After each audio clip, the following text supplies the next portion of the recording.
got the debate in about 45 minutes to an hour. I should get my shit lined up right. Trying to do my last minute prep.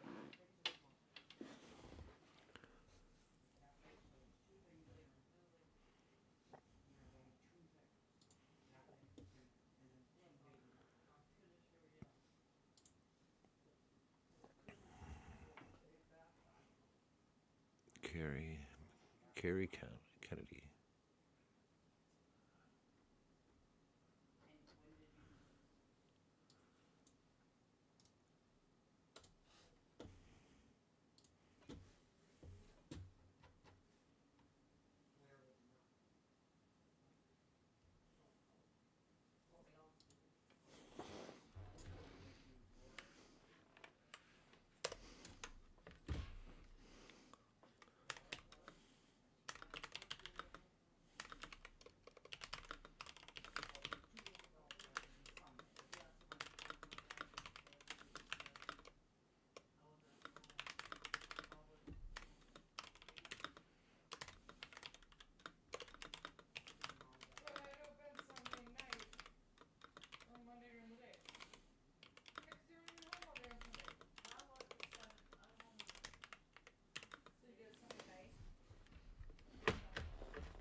Gotta set shit up.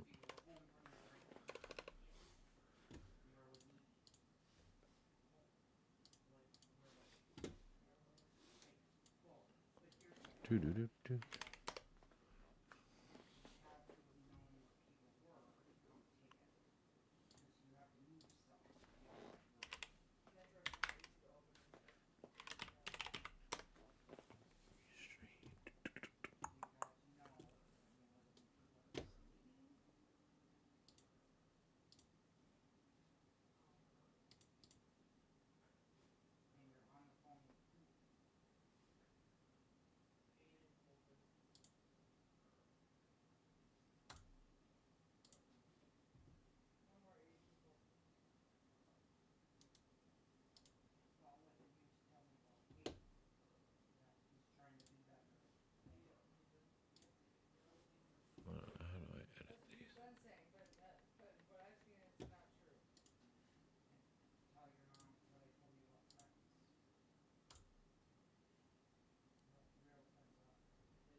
How do I edit these?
Give these people a shout out my shit.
Alright,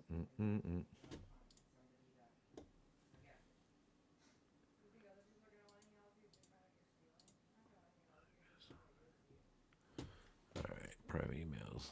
Do I have this in my notes? Hold on. It's somewhere.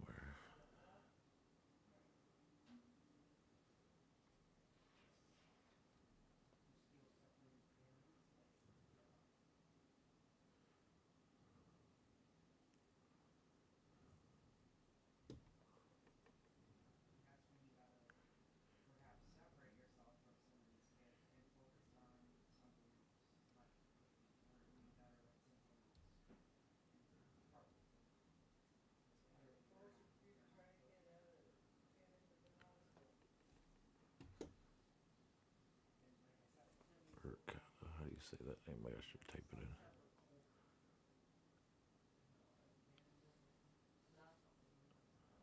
For Sarah.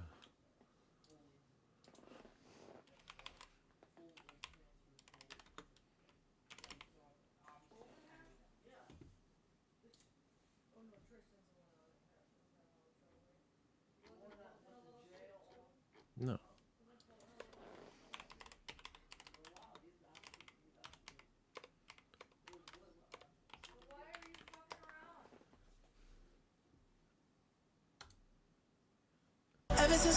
Global superstar, The Weeknd, presents a never-before.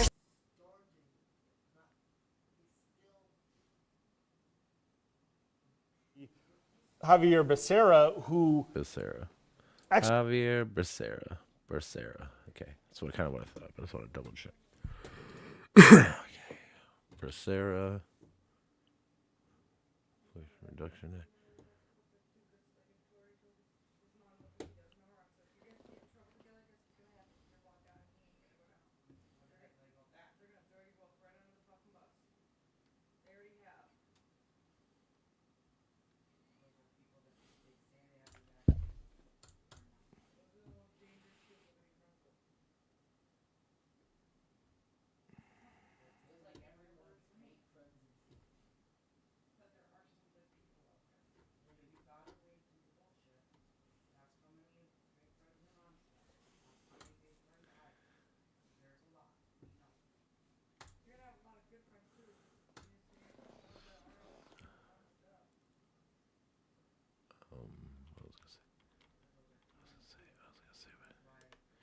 What's her name?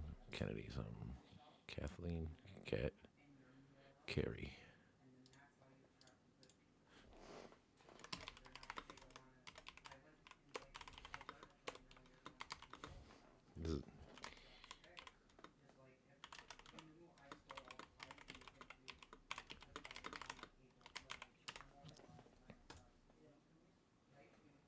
Stir for family, but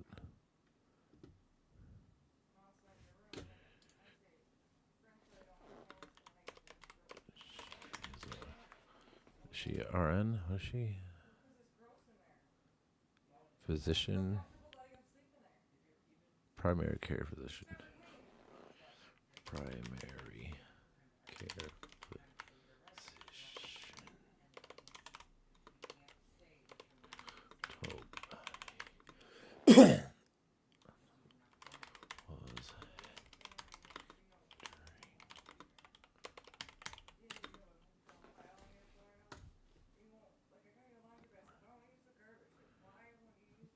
I see the past 2 weeks I've seen it, blah, blah, blah, on the same day or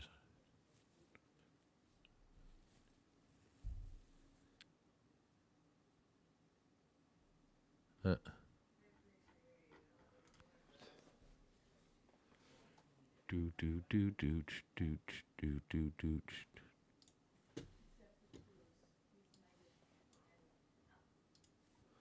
I'm kind of butthurt I didn't get What up? because there's probably a lot of collectibles in there, but driving 2 hours to Jersey, I'm gonna hit $50 at least in tolls on the way there and on the way back, so it wasn't worth my time. Yeah, that's fair. Hurts my soul though. I would have loved to have that. Thanks. What's up, Dank? How you doing, man? Oh, not too shabby. Just fucking finished making food for the kids and whatnot. So Nice. What'd you make? I made roasted chicken. I basically roasted everything. Roasted potatoes. I made beets, asparagus, broccoli, and carrot, like medley, basically. You season it up nice with some olive oil, and butter and shit. It was delicious. Oh That yeah, sounds good. asparagus is my favorite. I'd say I love asparagus. Yeah, like it's either really good or really bad. Like Yeah, I some agree. I people, agree with some that. people make it really fucking good. Some people suck. You know, I used to hate Brussels sprouts, but if you bake them, get a nice little crisp on them. Oh yeah. You have to bake them hot, fast, and not overcook them. Yeah. Yep. Like that's the thing with Brussels sprouts. I'm with you. Like Brussels sprouts can be good, but you got to do them right. Yeah. Yeah, definitely. Yeah, that's a lot of food, honestly. Like, there's a lot of food that it's either really fucking gross or it's really awesome. Just depends on who's the cook. Yeah, yeah, yeah. My mom made picadillo tonight. Nice. Love it. Okay. Might as well turn my camera on. So, Dank.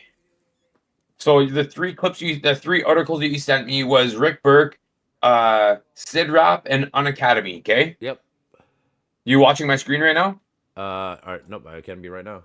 Hold on. Okay. I can be now. So when you want me to queue up that article, okay? Yep. This is what it's gonna do. Like, say if you're like, "Oh, I'll pull up the Rick Burke article," I got it pulled up, and it's gonna slowly scroll through the article. Yep, that's fine. Like I said, just it's more for just if anyone wants to verify, like, you know, because if I cite, I'm gonna say like a certain number, whatever. Like, well, it's according to this web, you know, this study, this web page, whatever the fuck, you know. So at least, Yeah. you know, Like, here's my facts. Like it, lump it, leave it. I don't give a fuck, because here it is. yeah, it's just citing the source. So it's like, you know, like I said, if you want to do your own fucking research or whatever, you don't want to verify what the fuck I'm saying, there it is.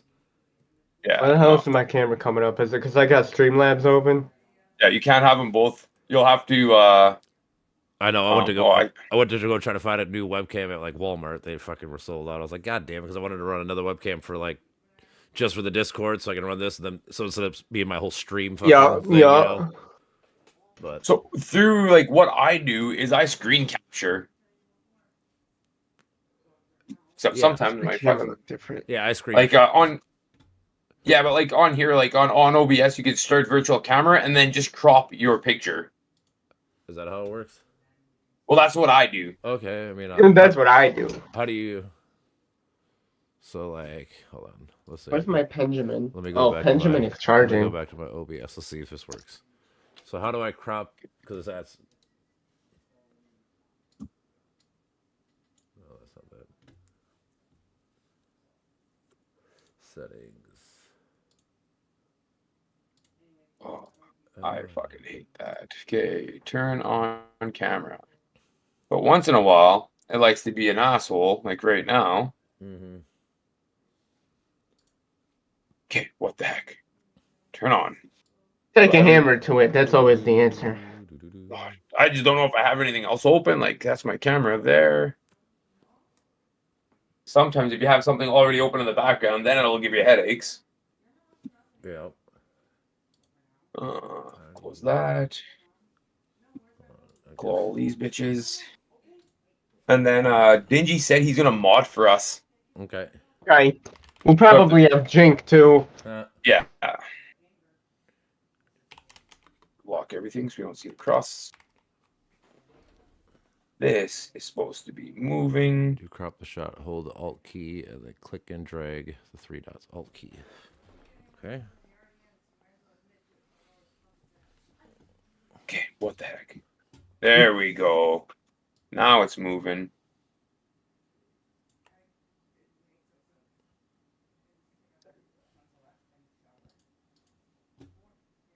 Yeah, I didn't really have enough time today to like find websites or things of, you know, stuff I wanted to mention or talk about. And some of this stuff I'm not too familiar with, but That's all right. I mean, I like no matter Ken- what, we could have.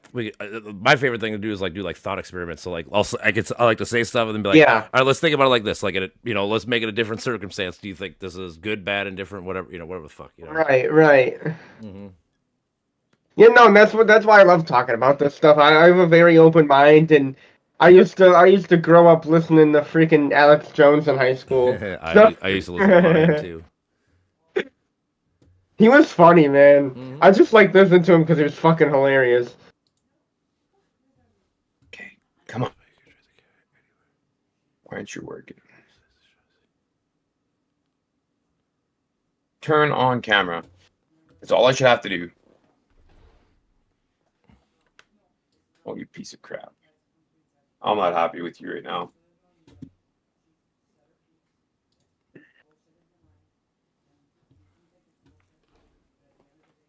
Drop. Deactivate. Okay. Let's go. And how do I then click and drag the 3 dots? I don't see 3 dots. Okay. 2 AC units, a washer, a TV, and a washer and a dryer. Okay, there we go. We got 3 cameras now. Quad cam 1. Bingo. Unlock. I don't know how do you crop? I don't, because I push Alt. Alt. It says, yeah, but it says click and drag, so it's gonna make like I can move it, but I mean, Okay. you want to make it like full screen, like this basically. Typically not. Like if you hold on. Yeah, exactly what you're doing there. Now, if you let it go, hold Alt, you could grab you should be able to grab the corner and then just drag it in.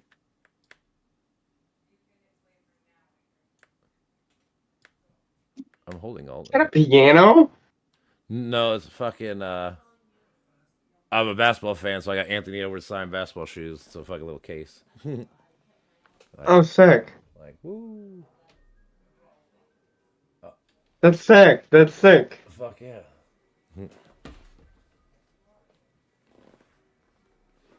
Yeah, that's 1 camera set up. Be right back. Oh, that is not set up at all. Okay. Kitty! 2 kitties! Okay, time for camera number 2. How's your day been, man? And it's been good. Spent it with the girlfriend. Didn't do nothing fancy today. Yeah, that's not bad though. I don't mind that. No.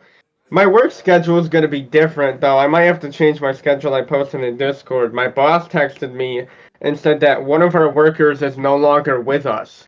But, like, the way she worded it sounded kind of weird, and I'm really hoping he didn't die. Oh, But I don't know. But now there's only 3 of us, and I might not be moving stores like I was supposed to in, like, a month or 2. I might be staying there. I mean, if it's only us 3, she ain't going to survive with 2. yeah. Yeah, that checks out. Yeah, I kind of want to call the guy and be like, "Are you dead? Are you good?" But in case like he actually did pass away and his wife picks up the phone or something, or she said she'll tell me tomorrow. So unless he got fired, that's Maybe. weird. Very weird situation. I don't think he. I don't know. I don't know. Oh.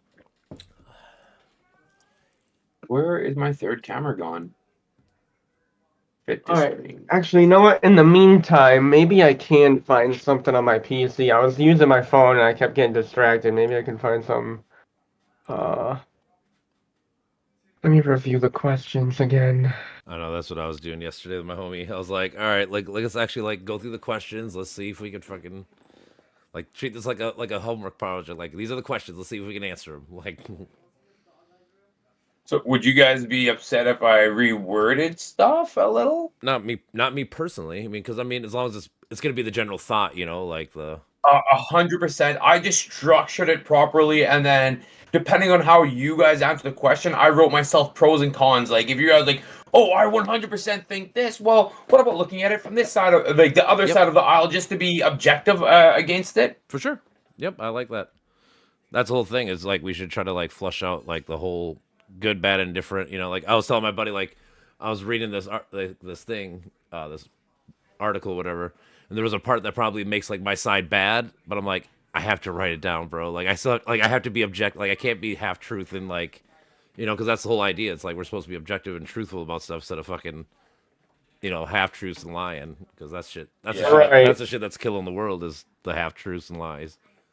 Oh, Yeah, 100%. absolutely. Oh, I know this, but I forgot to put it in there because it doesn't fit my agenda. Yeah, it's like, no, I Yeah, better write it yeah. down. Or let me cut this clip so it makes this person look bad. Well, yeah, all that kind of shit. It's like, no, like I said, there was like like it was something about like Nice. this could cause liver damage or something. I was like, oh, like I have to write it down just because that's like that is what the study says, man. Like, Yep. So I don't know if we're still doing the abortion topic. I can't remember, but no, I we're just did sticking to find. AFK, I think, or Huh? RFK. I mean, but yeah. Well, I mean his stance on abortion. I was looking through the questions. Oh, okay. Um. If you want, I mean, I wrote notes, but I mean, it's not the biggest ordeal, I guess. I mean, even so, if we were to talk about, it, I guess you could pick it up as you go, I guess, or whatever. Yeah, hang on. So I see Looker's message from 1:30, and that was, I think, the latest message about the questions. Hang on. So I got ADHD. It's hard for me to freaking lock in. I feel you. You want me to run through the questions and stuff like that? If you don't mind, yeah, because Not at all. that's right. That's right. We kind of picked our own questions of what Yeah, we exactly. wanted So in that I had whole to cut all script. the ones Yeah, you didn't yeah, want. So question 1, would his nomination have been possible in another political climate? 2, does he compare to his past HHS secretaries? Vaccine skepticism and scientific backlash. Does his stance have any merit? Impact on public trust in vaccines. Will hesitancy rise under his leadership? Rollback of vaccine mandates. What changes for schools and workplace? What does RFK Jr. really believe about COVID-19? Would he cut, expand, or reform healthcare programs? Views on big pharma and medical corruption. Is he right? Will alternative medicine gain legitimacy under his leadership?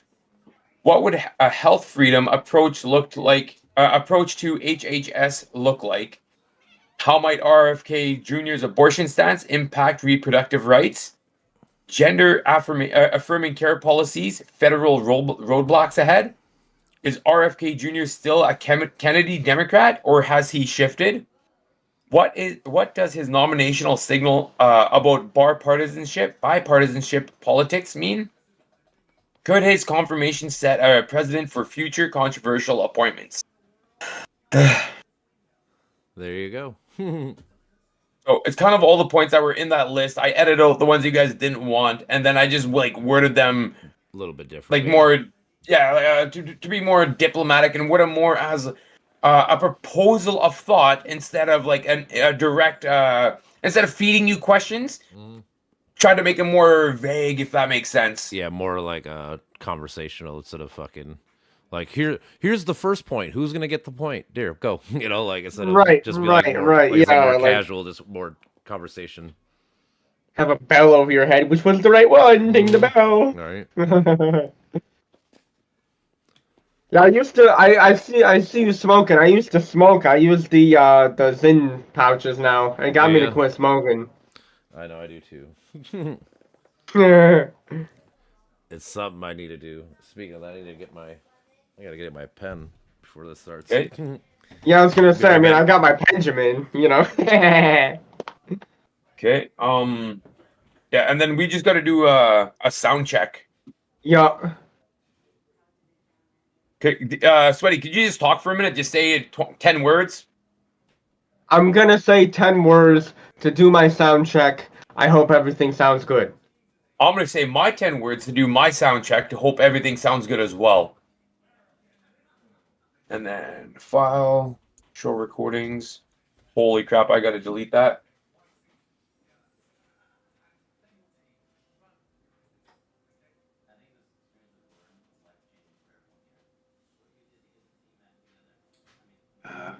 Yeah, sounds decent. We're both a smidgy on the quiet side. Hey, at least one of us isn't loud and one of us is too loud. At least Yeah, if we're both quiet, at least you're the fact. Yeah, both of our volumes are very, very similar. 12 spins left. Yeah, it was just like quiet. Like I was like 70% volume on my mic and my desktop audio too. So do I gotta turn my mic volume up, or is that something you'll fix? Your mic and my mic are perfectly balanced. Dank, could you do a sound check? I'm gonna give you a count under 3. We're all gonna say 10 words. I'm gonna just make sure all of our volumes are the same. Gotcha. Ready? Yep. 3, 2, 1. How we doing in here, baby? What's happening? Sweaty. Mic check, mic test 1 2. I hope everybody can hear me. I'm blubbering nonsense. How you doing? Hey, this is TheLooker204 with his radio voice. Welcome to DNL Gaming and everything in between. Okay, let's check that file. I also have to delete all my test runs. I probably have 200 files in here. That's crazy. All right. Get all comfy here. I decided light on. I just gotta, I don't know, hide my forehead or something. No, we'll be fine.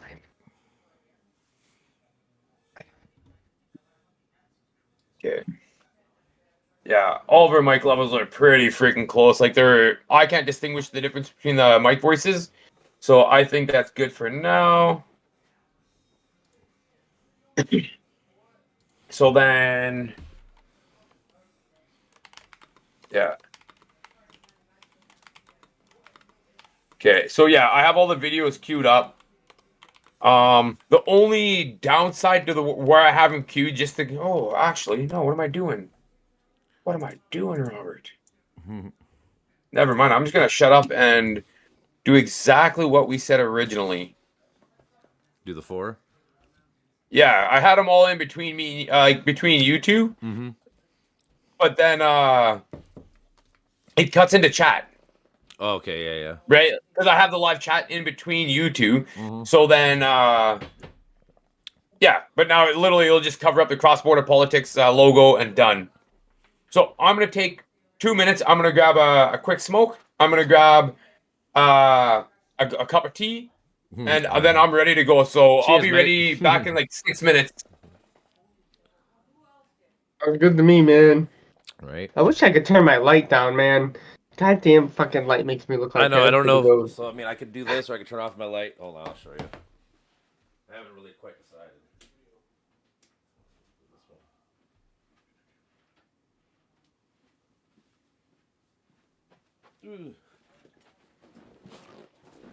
Sometimes I roll this way too. I think this actually looks better now that I look at it. Big screen. Yeah, definitely. I used to have a black light, kind of like behind my TVs, but my dumbass brother would instead of turning it off at night, he would unplug it. So then he blew the bulb on it because he kept unplugging it instead of hitting the switch. And I was like, I'm just gonna throw this away. Right, pretty much. This That does pissed suck. me off. Oh, I know. I have kids, so I mean, they fuck my shit up, so I'm well aware. I'm always like, guys, Yeah. I don't break your shit. No, what the fuck? Yeah. You know, but it is what it is. Yeah, nothing you can do about that, unfortunately. No, it's part of growing up. I mean, I always told my fucked up too. It is what it is. Just don't Yep. lie. Just don't lie. That's always what I try to preface. Yep. Oh, my dad told me don't steal. If you ever caught me stealing, he'd break my fingers. I hate that shit. That's why I hate lying, because in order to be a thief and shit, you have to be a liar first. Like, that's the first step. That is true. Yeah. Right? You start yeah. there. But it is what it is. You just hope that they make fucking better life choices down the road. Yeah, You know, exactly. You just try to give them the tools. I always tell them, like, the one kid's like 13. It's like, in like 5-6 years, you're gonna kind of be like figuring shit out. Like, you better start learning how to take care of yourself and do things. Like. Yeah, You absolutely. can't rely on your mom. You can't rely on us. To do all your dishes, all this shit. It's like you got to start learning how to do this shit.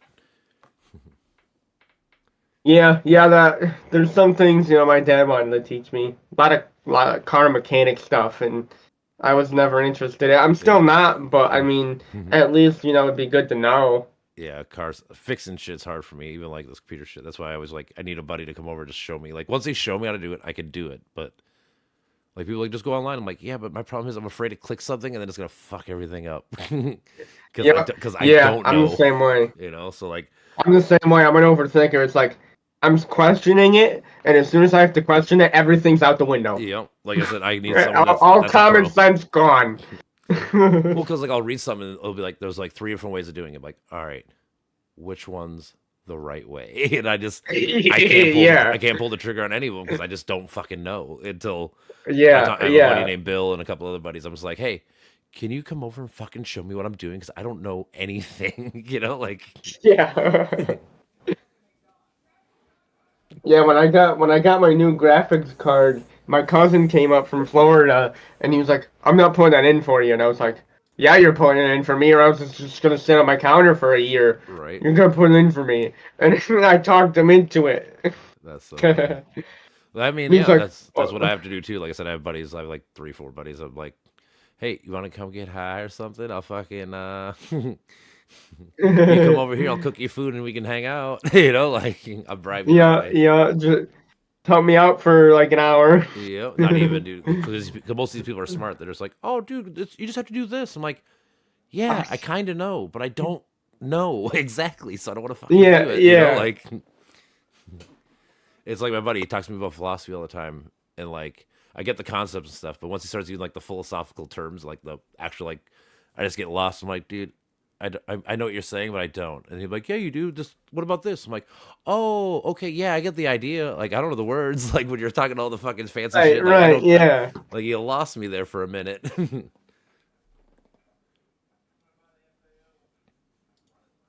Yeah, I got a couple people like that. Like my girlfriend's studying um like biology and science and stuff, and she starts talking to me about certain things, and as soon as she starts bringing out the extra terminology, I'm like, Yeah.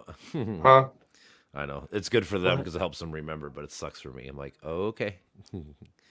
Yeah, When they, yeah, especially with her being my girlfriend, I gotta, you gotta listen to the girl, to the wife, that and plus, hey, hopefully she remembers all these big terminologies and shit, and she gets a good job out of it. Yeah, yeah. Like people that know their shit usually get fucking good jobs. Yeah, I'm trying to move up in the retail world. I'm a seafood manager for I don't know if I'm in the New England area, so we got like Okay. Price Chopper, Market 32. Yep. I'm a seafood manager for them. Um, and eventually, hopefully by the end of this year, they'll be training me to become a butcher. Okay. That's pretty And I dope. know butchers make good money, and if I were to move West Coast, down south, up north even more, I could take that anywhere. Well, yeah, dude, because you go like I work at a bar and fucking I know, but his name is Butcher John. We always call him Butcher John, but he's like, yeah, anytime. He's like, I can take work off whenever I want, and I can work whenever I want. Because guess what? People always need me to cut. Yep, There's like yep. 5 fucking meat markets by us. So he's like, well, if they ever need someone, they always give me a call. And sometimes I go, I don't feel like doing it. I'm old now. And sometimes like, you know what? I need some money. So yeah, let me fuck around for like a week and fucking butcher shit up and be done. Yeah, On yeah, my get way. paid under the table. Hey, you hook me up, I'll hook you up. Well, I'm assuming, especially like I said, because he's older, I'm assuming that's how it works for him. But I guess I don't know. Yeah, yeah. I got a long way to go until I get to that point. Yeah, like I said, he's like 60, 62. So yeah, like I said, he's at the retirement age. Like I said, he doesn't really work unless he really wants the money, for Yeah. go vacation where Bored. the fuck. Yeah.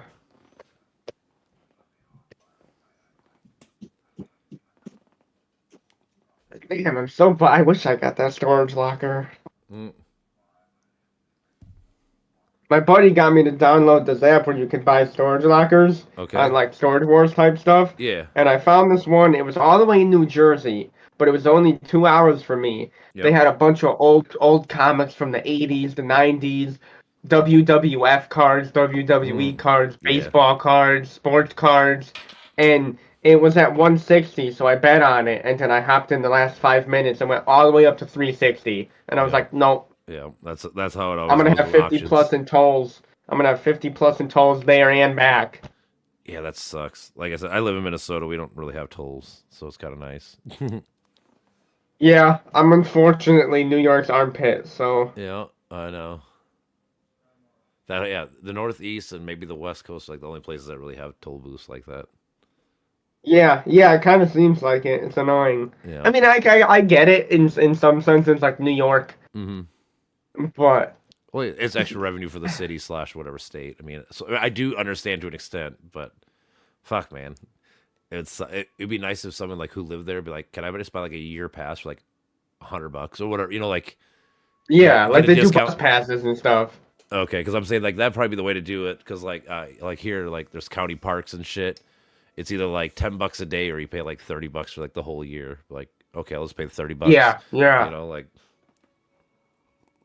yeah. They should handle it like bus passes and stuff. You get a pass for tolls for this amount of money. You're good for a yeah, that's year what or I'm saying. Yeah, whatever. a year pass or a 6 month pass instead of like I said, just raping people every fucking day. You know, like Yeah, like I say, like I drive this road every day. Can I just fucking get half off and just pay it all at once or whatever the fuck, you know? yeah, yeah. You show proof or something, you know.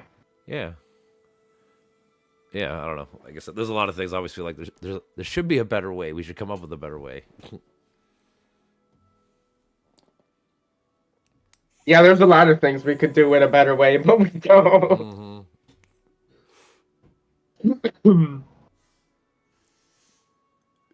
Yeah, I don't have a truck, so I have to be very careful. I drive a little Nissan Sentra. Yeah. So I can't fit much in a car, and you only have between 24 and 72 hours to clean out these units. So I'm trying to find small ones with like collectibles in it, you know? Yep. Call up an auction house, get it appraised, get a legit Yo, yo, value. yo, I am back. What's I forgot my happening? skill. We got 10 more seconds. You got 10 more seconds. What's in that box? It looks like fucking trash. You actually get to see like a picture of the unit before you buy it. Yeah, yeah, they post. It's literally like Storage Wars, bro. They post a couple pictures, and you have to like investigate it a little bit. That's what I'm saying. You Like, so you know? actually get to see like what maybe you're looking into. Yeah.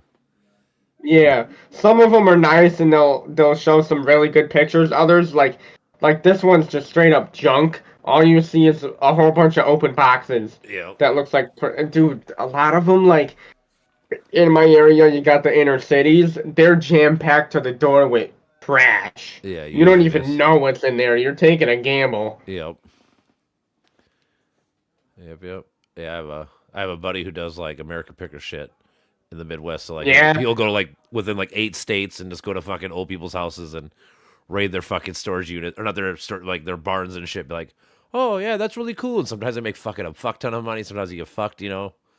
But like Yup. the coolest Yup. thing he ever told me about is like he bought this pig flask that you drank out of its ass. He just bought it for like 10, $15. He thought it was really cool, you know, just, like it was a fake one, you know. But then he found out, Yeah, he found yeah. out through like the history and shit. It was from the Civil War, dude. It was like he made like $10,000 off like $15. No fucking way. That's crazy. Yeah, he's like, it was just a random fucking thing I saw. It was fucking. I thought it was just really fucking funny and cool. I just bought it, you know. And then Yeah, and you Then happen found to out come to find out it's Yeah. like some memorabilia shit.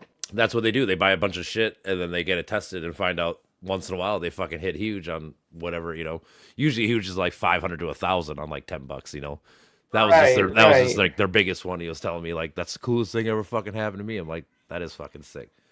But like if you go to his house, he's got a safe, dude, and it's all fucking like he's got like dollar bills from the Civil War. He's got fucking but You know? he's got like an illegal weapon from World War II. Like it's like a knife. It's like a pistol with a fucking bayonet kind of blade on it. He's like Oh, that's he's like sick. they only allowed it for like a year and a half of Civil War. After that, they deemed it illegal because it's too fucking gnarly just to fucking stab someone in the face. You know, like yeah, Yeah, that close just yeah.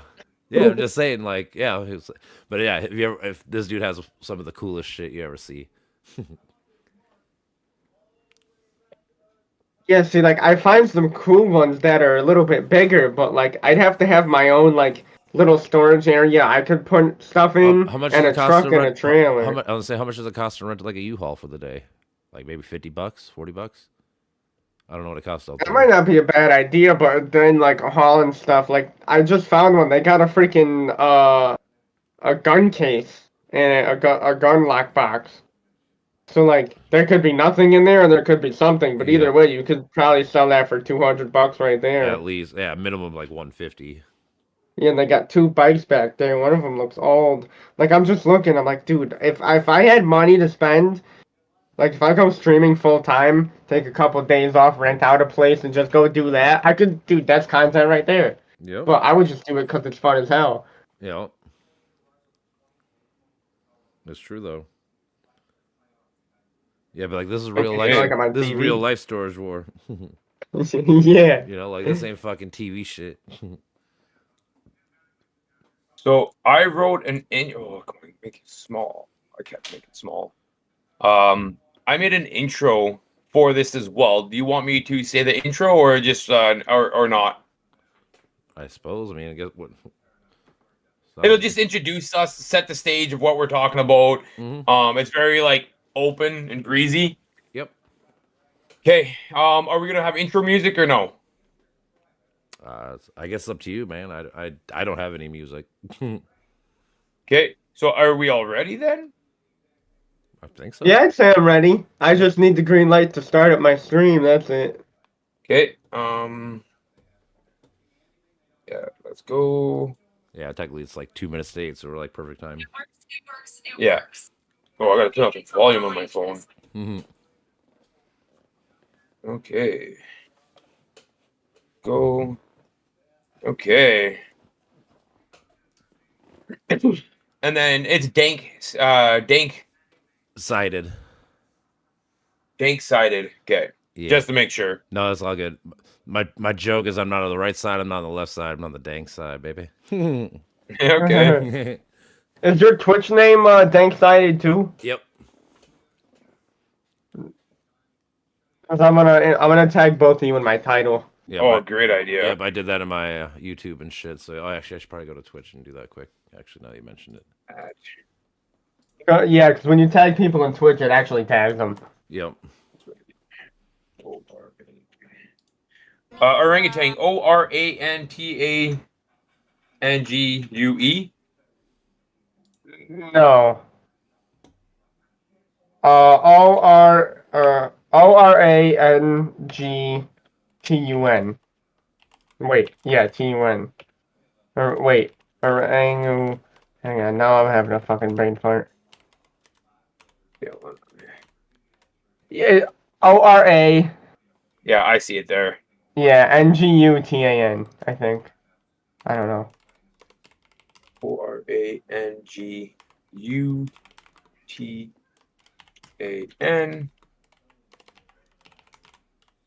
at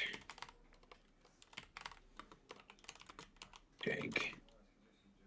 It's what are you orangutan one?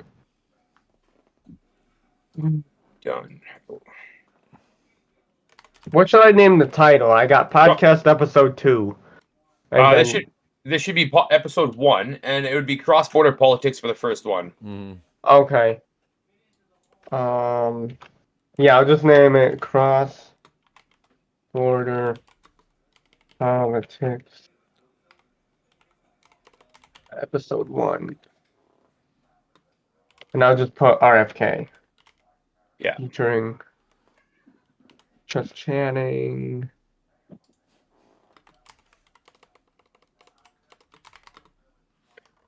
We'll roll with that. Okay, so we all ready to go?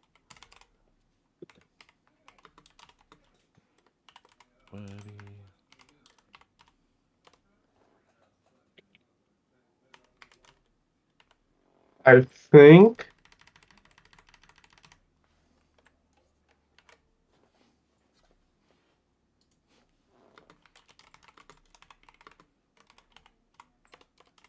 Okay. Microphone check 1 2 1 2. Purple people pleaser. Purple people pleaser. Wow, it's hot. What kind of tea are you drinking? Me, I'm drinking what's it called? The purple one, fucking lavender or something like that. Oh, very nice. I'm a chai tea kind of man. You know, it's Edelberry. I got like 6 different kinds. Cause I'm trying to learn to be more of a tea drinker to help me get off pop and shit. Hey, it's exactly what I did. Yep. Except I went with all the coffee flavored teas. I'm not a I coffee got the guy. mocha chai. Oh, I'm a coffee people. I got the mocha chai, dark chai, and dirty chai. Yep. I got like an orange turmeric. I got this kind. I got green, just normal sweet green tea, and something else. Okay, let's go. Might as well fire up the laptop.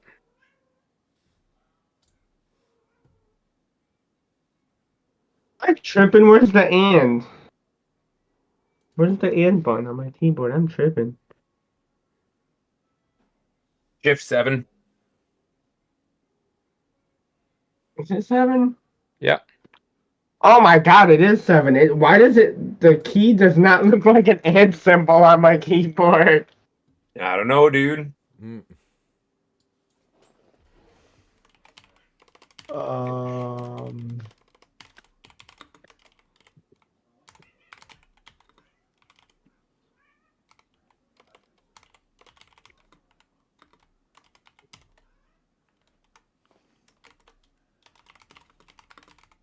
Okay. We're just waiting on you guys. Am I good to start mine or should I wait? Whenever we say the thumbs up, we'll all press go, and then we'll start the conversation. Okay, so no intro, nothing, just right into it? Well, I'll introduce. I'll do the intro. I'll introduce both of you guys. Introduce myself, and then I'll ask the first question, and then we're into it. Kind of like the same way I do the podcast. I'm ready when you are. Okay. Everybody, 3, 2, 1, live.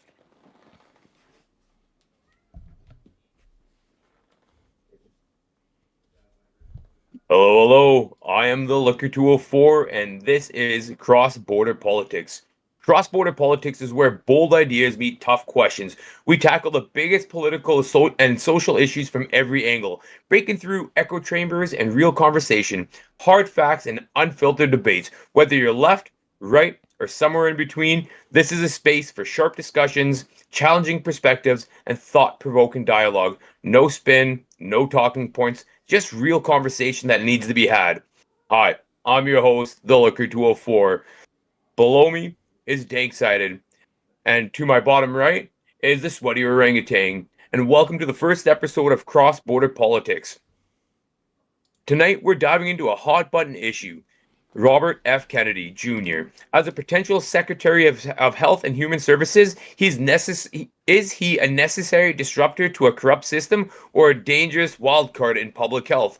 We have two guests and myself who will help us explore this positive and negative into this nomination. Rather than debating against each other, they'll offer insight from different angles to help us get a full picture of the potential impact of RFK Jr.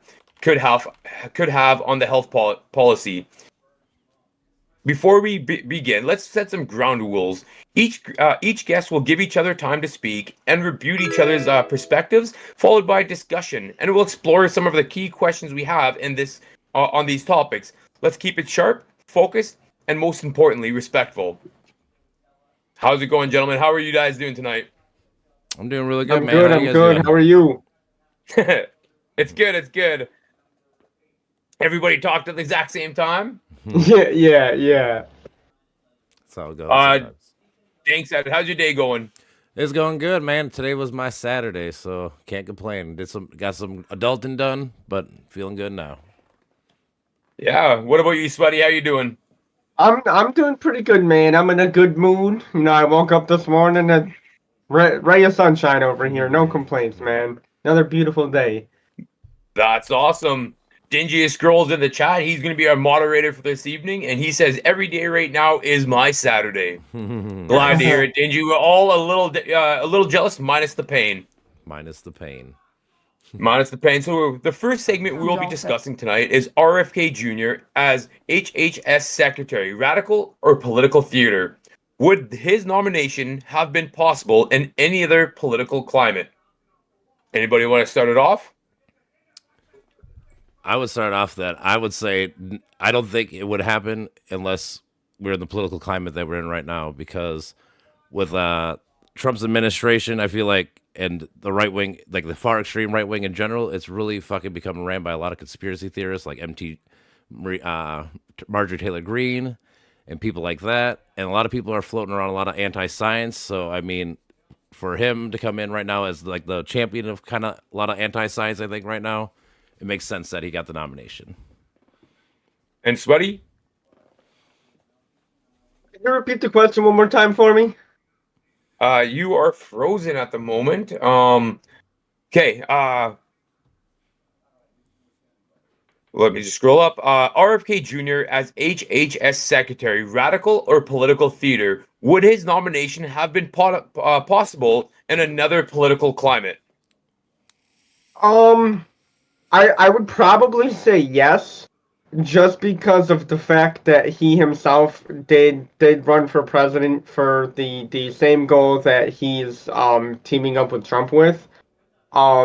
He seems very dead center on addressing what he feels as issues in the country, food safety, um, you know, not having healthy things in food, stuff like that. So I feel like he would have found a way either way. If that's his goal, he wants to make a change. He seems like the kind of person that'll do what it takes. Yeah, that's fair. I respect both you guys' opinions on that. I know some of the pro RFK people believe that Trump's unconventional approach in governance allows outsiders like RFK Jr. to challenge the establishment. His nomination reflects the shift towards anti-establishment politics. Would you guys agree with that? I personally would, because like think about like having like Elon Musk in there right now. He's never been a politician in his life, and he's not even American at all, and yet he gets to be in the close to the White House and the top people. I mean, there's a lot of people. Pete Hegseth, he was a Fox News host. He's never worked in the government besides being a Marine, which I mean is great. I'm not saying it's great that he's in there, but I mean like as a politician or anything like that, he's never been in those fields. So like we got a lot of first time people that are being forced to step up, and technically I guess we'll see how it actually goes. But I mean it's definitely a step away from normal establishment people. You were lagging a little bit at the moment. Do you mind freezing, or your camera's frozen? Can you hear me at the moment? Me, I can hear you. Can you hear me? Sweaty, could you see me? Yeah, on the video chat. Except yeah, on the video chat it was lagging up a little bit there. Does that just kind of move around it for a quick second and we'll get back to the question? Sure. Yeah, you seem to be fine now. I'm not too sure what was happening there. My apologies for interrupting. No. Yeah, just to recap, pro-Trump's unconventional approach in governments allows outsiders like RFK Jr. to challenge the establishment. His nomination reflects a shift towards anti-establishment politics. And Yeah. you were saying how there's others like Elon Musk that's also in that same kind of boat that's getting close to the White House. Yes, and I was saying like people like Pete Hegseth. There's a lot of people in his cabinet that have never actually been in those, like Linda McMahon. She's never done anything with health, but yet, or not health, education, but she's about to be the Department of Education. So I mean, we're having a lot of first time people having to step up to the plate and have real important jobs in America. So what's your thoughts on what's your take on that, Sweaty? I definitely agree for sure.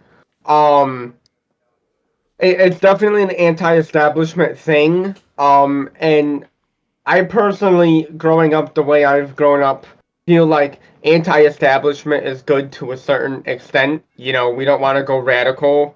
But I think we can all agree that there's definitely been some sort of system that's been doing a lot of things it shouldn't be. As for what it is, we don't really have an answer to.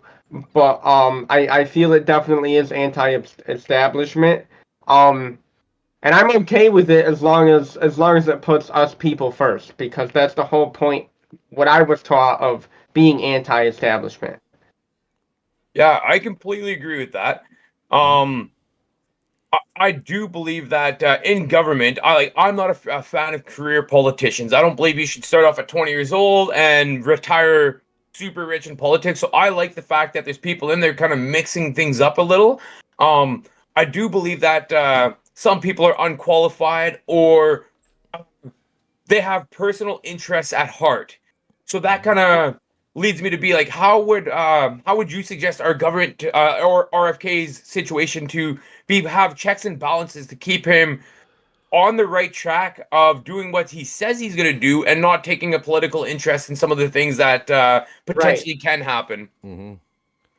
Well, I would say that like even joining Trump, he's kind of changed a lot of his like opinions in the last like 3 to 6 months because like he was pro-abortion and now he switched to be for more pro-life. I mean, he's trying to backtrack his anti-vax takes from before, you know, because he's running for the biggest job, so he's trying to like he's walking back a lot of things that he's been saying for the last, let's say, 2 to 3 years, you know.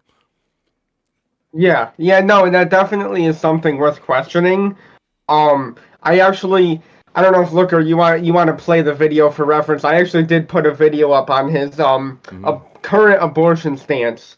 But when it comes to like the vaccine stuff, that's the kind of thing I think is okay changing your views on because it's science based. So he may have thought this and then he learned, hey, I was incorrect.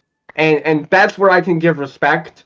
But like you said, if you're constantly retracting and you know doing and changing your views and you know trying to people please, then that's not okay. We're here to move forward, not backwards or you know anything crazy like that. That's where I agree with you because like honestly, like if he went into this job and got the job, whatever, and he was there to actually like push Trump on what he, you know, if Trump wants to be 100% abortion, let's say, like if he was true to his morals and actually push back, you know, and be like, you know what, that's a bad idea, maybe like we can compromise on this issue, that would be nice. I'm just afraid, I'm not, again, I can't say for sure, but I'm afraid that he's just becoming one of the Trump yes men where Trump says this is what the plan is and they're just there to say yes, and that would be my biggest issue with him personally, I think. Yeah, 100%. Like some people say, one of the cons is that this could make it about political theater instead of real policy change. RFK is controversial. His history makes him more of a media spectacle than a serious policymaker. That's how some people are viewing it, right? I think we would all agree when it comes to politics, everybody says one thing, and the only thing that truly counts is what they do. Yep. Right? That is true. At the end of the day, actions will speak louder than words. And I do agree with what you said, Sweaty, about how like we can have an opinion and be like, this is my opinion and scream it from the mountaintops. And then when that time comes and you learn something, I think it's okay to, hey, I stand corrected. I think that I respect that as long as exactly what you said, Dank, cited that it's him learning and growing as a man, not him becoming a yes man. Because there's a very big difference and a very fine line. It is. Because in politics, we want the strongest and not physically. I don't want some buff, jacked out Hulk Hogan looking president. I want the strongest, beat the crap out of you. the minded, the strongest willed, people that like our children could be proud of. And sometimes that's like, you got to be an asshole. Sometimes, right? You have to say things that not everybody's gonna love. Yeah, sometimes having a bad decision is better than no decision. People don't realize that, like, because people are like, well, that was a bad choice. Well, you know, at the time, it might have been a bad choice, but you know what? If they just stay packed, things probably would be worse. Could be more chaotic and more, you know, things like that. So, yeah, man, I get what you're saying. I made that bad decision. I learned from it. Hopefully, it's not a drastic decision of you know going to war, but. You know, yes, for sure. You made a decision. Yeah. Yeah, 100%. So, how do you think he stacks up or compares to the past HHS secretaries? Well, obviously, like I said, he tends to be more like he tends to be more anti-vax and science in general. Like he's a super duper skeptical person at best when it comes to studies, because like there could be like 14 15 studies that say something, and if there's like one of the opposite, he hones in on the one, and then it's hard to get him to go back to the original thing. Where like the past people, I was looking up the Biden's, it was Becerra. He was basically pro fucking Inflation Reduction Act. He was pro women's rights, healthcare reduction, which Inflation Reduction Act, that was the best thing they did. It capped insulin at $35, and it helped negotiate drug prices. And another thing that Trump slash what's his name, RFK, have been advocating for is cutting that, you know, getting rid of the Inflation Reduction Act, which could lead it open to where now drug companies can charge whatever they want for those drugs again. Yeah. That's kind of a slippery slope. Do you think there Definitely is. Yep. with that, do you think there should be like new rules and regulations, or do you think we should kind of just leave things where they are? Well, so like with that, I would leave. Like I think that personally, I think the Inflation Reduction Act was pretty good because, like I said, it helped with that was a big one. Like because being $35 for insulin is so much cheaper than when it was like $150 before, you know. And some of these people need it like every day. Like nobody should be forced to make a choice to live or die because they got to afford it, you know. Like we gotta. If we have something right now that currently is helping the drug prices go down, I think we should keep it. I mean, unless there's some radical idea that they haven't announced yet to combat drug prices in general, which they could. I'm not saying they don't, but I feel like I kind of go ahead. I was gonna say like we just can't let drug companies and stuff run with no guardrails. We need them to be in check, just like anything else. And I think the government is the best one to do that compared to like people. I 100% agreed. I'm one of those people that like just because something's working all right doesn't mean it's perfect, right? Like if you are gonna touch on that and go to that, you have to know what the problem is before you can fix it. Oh, I knocked my mic. You have to know what the problem is before you can fix it. Like exactly what you said, having insulin at capped at $35, we should not choose between life or medicine, especially something so standard. That's a regular thing, right? Drug, yeah, it's been out forever. So like. If as a politician, as government, if you think there's imperfections in that act, great, awesome, let's talk about it. But have solutions before you scrap the idea. Because right now it's not perfect, but people are living. Yep, that's right? kind of my point. Is that unless they actually like announce like a Medicare, whatever, some kind of reform that can at least do this and be better, then I mean I'd be all for it. But as of right now, this is the best we've had in a long time. Equal or greater, but never less. Yeah, I agree. So my take on that, to tie back into the question, I definitely think he's different and doesn't compare to others. But I'd like to add on to what Dank said. It could, and what you said, it could be a slippery slope. So I think it's good because it adds a new face. And from what I've seen with Kennedy, because I've been watching him very closely when he was running for president, is he's very open-minded. Yes, he may reach to that one thing that may be different than the other 9 studies. But I like how he does that because that's the oddball. I feel like the oddball should be studied, so we can, instead of having 1 out of 9, we have 10 out of 10. Yeah. Yeah, the chances are small, and nothing will ever be perfect, but when it comes to science and medication and stuff like that, I feel like there's nothing we should not know about it or should not study. So I think it is good in the terms of different eyeballs, but I could see it being bad in his his views change. I'm not sure if he's quite anti-vax. I don't know either. From what I'm aware of, he isn't. He's pro-safe vax.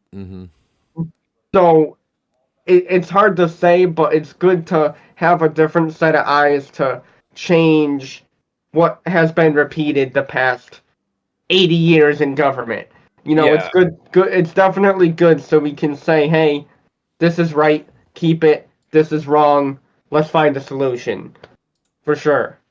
Agreed. Just to kind of comment, Bubba Mike 77, he says politicians should be like NASCAR drivers. We should be able to see who sponsors them. I think all three of us would 100% agree with that. Yeah, totally. 100%. Yeah, Dingy kind of agrees with that there, but see who's driving the boat per se. And then Bubba Mike says, if people have more money, then they would be able to pay for healthcare coverage. But I get it, $50 a week out of my check, and I have Blue Cross Shield, and they don't really cover shit. See, and that's a thing that I hear. Like as a Canadian, we got free healthcare, but like, it is and it isn't. It doesn't cover insulin. No, okay.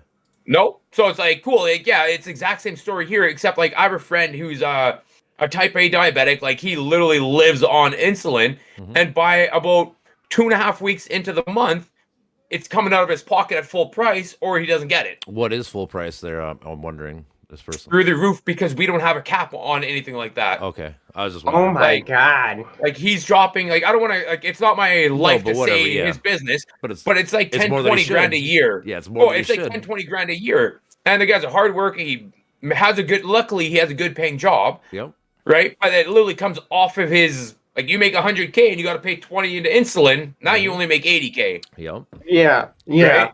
Yep. And then Bubba Mike says $150 for copay for an ER visit. Who could afford that? And then Is he Canadian or is he American?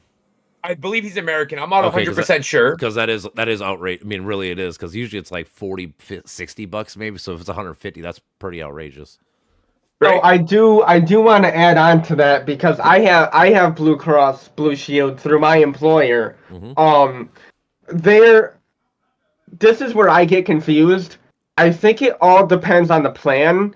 And me growing up, I have nobody to teach me what plans what this means, what that means. And there's too many plans and it's confusing. When I was at my previous employer, I had Blue Cross Blue Shield. I didn't have to pay anything. The company covered it, and all I had to pay was copays. But now that I'm with the new company, I got to pick my own plan. I just went to the dermatologist because I have erythromyalgia in my hands. That copayment, I had to pay $140 out of pocket just for a 10-minute office visit for them to tell me, oh, I'm going to increase your meds. So can I ask a question about that? Like it's a little bit personal, so you can say no if you want. Is that something that's tax deductible for you guys? So at the end of the year, will you get a tax break or a tax write-off for that? Do you know? From what I'm aware of, no. But again, I'm very knowledgeable when it comes to that stuff. Learning. If I 100%. could, that would be great, but... Yeah. So Dingy Scroll says, oh, really, Blue Cross here in Canada is really good. And Dingy's right. It is one of the better ones. Bubba Mike, American is way different. America is way different. Do you guys have good RX? I don't know. And then I've heard of it. I think we do have it, yeah. Mm-hmm. Yeah, we Dingy do. says, weird because they're so close and yet so far apart. Healthcare is all about who they can make it the most out of it. Mhm. That was a tough sentence for some reason. Yeah. And Bubba Mike just goes on to say that he has the basic. It covers me $65 for urgent care, $150 for an ER visit. Mm-hmm. And Dingy says, oh, my plan through work covers me 100%, and I have to pay like $10 for the wife to be on it. Yeah. I mean, I would argue for some people, like let's say you have a shitty job you just don't like, whatever, but you're almost a slave and forced to work there just because Of the benefits. because of the healthcare, especially because if you lose that, that's an extra. Like basically, I always tell people, like all my buddies that I work at a bar. Like I said, when people come in, like when they talk about their jobs, I'm like, you know that your healthcare and your benefits is like another like 150 bucks a week you're probably making on top of your paycheck. Like you're literally saving that much money because usually they have really good healthcare. You know, like an average person might pay like $500 a month for it, but you're getting it through your work. You know, like. And like I said, some people stay in really bad situations because of that. So, like, that's another reason. Like, we need to figure out a different way because some people shouldn't be forced to live unhappy because they need that job for that healthcare. Like, that's not a good system either. You know? So Canada's the exact opposite. Like, so we don't pay for like an ER visit costs us nothing. It doesn't matter. Literally, unless it's a life and death emergency, you could be waiting there 10, 12 hours. People have literally died in the waiting halls in Canada regularly, but you don't pay for it. But then, like, if you are 75K and up in Canada, you're paying like 60% taxes. Yep. How much? Like, you said 75K? Yeah, about 75K and up, you're paying about 60%. If you're in the 50K, you're at about 50%. Yeah. And underneath 30K, you don't pay anything. You pay a little bit, but you get it all back on tax returns. Right? So, like, those tax brackets are absolutely crazy in Canada. Like, so it's... I can tell you, so in America, I looked this up recently. So in America, our top tax bracket is 37%, and it's for 650 grand. Okay. Yeah. So like my thought process is like, if we can start charging like someone who makes $50 million a year, if we could just charge them like 42% now, and then the people that make like $100 million a year, maybe charge them like 48%. You know, I think that would be a good down payment for America to start having some kind of universal healthcare. Maybe not fully, but it'd be a nice, good chunk of it. You know? So I disagree with you completely on that. Not to be like rub the wrong way or whatever Yeah, like that. I don't believe taxing the rich is gonna solve the problem, right? Because like in Canada, we have major corporations, big companies, literally leaving Canada because of taxes. Like, So it's like love you cool, too. like they're I'm literally in for leaving 8, so I'm gonna places. get up 6:57. They're 6:57? Okay. mute your mic. Yeah. They're literally leaving I Canada. made sure because I leave here about quarter after. With those jobs, those taxes, and all that kind of revenue that Okay. they put You'll into do our the economy.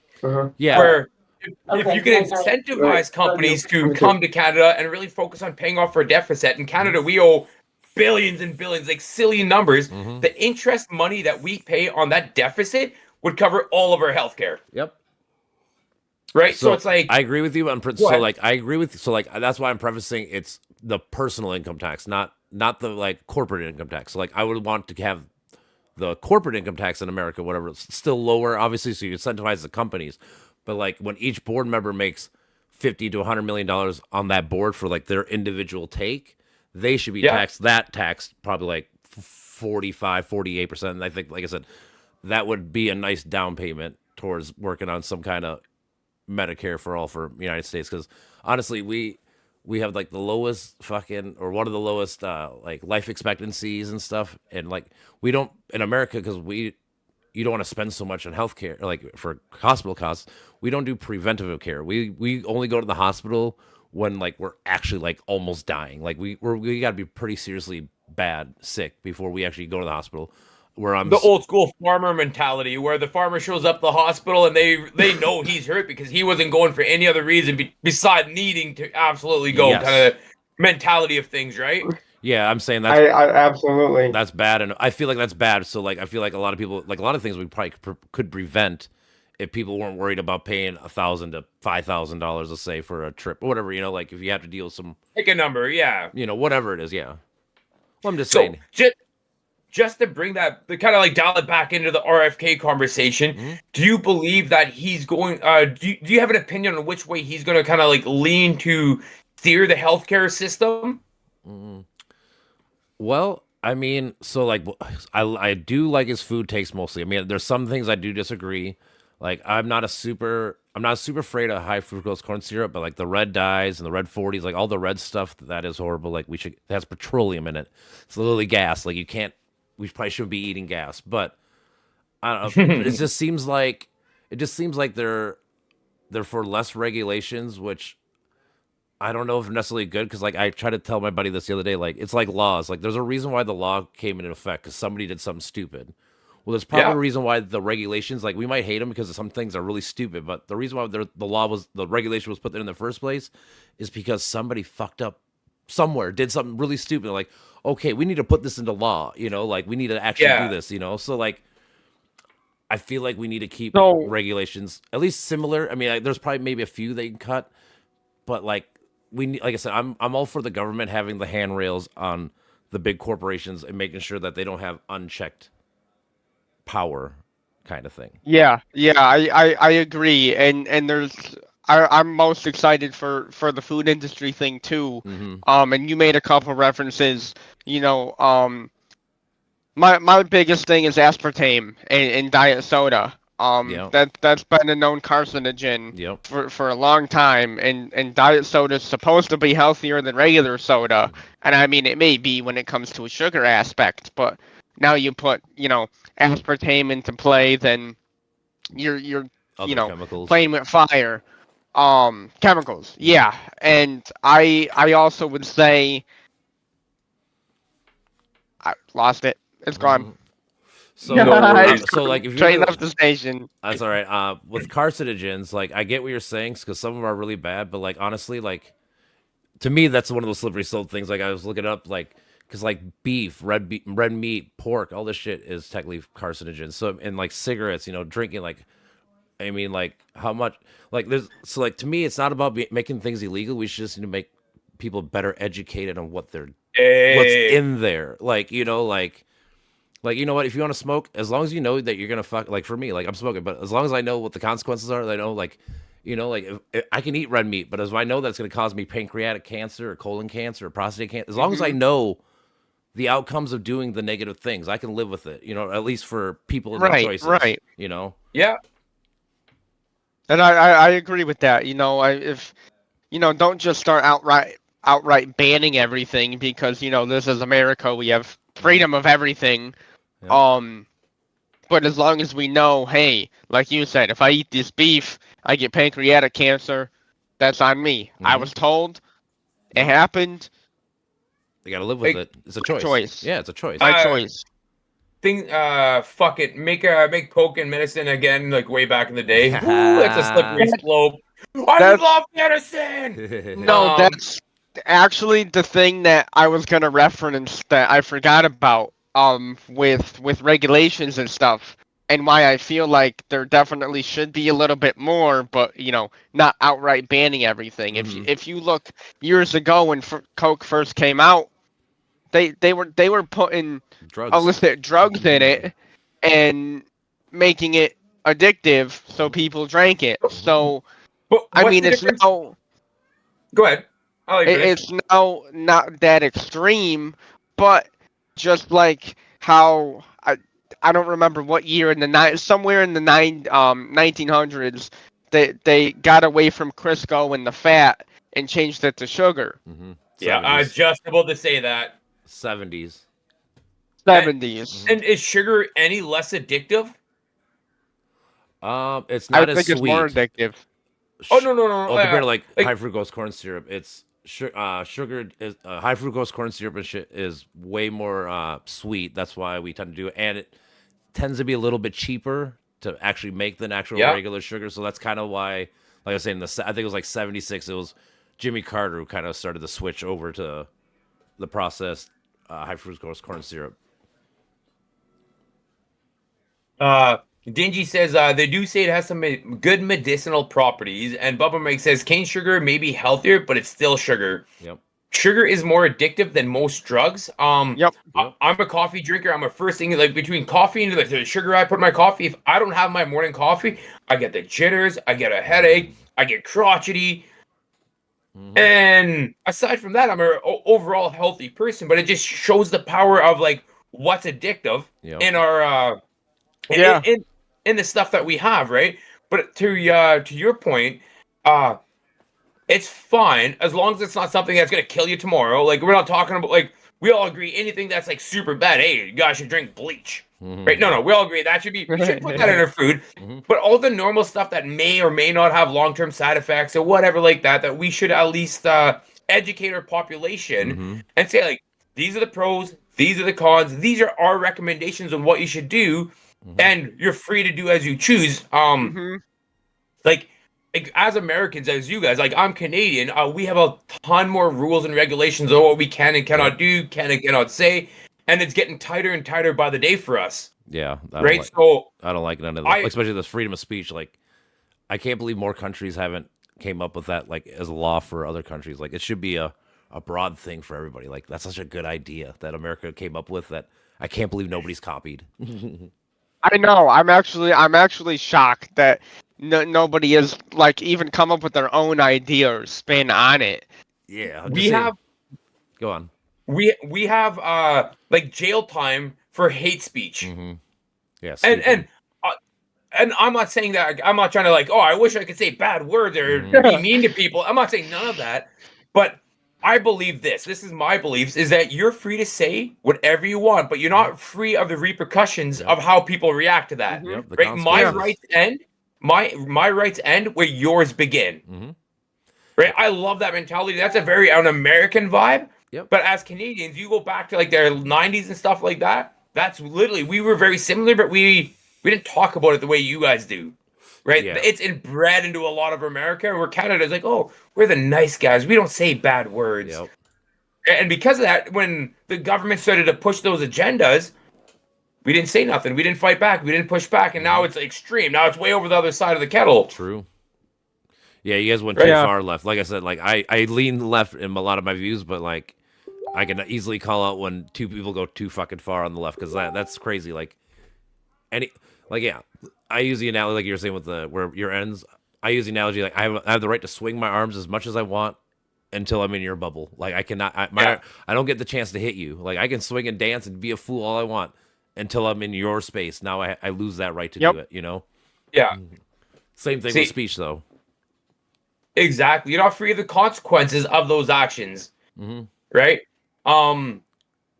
So just Dingy says caffeine, that's not even sugar. He's like, I like that one. He's the kind of guy, he would do the Bart Simpson, if you get any closer, right? Yep. Yup. So to move forward with the conversation, RFK brings a strong anti-corporate stance, unlike previous HHS leaders who were often tied to big pharma or healthcare or the healthcare industry. Or the opposite take of that, his lack of experience in government leadership and history of conspiracy theories make him a risky choice for such a crucial position. I disagree with that. Elaborate. And the reason I disagree is because, I mean, yes, he's never really been in any government position in his career, but he's spent his lifelong journey. I don't know, he was doing environmental stuff, but he is known for a lot of lawsuits he's put against the government in their wrongdoings. And that's where I feel we have good experience. Yes, he may not have been my feet are in the shoes, but he's been going after the people whose feet are in the shoes. So he knows the games, he knows, the ins and outs, and hey, you can't say this, or you don't do this. He's been in the public eye, maybe not as big as these people, but he knows how they operate. And if you're looking to do something good, you know how that system operates, you can get in there and do your thing, hopefully good enough. Okay. So I think I think it's a good thing. It's a different set of eyes for sure. And what were you doing, Saturn? I mean, I don't mind him being an outsider per se. I wish he would have worked instead of being an environmental lawyer. I wish he would have been like a fucking pharmaceutical lawyer. That maybe been a little bit better per se. But closer ties to it. Yeah, just more so like he knows like the actual like. Because, like, when you're, I suppose, being a lawyer, you probably go over all these studies, like, and you have to read every little bit of it. So, you probably pick up all the knowledge as you go, It's like, so I think that would be a little bit better. Like I said, the only thing that really holds me back from being, like, a real fan is just him being the anti-vax guy. Because bird flu is about to come out into humans soon. Like, that's a real big issue. And if we don't have a guy, just the case, yeah. I'm just saying, like, this is about to be a real issue. And if we have, like I was saying before, like, a bad decision is better than no decision. And if we have him sitting there and just waiting for good science, like he always says, I'm waiting for good science. Well, you might wait too long, and this thing might get real out of hand. Like, we need action. Like I said. So, like, kind of go back with, like, the COVID shit. Like, I kind of disagree with, like, how we did it in the beginning. It was kind of silly, and I understand that. But, at that point, I feel like bad actions were better than no actions. Okay. So, like, as a Canadian, like, we had, like, when it comes to the vaccine and vaccine skepticism and the public backlash and stuff like that, we literally had people have their bank accounts frozen. They were arrested. There's people still in jail to this day for peacefully protesting against the vaccine mandate. Totally right? Wrong. We were a lot more extreme than you, but that's where the action is more valuable than no action. Again, that's another slippery slope depending on how you look at it. Yeah, how extreme it gets, right? Yeah, for sure. To cycle back to what you said, like you said, you have a lot of liberal views. Like I used to believe that I was a liberal, 100% on the liberal side of things, but I feel the center has gone so much to one side. I'm deemed a conservative now, right? Same thing with the vaccine cause, and vaccines in general. Like my kids are up to date in all the shots. I'm pro-vaccine all day long. Yep. But I had skepticisms about the COVID vaccine just for how new it was, and I wanted to see some science before I made that decision for myself. True. Right? Yeah, I agree. I'm not a fan of like the mandating it or whatever you want to call it. Like, yeah, you should have the right. So like for me personally, like only people that it's hard to say force, but like only people that really needed to get it for sure was like 65-year-old people and up, and 2 comorbidity people. Like those people probably truly needed it. Younger people probably didn't need it. I mean, it sucks being sick. Like I got it. I got sick for like 3 days. It sucked. But I mean, like I was never worried about actually being killed by it because I'm a healthy person, you know. But so Yeah. like Yeah. so like it's a I get both sides of this per se because yeah, like I don't want, but like the thing is like at least in America, like when they tried to force people to do it, they gave you the option of doing like I think it was like a test every 2 weeks at your job in order to fucking show that you don't have it. So I mean like it was like a semi force, I would say. It wasn't like a full fledged like you had to do it or you lost everything. It was like a you could not do it, but you just have to be annoyed and to go to the doctor every 2 weeks and get a test, and you know it Yeah. kind of Right, ruins your right. day. But like I'd rather have that per se because that was like a middle ground compared to like you're saying with the Canada shit where it's the too far. You know where you're saying where it's like you're jailing people for fucking having free speech. Or I guess you guys don't have free speech, but whatever. You know, like protesting and doing all this shit. Like that shouldn't be allowed either. You know, like people should have the Yeah. right to protest and gather and do whatever. You know, so. Well, in Canada, like it was against the law for us to have gatherings more than like 5 people. Many people lost their jobs and stuff like that. So I'm at the same kind of stance as you, where it's like, if you don't want to, that's fine. But here are some precautionary measures we could take to ensure that we're all being safe and smart about these decisions. Because I get it, you don't know. Mm-hmm. I don't know. I'm not a scientist. I'm not a doctor. Yeah. I'm just Joe. I'm a regular guy. But at the same time, like we have to sometimes look at the bigger picture of society instead of our individual beliefs, while at the same time not crippling our individual rights. It's a fine line. So like A fine line. I use an analogy like so like you're saying like it's like we do live in a society. There's societal contracts like so for per se like every employee at a job has to wash their hands after they go to the bathroom. Like I'm it's, okay with it's that. not it's not a recommendation. It's a fucking law. Like if you don't do it and people find out, that place is gonna get sued. Like these, you know, like we Yeah. do have certain like you know you can't throw up and then go to work. That is against the law. Like so like Right. I It's get just nasty. yeah. Well, yeah. I'm just saying this. So like so like the social contract, you know, it's one of those things like as long as everyone agrees that I don't have the right to get you sick and I will do everything I can to make sure that I don't, you know, make you sick with anything, I think that's a good thing. Yeah, 100%. Sweaty, what's your take? I definitely agree with what you Dank said about it's common law and it is law. You wash your hands after using the bathroom. You do all that kind of stuff. As for what was said before, I was trying to get out of ads. And I was paying attention, but I wasn't paying enough attention. That's all right. I don't want double ads on my end. So could you bring me back in a little bit prior to the talking about hey, when you're at work, wash your hands. Talking about force.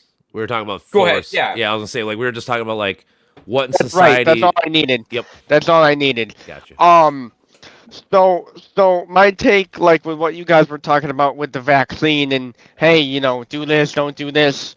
What got me the most was, at least here in the United States, was a lot of these companies were like, hey, get the COVID shot, get a free hot dog. Or, dispensaries were opening. Hey, get the COVID shot, you get a free joint. There was too many things trying to coax you to get it, and that's where I knew, hey, you know what? I'm young. I don't think it's in my best interest. And like you said, you wanted to see the science behind it. Now you got 3 companies telling you, hey, my shot's better. Hey, get this shot. My shot's better. And everybody's like, hey, we'll give you this if you get a shot. And it's like that it seems a little too forceful for my liking. Like we were talking about before with the food or smoking. You do this, you'll get pancreatic cancer.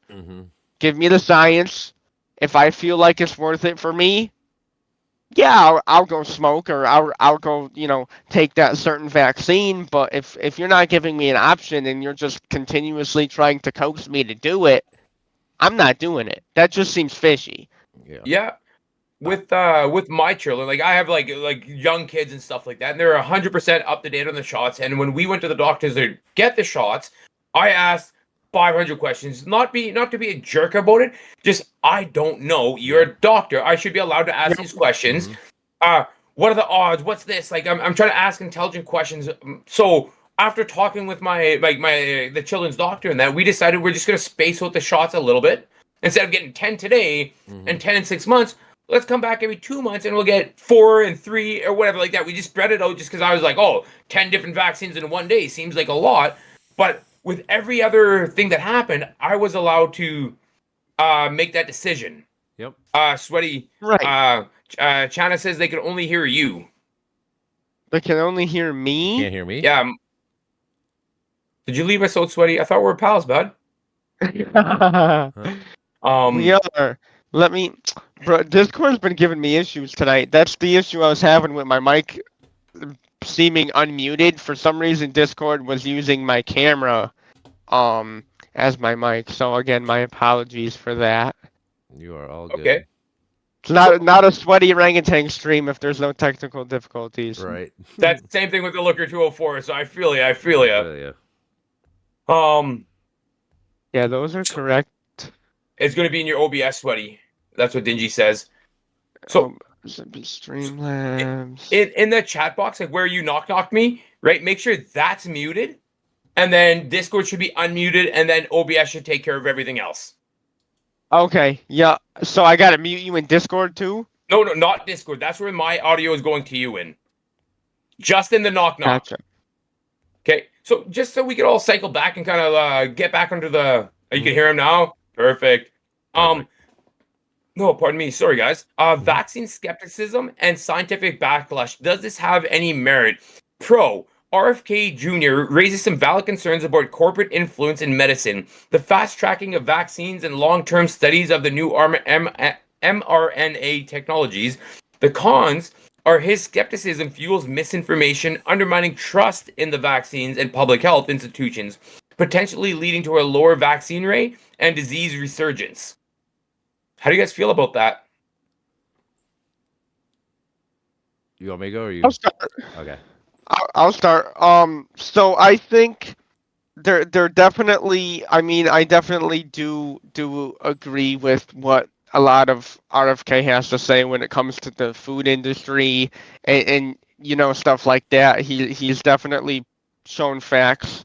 And he's to me proved to be a trusted man. So when it comes to this kind of stuff, I'm taking his word for it. And I'm trusting him because he's a new face. As for it may decline vaccine rates, that may be a possibility, but it probably most definitely will happen, but I don't think it will necessarily be his fault. I think a lot of it will rely on how the media reports it, because a lot of people, that's their main source of information. They don't have the time to, do other research because of kids or work or hobbies or anything else. So I definitely do see some fear of vaccines being a possibility for sure. So we actually have a study on this. So since 2019, 95% of kindergarten kids were fully vaccinated by the time they went to kindergarten. Right now it's down to 92.5%. So it's gone down 2.5%. And then honestly, we have over 261 cases of measles in 2024, and those are all anti-vax people. And then we just had our first case of polio in America since 1993 in 2022 in New York State. So I mean, like, we can't be having like I kind of understand why people are anti-vax because it's really complicated science, and especially with the mRNA is really scary. But honestly, what is it? I think it's after 2 weeks, on average, if you take a vaccine, within 2 weeks, if you don't have a side effect of like anything, you're not the probability. You're not going to get a side effect. The worst side, like the long COVID people, like if you got long COVID from the vaccine, I feel really bad for you. Like there's some people, but again, I feel like it's such a small number. Like I think we have 2 billion shots given out worldwide, and you would think if it was really negative and bad, we would see flies dropping everywhere around the world. there are some cases of myocarditis and stuff. And when I was researching it, mainly it was because nurses and stuff were overworked. So when they were giving shots out, it was supposed to be intermuscular, so it was supposed to go in your muscle, and they would hit the vein, and they'd shoot it right to your vein, and then that would go right to your heart, causing the myocarditis. So I mean, I wouldn't blame the vaccine itself about it. It was just more people being overtired and overworked because they were fucking working. Those nurses working. I know a chick that worked. She was working like 16 hours a day, dude. It was fucking horrible, so I get it. So, I mean, I don't see why we have so much skepticism on things. And like I said, these big ones, the MMR and shit, we need to get that back up to fucking almost 100%, man, because we can't be having polio in America. We can't be having the measles, mumps, and rubellas. Like, these are serious diseases, and we cured them for 30 plus years. And like I said, they're slowly coming back, and that's not good. I agree. I absolutely agree. And I hope it doesn't bring fear to those, because I'm how I would stance myself is questionable vaccine. Mm-hmm. Like fine. the common vaccines, like you said, you get when you're kids, and polio, tetanus, all that stuff. Totally fine. Mm-hmm. They've been around for a long time. You can trust those. They were made for a reason. Mm-hmm. But now coming into future sense where corporations are getting a grip on a lot of things, and how the government and everybody else pushed the COVID vaccine, I definitely think fueled the skepticism. Now, as if it's going to get worse or better with RFK being in charge, it's kind of we're going to have to wait and see. Yeah, it is a wait and see. I would, but like as much as I'm not a super fan of Trump, Project Warp Speed was his plan, and it was honestly probably a good plan. Like, people can bitch and moan about how fast it came out, but you know what? A lot more people are probably alive because they got the shots. Like I said, for every one person that had a bad side effect, there's probably 1,000 to 10,000 people, especially like I said, the older folks that got it. Like, those people really needed it. There was a graph I saw. It's fucking like, at one point it was like 33% of unvaccinated people that were like 65 plus getting it were dying at one point, like the height of it. Wow, it's just crazy because that there's a pure statistical number. Just like after the majority was vaccinated, the odds of someone getting sick with COVID statistically had to be someone that was vaccinated, just due to sheer numbers alone. Yeah, it didn't stop me from getting the COVID. Like, that's the thing. Like, originally they did say that. They did, and it was they were lying or whatever. Like you say, they gave corporate manipulation. I believe so. I like to try to have faith in people and humanity and stuff like that. And I believe they gave the information they had at the time. Mm-hmm. We believe this is what it is, and maybe they fluffed the numbers a little bit to make it sound better, and that's fine. I get it. But when after the fact, now we know it's 70%, and you're going to need a booster, and it's going to wean, things like that. And then people started questioning, oh, well, you said, no, I didn't. Mm-hmm. They wouldn't take ownership. They couldn't say, like, oh, actually, because this is a new thing, we're learning as we go a little bit, and we're doing our best we can. Yep. That hurt the vaccine cause. The trust more than the people that, like, because people that are true anti-vaxxers, they don't get any.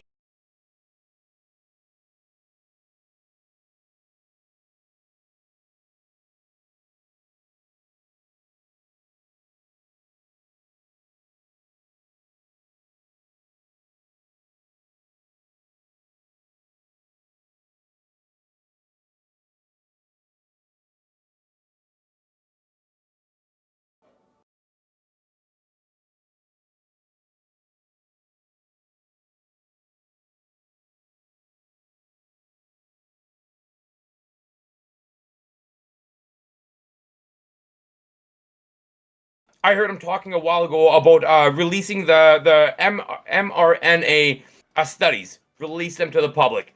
Because right now they got a 50-year plan. They're going to go 4 pages a week or whatever the number is before they release the actual information. If you want to build trust, release it. Let's get some of our most brilliant minds that'll look at this and analyze it and see what those numbers truly are. And then that's going to, it's going to show us like, hey, we're only at 70%. We got room to grow. Or it's going to be like, hey, we're at 80% and we should kind of refine it, whatever like that. But if we could look at the facts, because like the polio, you could literally go on the government website, pull up the stats on polio, how it's made, who makes it, the odds of it, how long since we've had it. Those are all facts that are easy to come by. Absolutely. Right? With the COVID vaccine, the test studies, you can't get that. I can't get that. Like, so it's one of those things. Like, if you want to build trust, transparency is the key. And with RFK being so outspoken about his beliefs, right? There's gonna be a lot of people with a microscope on him. Yeah, and I think he will be a very transparent person, based on what he's talked about, and it seems like the current administration is, they want to release a lot of stuff to us people as transparency, so it gives me faith. Right? Because I think all of us would agree that if they come out and they're more transparent, and even if they say like, "Hey, we're working on being more transparent. Here's our plan. Here's a strategy, or whatever it might be," that will start to ease the burn of the band-aid coming off. Yeah, absolutely. I agree. I agree. Yeah, I mean, anytime you got people openly showing you what they're doing, that's always a better thing in general, no matter what. Right? And with RFK, like I kind of think he has a little bit of a big mouth. He falls into that Trump suit where he has a little bit of a big mouth. People are gonna be on him. They're gonna be on him because right now he's under the microscope big time, and anybody that can prove him wrong will happily do it. Yep. And there's gonna be a bunch of RFK Jr. Fans that are gonna try to prove him right. Either sure. way, us as the public, we get the benefit of that information because now we get to form intelligent opinions on it. I mean, so what do you think of him being against pasteurized milk? Can I be honest about that? Always. I'm very uninformed about the topic. Okay. To my knowledge, there's nothing wrong with it. The only thing I've ever heard about that is some of the hormones and the way they treat the cows and stuff like that. That is getting passed through the pasteurized milk.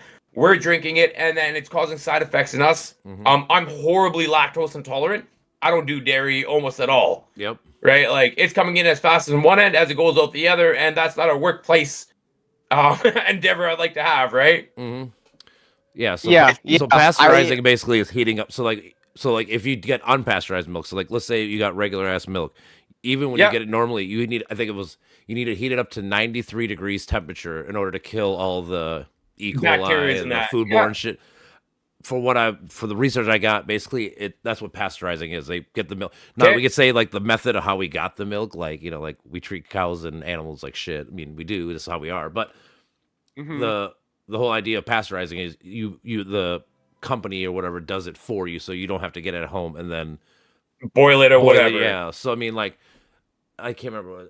It's we've cut down so many food diseases and shit from just that. So I think honestly, it's a good thing, and it cuts down us as normal people having to do something that we just not accustomed to doing. Like, how often do you think of just grabbing milk and be like, "Hey, I need to go fucking put it in the microwave for 2 minutes to drink it," like right. This isn't the 1800s, Yes, that's my point. So, But and my big thing is that bird flu has gone through cows, which if we start drinking it, and if people don't take care, if people don't handle the shit they're supposed to do, and if it's not pasteurized, it could lead to another bad outbreak. So, like, there's things that I like. There's a reason why I'm not really a fan of unpasteurized. Like, I think if you wanted to go meet your local farmer and do it yourself, by all means, I don't care. But I mean, like, to be at the like Walmarts or any grocery store, like, I think it should be pasteurized.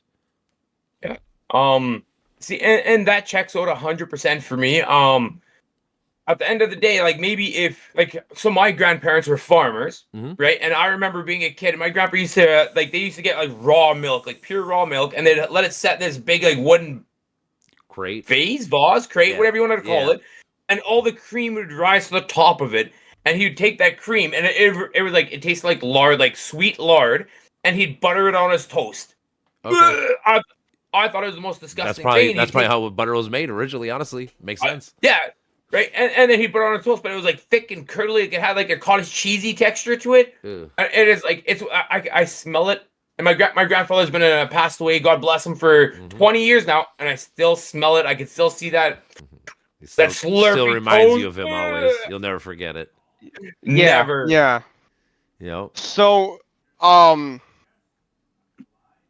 I agree with what both of you say. I don't think you should be anti-pasteurized milk. I mean, as long as we're following the foodborne illness properties. Yeah. I work in food service, so I'm very knowledgeable when it comes to that stuff. Yep. You cannot skip those. No. Absolutely cannot skip those. I mean, I think it would be pretty cool if, in this sense, we had freedom of choice. You go into a store, raw milk or pasteurized, or even we go back before my time where you had the milkmen, and you get milk delivered to your door. Yeah. That'd be pretty cool. Yeah. Just to read a comment here from Bubba Mike 77, he says at TheLooker204, it is a genetic mutation why we can't drink milk at all. You're not lactose intolerant, you are normal. I don't drink milk. I just think it's gross. Well, just dairy in general for me, like cream in my coffee. I couldn't make it from my house to work with cream in my coffee without having an accident on the side of the road. I can't. And then Bubba Mike says the FDA has a lot of say in this. Then Dingy Scroll says, "Shit, I still have baked milk." But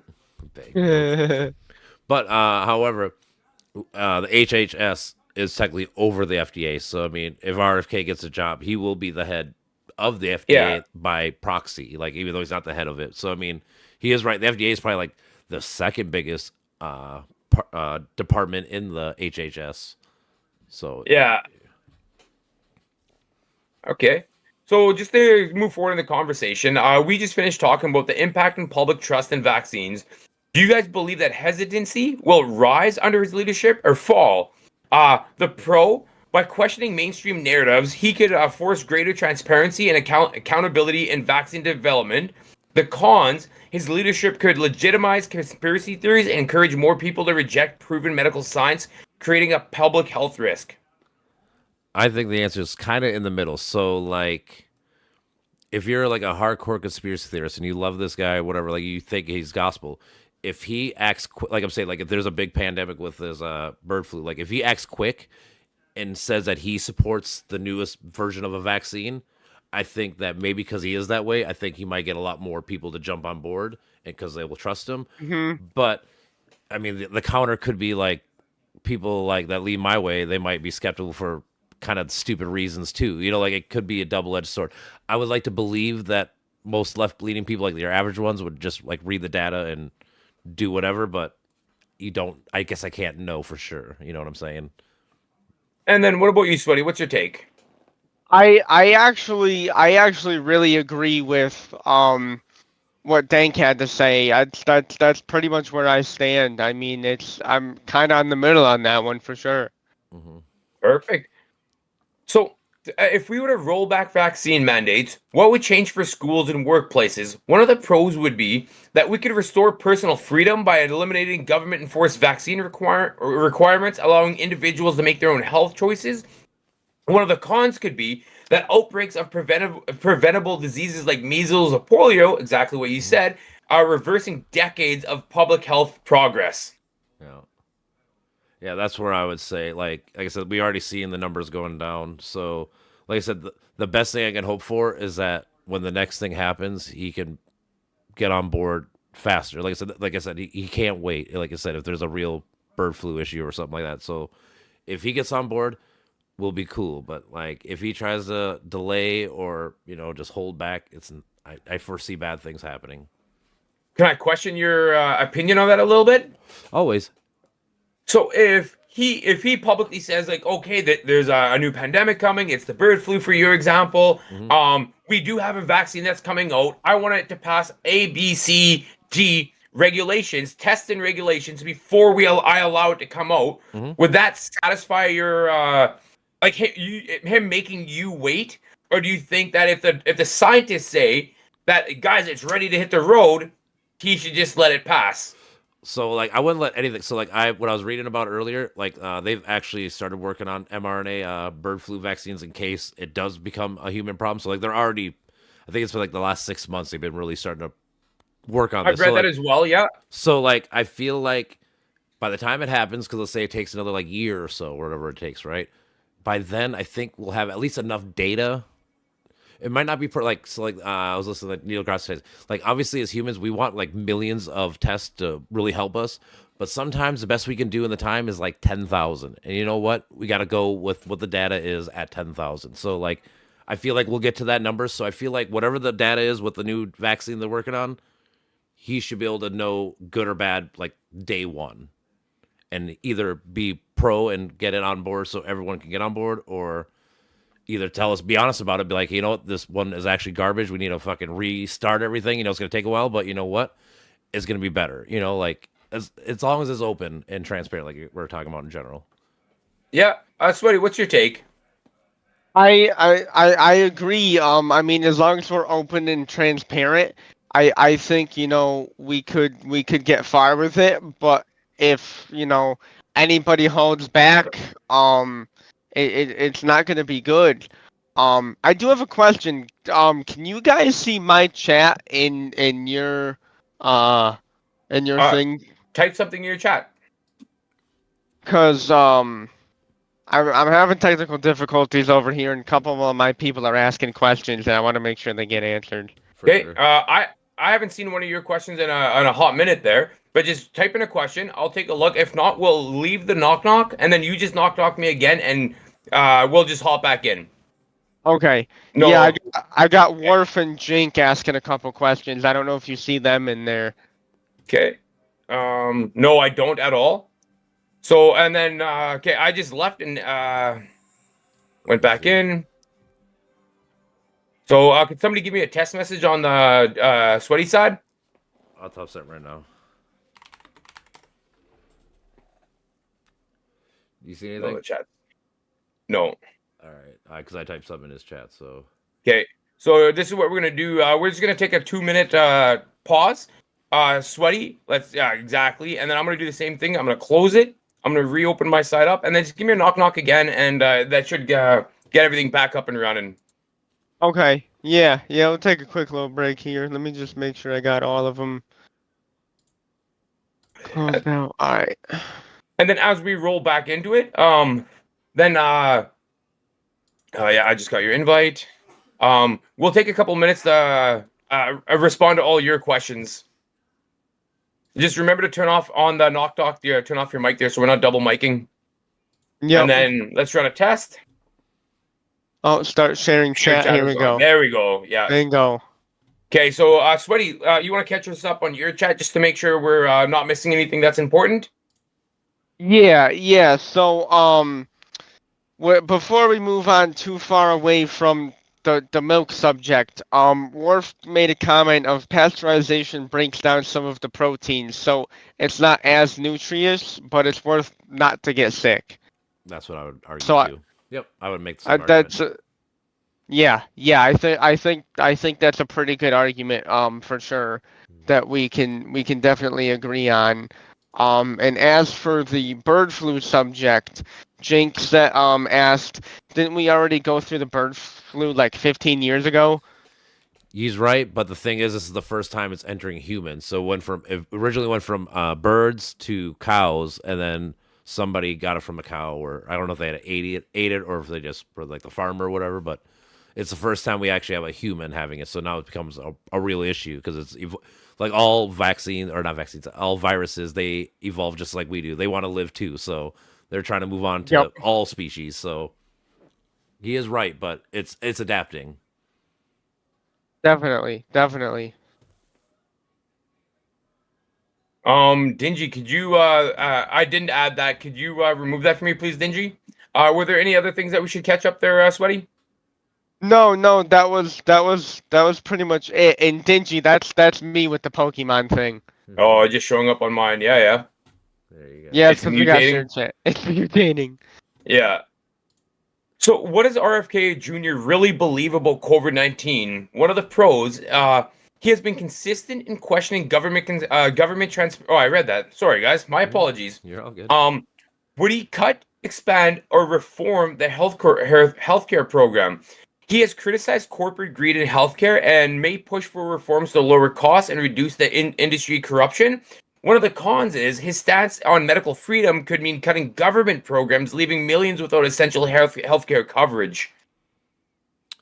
Yeah, the only issue really I have per se is that we actually don't really have a clue what the actual plan is. So, like right now, we're rolling with the Affordable Care Act, Obamacare, which is, I mean, it's pretty good. It's not obviously it's not perfect, but if you're gonna repeal it, they talk about repealing and replace, but they never tell us what the replacement is. So that's always gonna be my issue. And in general, I would not cut government programs unless like they'd have to like really prove that there's no need for them, because like I said, it goes back to my regulation things. Like there's probably a reason why these things exist. Somebody did something stupid at one point and they needed to have some oversight on it. So unless you could show that like literally there's everybody's hum out 100% perfect, I think you got to keep them. So unless, like I said, unless they have another plan that we just don't know about at this point.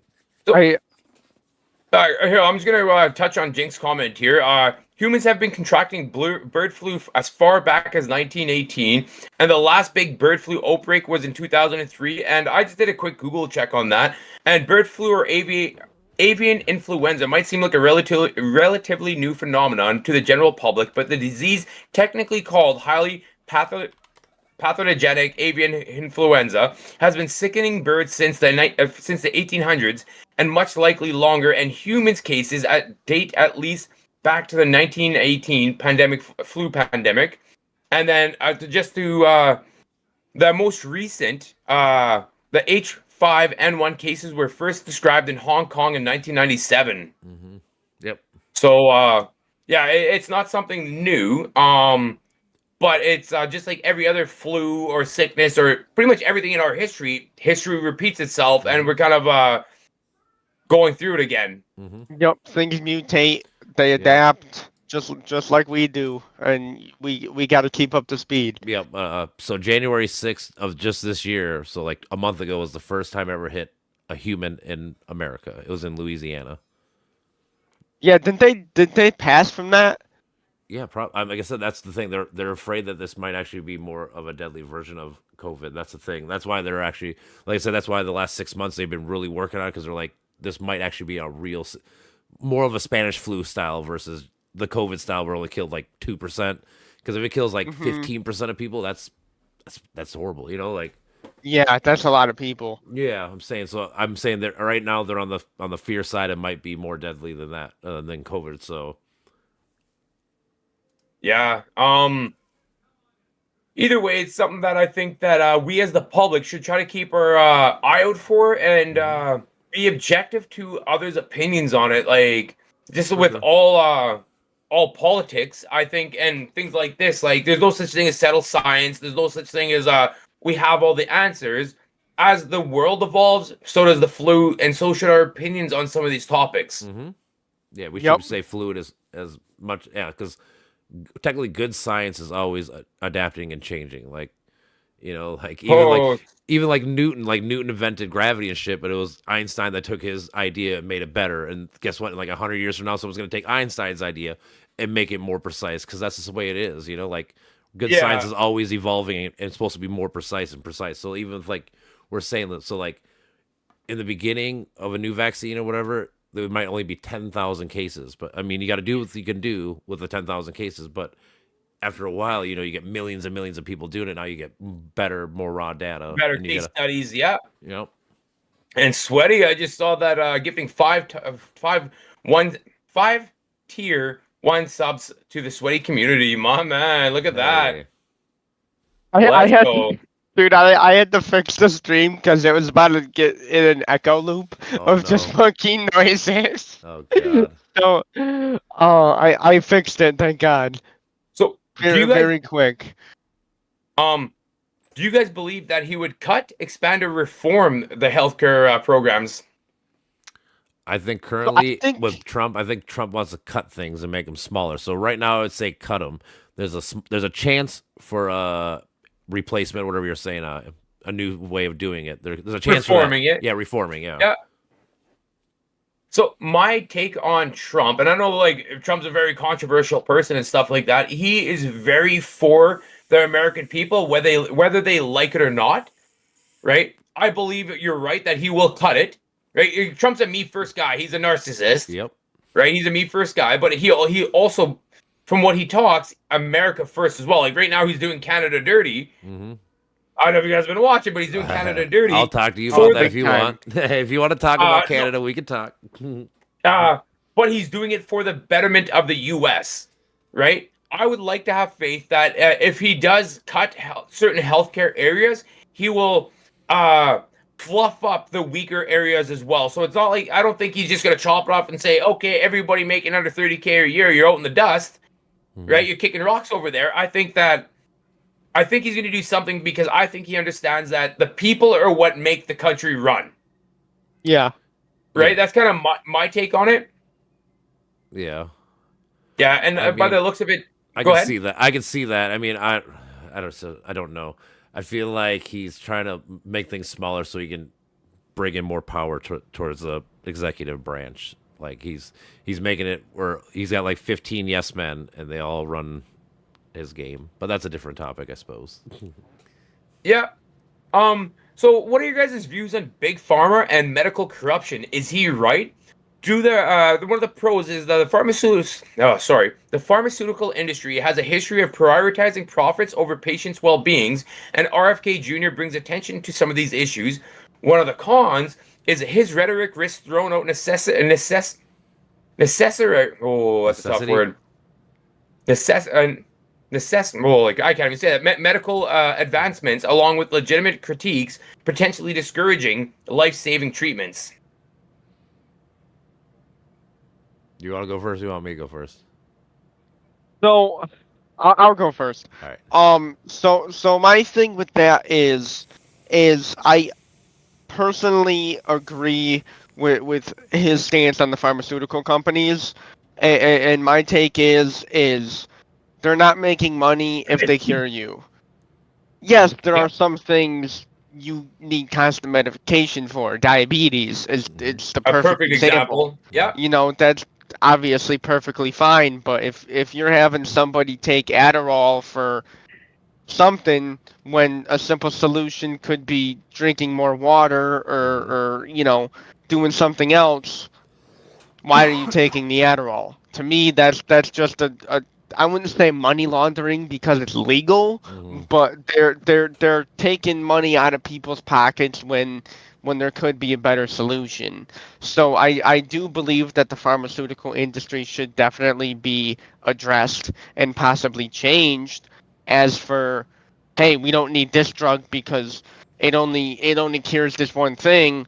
No, that's stupid. You know, we need insulin for diabetes. You know, we need, you know, people with, you know, autism, they're on their medications. People with ADHD, they're on Adderall or, you know, whatever else. Those things we need, but there definitely should be a limit of, hey, you know, maybe we don't need to push pills. Yeah, I would agree to an extent. Like, yeah, big companies do try to get physicians to sell their drugs instead of like other, you know, knockoff brands. You know, like OxyContin. Guess what? Their big corporate boners pay off these hospitals to supply kids, or not kids, but just people with OxyContin. Don't buy the cheap knockoff version. So I mean, there is definitely a bunch of shady shit with the big pharmaceutical, especially the what they call it.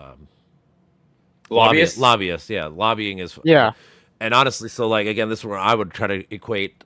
We need to get lobbyists and make this is where we need to make healthcare more of a socialized thing than a capitalist thing. Because as long as we have capitalism is based on making profit margins. So you're always gonna have big pharma, like, because even if you cut big pharma now, right, you cut them in half, there's gonna be a new company that's gonna become the new big pharma. There's always gonna be the top dog, new monopoly. And they're always gonna be paying for it.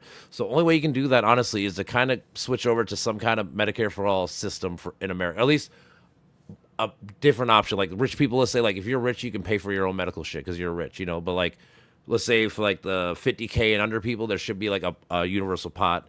Maybe you get to use it like 3 times a year, unless you have like actual diseases or whatever, where you know you get to get more of it. Let's say, but just there's got to be a better way. We got to have more.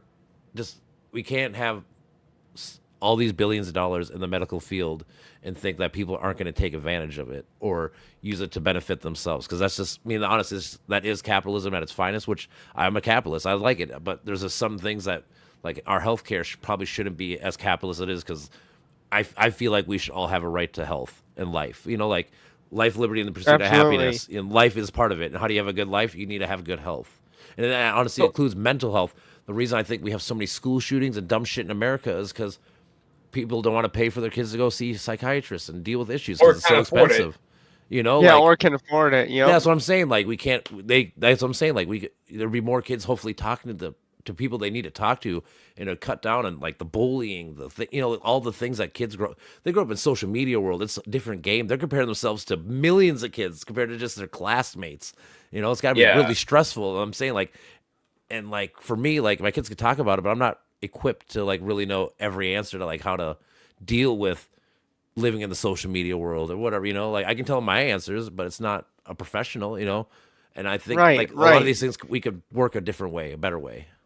So I'd like to comment on that. I recently had this debate with someone that I think is just way smarter than I am, and the way they kind of explained their take to me is that they are well off. They're a wealthy person. They're a six-figure kind of a person. Their wife makes good money, all this kind of stuff like that. And they're like, I make well.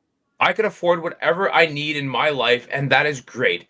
But because of those blessings that I am gifted, I should give to those who cannot afford. If for me to be successful in life, I not only have to make enough for me, but like when your cup's full of water, you should pour the overfill into someone else's, not another cup On for the yourself. floor. And that's oh yeah, exactly. Well, that's what a lot of On things the do. Like, floor. Yeah. how much is too much for you when there's people suffering? So it's like, if we're more compassionate to those who have Empathy. less, and empathy and compassion, right? We can solve a lot of those problems simply with that. And then the other take that he had was right now, Big Pharma has big margins on a lot of these drugs. Like a lot of these stuff, like they're making a 40% margin on this thing. So like they're raking in the dough and all that kind of stuff like that. Where big grocery chains and stuff like that, their margins on their food and that are like 3%. Yeah, maybe 10 is high. Exactly, 10 is high, and they're still raking in billions of dollars. Right now, if we could regulate those big pharma companies to say, like, you're allowed to make money, we want you to be successful and grow, but we're going to cap you at a 3% margin, and everything else you make above that has to go get donated into subsidies to reduce the cost of those products for, say, people under, pick a number, right, lower income families, whatever that might be. Yep. And, like, that in turn, because then they can inflate them. Like the more they inflate themselves, the more people underneath that they're going to be bringing up with them, right? A rising tide raises all ships. Yep. Right? Think about in Peter Parker, with great great power comes great responsibility. So like exactly, like that's why I try to preface like with like somebody who makes like the CEO personally who makes $50 million a year or even more, like. This person could probably afford to give up 47, 48%. Like that extra 12% of tax revenue. I think I looked up. It's like 2,400 millionaires or 24,000 millionaires in America. Like that's a good chunk that we could hopefully put into the pot where you could have some kind of universal health care. It wouldn't be all of it, but Oh, yeah. you could have that mixed with Medicare and Medicaid that we already have. Because the thing is, like, especially in America, it's the largest thing we spend. It's 1.2 to $1.6 trillion a year we spend in healthcare. Like we spend the most, and like I said, we don't have the best results. So like there has to be a better way. And like I said, to me, the reason why I spent the most is because we have the corruption we're talking about with the big pharmas, and that the capitalist system where as long as pharmacies are trying to make money, they're gonna make money. Like we need to regulate them. That's why I'm trying to get to like a some kind of universal style. Like I said, it doesn't have to be fully universal, but just something where there's, like I said, these people that make so much money, they can, like you're saying, they should be able to afford to give up 5 to 7% on $50 million. Like you're still walking out with like $35 million a year. You're doing fine. I don't know how you can't live off that. I read a study. I think it's once you get over like 80 to 100 grand in a household, it basically doesn't matter how much money you make after that because you can already pay all your bills and live fine with 100 grand. Right. Now, if you have a million, you get the best things or whatever, but it's not necessity. Like you don't have to worry about pressure. Yeah. Yeah, no, and that's where I do agree with you to a sense, because like if you think about it, what are they doing with all of this money? What kind of person needs all of this kind of money? Yep. I don't understand. I mean, if I made $200K a year, I would be the happiest person in the Right? world. You would never have I to worry wouldn't about be in any debt. bill. You would never have to worry about anything. Like I'm saying, like all your car payments, all your bills, all your shit, you'd be just totally fine at 100K. Right. It's crazy. I don't I can't wrap my head around the fact of what do these people need for all this money. Yeah, you have a luxury Power. car and a nice Power, I house, but suppose. yeah, power. Oh, I can have 5 maids and whatever else. I mean, that's unnecessary. I agree. I don't. Yeah, like so that's why. So like someone like with Elon, he's got $400 billion. Like literally, he can give $200 billion to like healthcare, whatever the fuck. Pick a project, and he would still be almost the richest man in the world, and and help a actual society in general. Like like society needs help. Like we have so many poor Yeah. kids in schools. Like they don't have enough teachers. Like there's a lot of issues that not obviously like.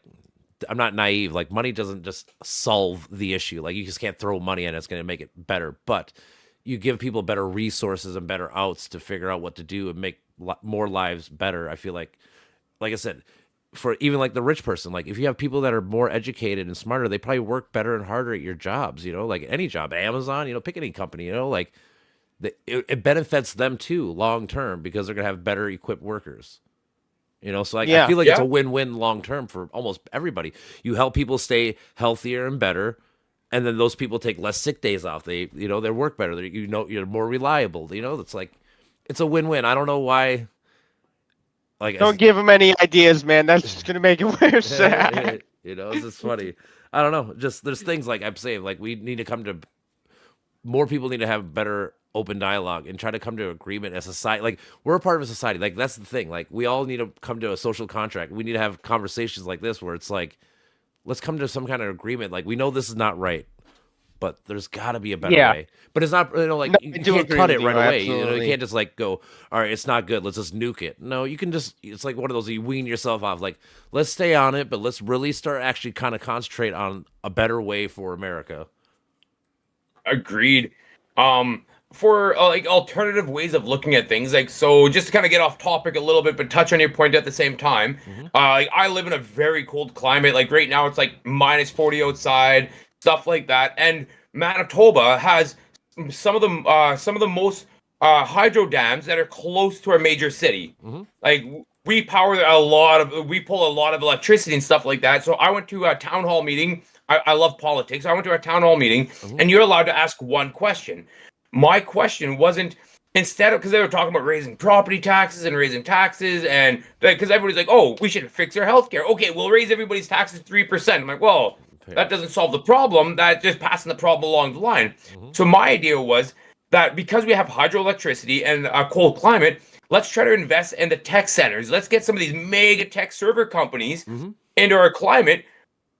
Cooling costs of all the servers. It's free for the winter time. You literally have a fan blowing in the cold air, regulate how much you're letting in to keep everything at the optimal temperature. And then because we're producing free hydroelectricity, we could sell it to these companies for cheaper, thus in turn creating revenue, thus in turn bringing jobs to our sector and stuff like that. And they're high-paying, good quality jobs. And let's take that revenue that we make from that and supplement our healthcare. I agree. Right? And my PM, like or MP, sorry, he's like, "Oh, that's a great suggestion," and then literally skipped over me because it's a hard thing. It's not easy. It's easy for me to say, right? I'm not the guy to make it all happen, but I think that's a great idea that could be beneficial to myself personally because like I do tech stuff. I like computers and that, right? For sure. But it's great for our economy, great for our healthcare, great for jobs, and let's give him tax incentives to come here. I agree. Yeah. Right? Like, hey, your first got 5 me years sold. first 5 years in our province, we'll cut your taxes by 10% just for the upkeep of the building the infrastructure, whatever it might be, right? Yep. I bought solar panels with Biden because Biden upped the solar tax credit to 30% off. So I got 30% off my solar panels, and I basically never pay a solar bill ever again. I pay 12 cents a kilowatt, and I sell it back for 14. So I actually make more money than intake off my solar panels. See, that's an amazing incentive program where you could, like, instead of saying like you have to do this, hey, how about this? Like, here, I'll give you a tax break that could make you green. Yep. Right, and then So like Go ahead. I'm saying, so like with health, right? I think the government should do similar things like with health. So like if you don't Exactly. if you don't smoke cigarettes and you can prove it or whatever, you get like $100 off your taxes. And if you don't like drink, you get another $100 off your tax. So you incentivize. It's like, so yeah, instead of making things illegal and banned, I'm more about incentivizing, having the government be like, you know what, this is a good idea. Let's not force people to do it like forcefully, let's say, but we kind of persuade them by giving them a few extra bucks here on your taxes. And because people do things for money, obviously. If someone says, hey, man, and if you get $100 every year because you don't smoke, you do that for 30, 50 years, that's a lot of fucking money you get for free just for making a good choice. And it's going to save the healthcare system, all that, like lung cancer and stuff like that, right? Yeah, I'm saying it's all good. Yeah, I agree. Yeah, I think for, like, I'm a fencer by trade. That's what I do for a living, is I build fences, right? For a couple of just regular blue-collar guys, I think these are some great ideas that should be looked upon. Yep. I also believe that whatever side of the political aisle you're on, it doesn't matter. We should have intelligent conversations about some of these things, because maybe you and I disagree politically, but I agree with your idea, and that's going to bring us a little bit closer, little bit more likely to compromise on some of those tougher topics if we've already built up that relationship of like, hey, I disagree with you, but I think you're a good guy, and I see where your heart's at. You know what? I'll give that 2% so that you win that argument on something bigger to you. Yep. Yeah, it's all about finding the middle ground. Like I said, like I always use like the abortion issue. Like if one side wants abortion all the way and the one side wants it for never, why can't we come to like a 20? Like somewhere in the middle where we can kind of number, kind of agree on a point instead of being so like it's my way or it's no way. Like that helps nobody. Yeah, that's one of the biggest ones where everybody's so headstrong with it and nobody can come to any agreement. It's crazy. Yeah, especially online. Yeah. Like I said, that's why I like talking like face to face or like with people like this, because you can actually like get like the sense of what the conversation is. Because like a lot of people, you're reading keyboard somebody, warriors. Yeah, you're taking context, miss context or whatever, and it leads to a big fucking ordeal fight or whatever. It's stupid, it's just, and nothing ever happens. Like, oh, we just rambled about nothing for 20 minutes instead of actually having like a good constructive conversation. Keyboard warriors come out. Yeah, all that kind of stuff instead of having a real like these are things like we're a society. We need to figure out together what the future is for us, because these are issues that we know these things are issues. They're not solved today. So what are we going to do in the future to actually make these things work in our favor? Right, for your abortion topic, like I agree that there's going to be people on one side and the other, no matter how we cut this cookie. And I believe that people that are against it, they never will do it. And the people that are for it, they will do it. Now, there's dangerous sides to both those coins, right? There's going to be people that can't or shouldn't have kids, having kids, and people that shouldn't have, that maybe need abortions, having unsafe abortions. Right? Sure. Neither one of those are a winning situation. So exactly what you said, we have to find an intelligent way to have that common ground. And I know it's kind of like a taboo thing for three dudes in a room to talk about that. Talk about that thing. But at the end of the day, like I think like if three women want to have this exact conversation with that merit of like, there's two sides of the conversation, and we're looking to find the middle. Yeah. Not convince you to my side, not convince me to your side. We're looking to find the middle. Yeah, that's how any great so like with Biden, he did the infrastructure bill. It was bipartisan. He got like 15, 20 Republicans, to come on his side because it was a good bill or whatever. Like we need more of that kind of stuff. We need to stop having such partisan lines. Like, all right, here's the issue, and if you're red, you're automatically on this side, and if you're left, you're automatically on this side.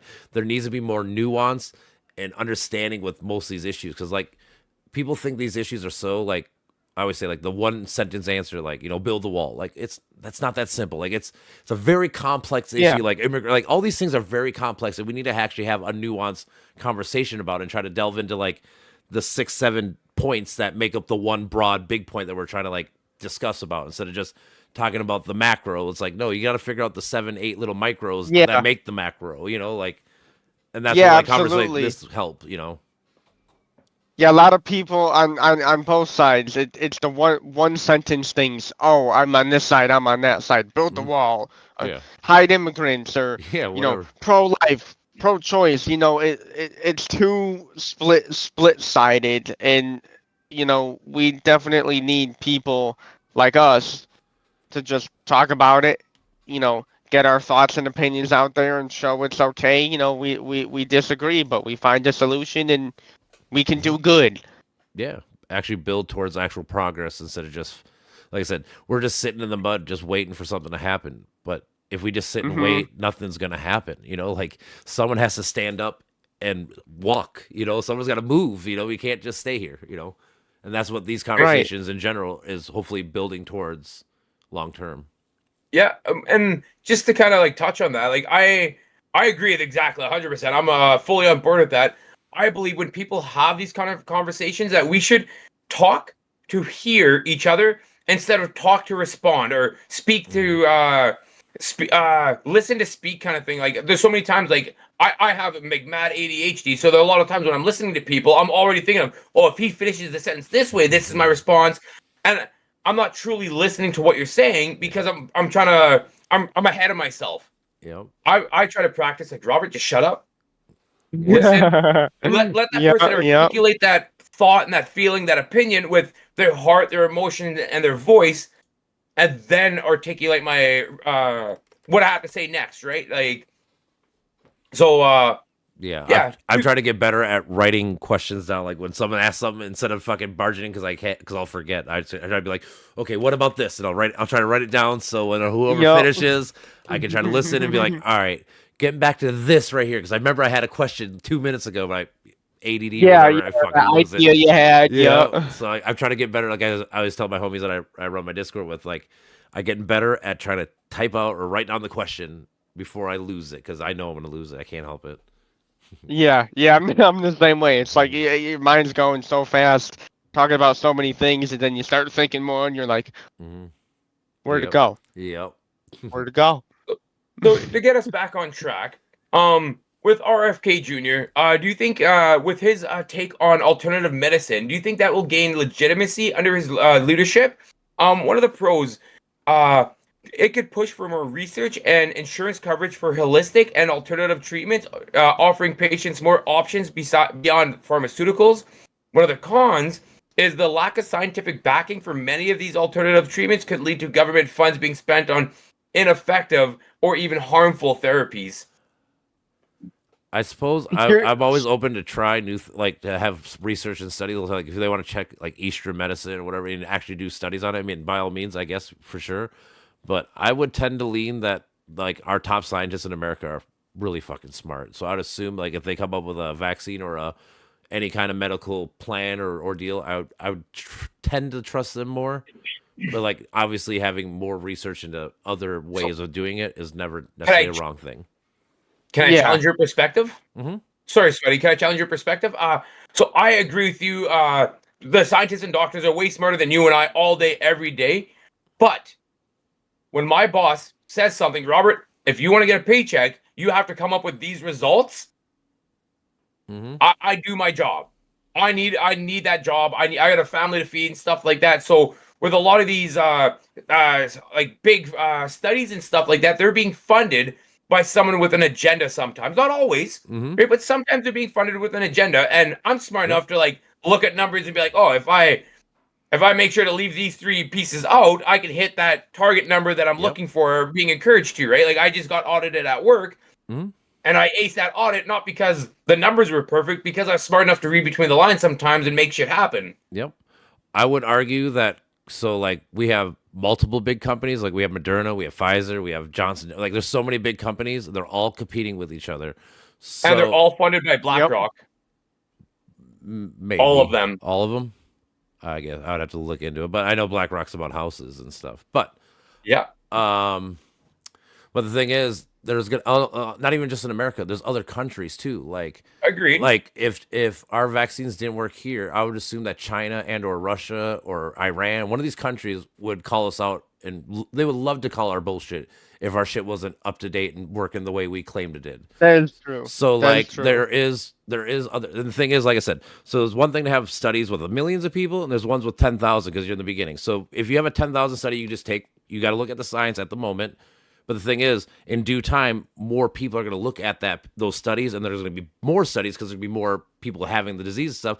And you hope that throughout the whole world that all these people are going to come to some kind of agreement, right? Because, like I said, like our adversaries would love nothing more than to be like, these people fucking lied to you guys. Like the mRNA guy is gonna kill you in 5 years or whatever the fuck. Like they would love to say Yeah. that, you know, like. Oh, But absolutely. they don't. Like Absolutely. Russia bought our Johnson and Johnson to use for their shit. So I mean, like, you know, like it must have been pretty well. At the same time, like the Moderna COVID-19 vaccine, it was halted in Sweden and Denmark due to a high risk of heart failure. So they made it illegal for anybody under a certain age to have it. Yep. AstraZeneca has pulled the COVID vaccine off the shelves. Like they do not produce it anymore whatsoever. So that's two of the big three that already have that pushback from different countries. Our problem in Canada and the US, so Canada, news outside of our government-approved news agencies is illegal. In the US, you don't hear a lot of news coming. Like, when was the last time you watched Russian news? I mean, I try to because I try to be objective. Like I try to, but in general, I know what you're saying. In America, no, we watch MSNBC, CNN, absolutely. whatever. But yes, I get what you're saying. Right, there has been some of that, not a lot, and I'm trying to be objective on it, not push back on the thought process, right? But I just try to. For sure. Dude, I like it. Dude. It's all about good. And so, Sweaty, I kind of cut you off at the beginning. You want to touch back on that? Yeah. So I do want to tie back into the original question. I do think, you know, going the holistic end, you know, the more natural end, I think that's a great idea because there are definitely some scientific arguments that say, hey, using this plant for focus or, you know, for whatever else works. And I mean, I don't know if it's been studied enough to say, hey, it has the side effect like you were to take a pill to help you focus. But I do think it definitely should be introduced, kind of like the same way we had that conversation with the raw and pasteurized milk. We have a choice. But my only concern with that is if you kind of compare it to like the medical marijuana industry, it can be good, but then you have the corporations come in and they corporatize everything, and then it's just another version of what you originally tried to fix or replace. You know, so there's a chance of that happening. I hope it doesn't, but we should have that choice. Hey, you know, maybe this herbal remedy is better than this pill. Absolutely. Yeah. I think both options should be looked at. Like, I'm a firm believer of like, let's throw spaghetti at the wall and see what sticks. Yep. Right? Exactly Yeah, what you said. There's a lot of holistic healthcare that I think is baloney. I think it's 100% baloney.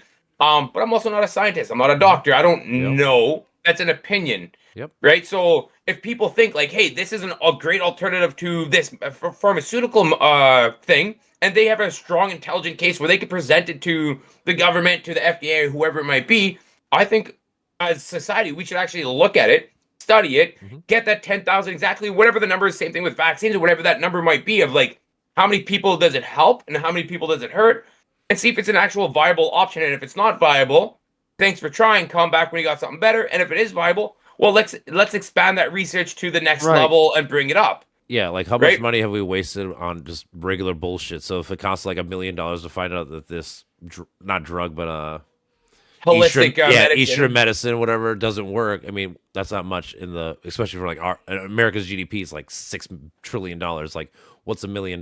Nothing. You know, like really, it's just peanuts. 2 pennies. You know, like. So yeah, if it costs you a little bit to find out to basically check off what doesn't work, that's fine with me. Yeah. What would a health freedom approach to the HHS look like for you guys? One of the pro statements is less government interference with personal medical decisions, empowering individuals to make their own, choose their own treatments. One of the cons, it could create a deregulated system where bad actors exploit loopholes, putting people at risk. Yeah, So I do agree with both those statements. I think the pro is a very good pro, and that's what it'll look like if everything works out good. But I do think the con definitely is a possibility and should be a concern, because if we're going to be making cuts and you know, trying to lessen spending and make things healthier, we can't forget about the things that, you know, we've been fighting for a long time, going back to polio, diabetes, you know, that kind of stuff. Those are things we cannot forget about. Yeah. So, you know, if we're jumping loopholes, it's a slippery slope for sure, and it could get dangerous.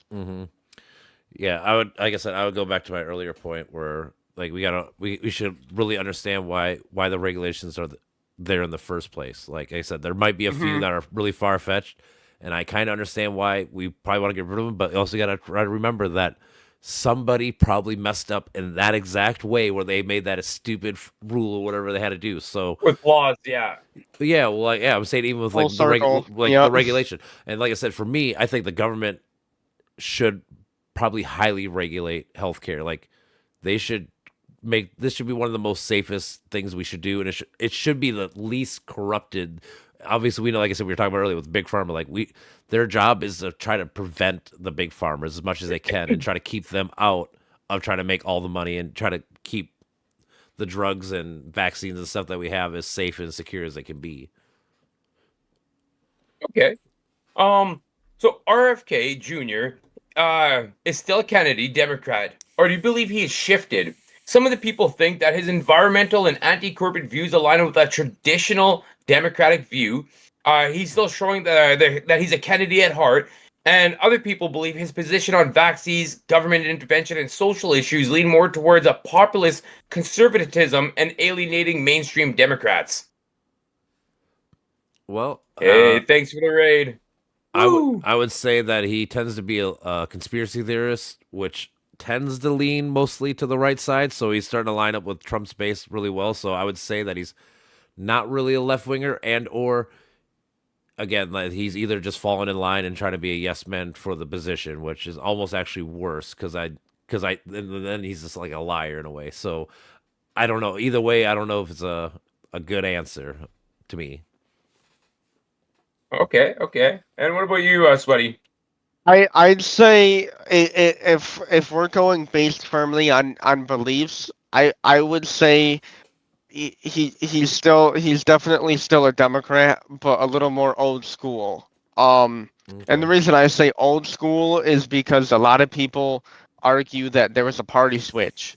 I personally believe that there wasn't. But he does definitely lean towards old school Democrat compared to, you know, like where they are at now. Yeah, the modern. Right, compared to modern. And old school Democrat definitely does align a little bit with you know, modern Republican views until you start getting into, you know, the God aspect, and you know that's a whole different conversation. But at this topic, I'd say they definitely touch pretty close. So I think what he did was good, because to me the way I read it was he dropped out of the race. He talked to both running mates about joining their team so he could do what he wanted to do. And he put country over party. So that gives me faith he's here to do the right thing and he's not a yes man. But a lot of people do tend to seem to, you know, get intimidated by Trump and change views. It could be a possibility. But he's a Kennedy. He's got a loud mouth, and I think he's already taught Trump a lot. So I think he's gonna play a really good role, and I think he might teach Trump some stuff as well. Yeah, like I said earlier, I'm afraid I am afraid that he's probably a yes man, but I would love to think that he's in there and pushing back against some of Trump's more extreme ideas and stuff. Because like I said, Trump probably wants to end abortion totally, and like I said, he used to be pro-abortion. So can he, like I said, come to that, try to lead him to some middle ground or whatever you know what I'm saying? Like, I would love to believe that happens. And if he does, you know, I would love to say I'm fucking wrong and stupid. I freely admit it, but happily eat that crow kind of thing. Yeah, it's just like you said earlier, like people just cower to Trump. You know, like how many people were anti-Trump the whole time? Even the Republican Party, they're anti-Trump the whole time until they all saw he was going to win, and then they all one by one jumped on the boat. Yeah, and that's what I'm afraid of with it is with Kennedy. Like I said, I would love to be wrong, and I hope he does what we're talking about, where he gives them legit pushback and does his things. I don't think it will. I don't know. That's how I feel. I believe Kennedy is a true Kennedy through and through. I do believe he's catering a little bit to Trump. I'm not going to dispute that part there, but I don't believe that he's gone to the right. I think the center has been stretched out so wide that the left is further left, the right is further right, that now that's a more of a gray area that he's in, and he's trying to find where he's going to fit, that he can do the most good. Because it's one of those things, like, if you have to bend a knee to serve your people the best, is that really such a bad thing? If you're truly humble and your intentions are truly good, is that such a bad thing? It's when you bend a knee for self-serving reasons. Yep. That's the definitive line, and we don't know yet. I'm a fan of his. Like, not gonna lie, even before when he was running for a Democrat, I would have voted for him. I can't vote for him, but I would have. That would have been my Democratic vote for them. Yep. Yeah, I agree. As he was the most central out of the people running, so I was like, oh yeah, I could get behind that. Yep. Good, like wants to really crack down on healthcare. Those kind of things I resonated with me. I pray that he is bending the knee for his people, not bending the knee for self-serving reasons, if that makes sense. Totally, that's what I totally agree. That's what I'm saying. I hope that is the case. Like I said, I hope that he got in there and did what he had to do just to get in. And like I said, I hope he does give legit pushback on the far right's more extreme views and try to make them more, more center. Because like I said, the media in general has gotten really bad about, like, if you're on the right, they only show you the worst 5% of the left, and if you're on the left, they only show you the worst 5% of the right. So it forces you to think that everybody on the other side is a fucking devil or evil or whatever the fuck it is. Instead of, like I said, we're realistically 60% of Americans are within like 20%. We're right in the middle. It's just like the 12%, 15% that's on the outskirts that, but those are the people that everyone sees in every TV show and every media. Right, because it makes money. And makes headlines. Yep. And that's what I'm saying. Like, we need to understand that, like we were talking about earlier, it's the compromise. We need to learn that most of us are towards the center. Let's talk about these issues in the center and figure out real solutions. Yeah. So, do you guys believe that his confirmation set a precedent for future controversial appointments? One of the pros is that it opens the door for more outsiders challenging the establishment, potentially leading to more innovation and inside of policies. One of the cons is that it normalizes the fringe candidates in crucial government roles, creating instability and unpredictability in policy making. It's a double-edged sword, so it can be good because, like I said, as long as when you get new people in, it gives you new thought processes and new ideas and things like that. It's just outside of the box, But again, it would help if we have people at least in the field. Some, like I said, it doesn't have to. You don't have to be a doctor. You don't have to be whatever. But like, just some, like because like anything, I've never built a house in my life. So if someone hires me to build a house for them, they're probably stupid because I don't know what the fuck I'm doing. Like you should get somebody at least somewhat in that field. Like I said, it doesn't have to be directly. I get that, but just somewhere within the vicinity. Okay, and what about you, Sweaty? What are you thinking? I'd pretty much agree the same, and I actually really like the analogy he used about, him getting hired to build the house when he doesn't know how to build a house. It definitely is a double-edged sword. And I think now we're in the clear of anything like that happening, but definitely a couple of years down in a few elections, there might be that one extremist who gets enough power and comes in with all of these people who are just pushing their agenda, and it could be dangerous, whether it be on the left or the right. I think now a lot of people may think it is dangerous, but it's showing hopefully the good side of the right. I'd like to be proven right, and I mean, if I'm wrong, I'm wrong. This sucks for me. But I do believe this will hopefully shine a good light to a lot of the world, to break the media's disdain for people on the right. And I hope it does the same thing for people on the left. We come to a more honest thing with the media, with food, with everything. I mean, I have faith it'll turn out good. But I think as we all know, with people with their hands in other people's pockets, it might not turn out that way. No. Okay, so that kind of concludes everything that I had prepped, and we're sitting at the prior to the 2 hour mark. Is there any other key talking points or key moments that you guys would like to discuss before we wrap things up? No, I don't really Not have really. anything in mind. No, I mean, on my notes, we went over a little bit of everything a couple times, but yeah. Perfect. Well, for the final thoughts, I'll give you guys each a chance to have your final thoughts. We've covered a lot of ground tonight, and we want to leave it to you, the audience. Does RFK Jr. represent much needed change in the much needed change in health policy, or is he an example of dangerous populist politics? Drop your thoughts in the comments, tag us on social media, and let us know if this discussion has changed your perspective or not. Hell yeah. Sweaty? Closing statement. I don't really have much. I mean, I thought that was a really good discussion. And I do believe he's here for the good. He originally had my support in the election. I thought he was a very knowledgeable person, and between the other two, he seemed to be the one who stood in the middle ground the most.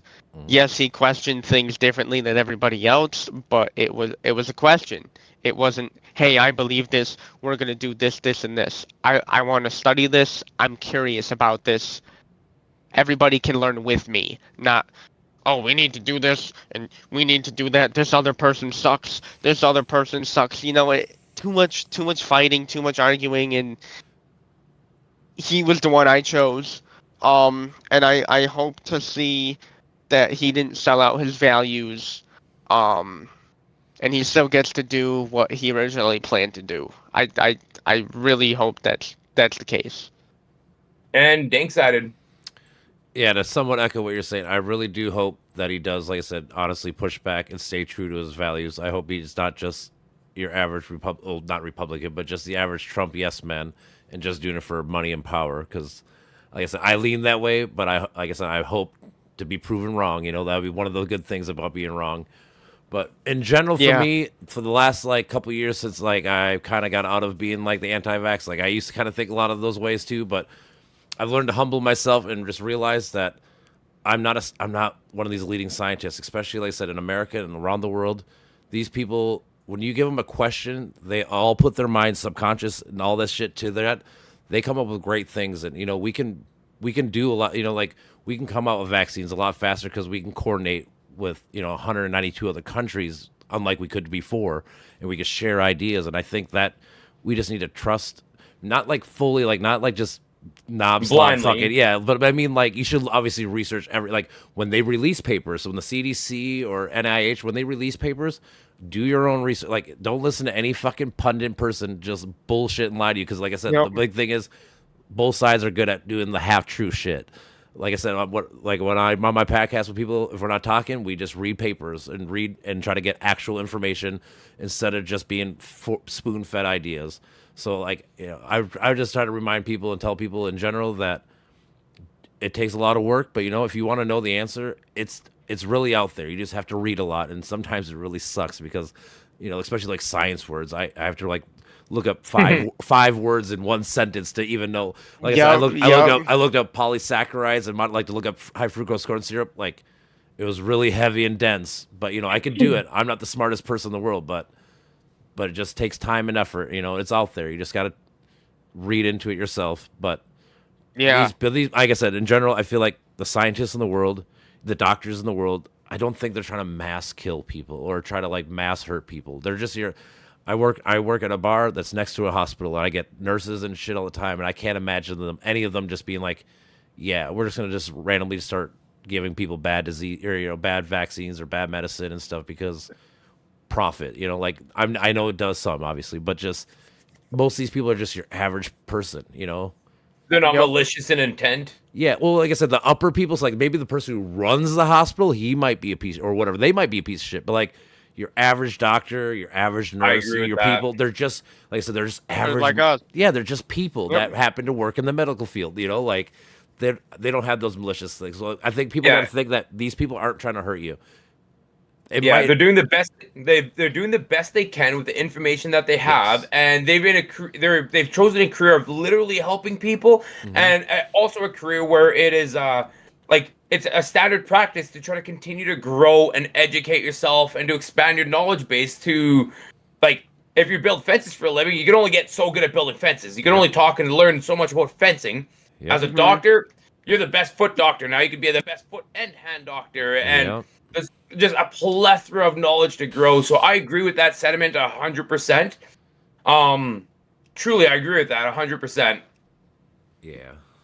But yeah, besides that, like I said, just put the time in, read real documents, read real papers. You'll learn a lot more from reading actual real people than, like I said, your pundits or whoever's trying to spoon feed you, give you half truths. Just take the time, man. Take the time. You'll feel so much better, and also your brain is a muscle. If you use it, it'll last longer. Your chance of getting Alzheimer's, your chances of having all these brain degradation problems. So it's actually healthy. Like we're saying, even on topic, the health thing is good for you. Your brain is the best thing that you can help. Yeah, Perfect. absolutely. I agree 100%. Well, Dank-sided, Sweaty Orangutan, it's been an absolute pleasure to sit here and have this conversation with you guys.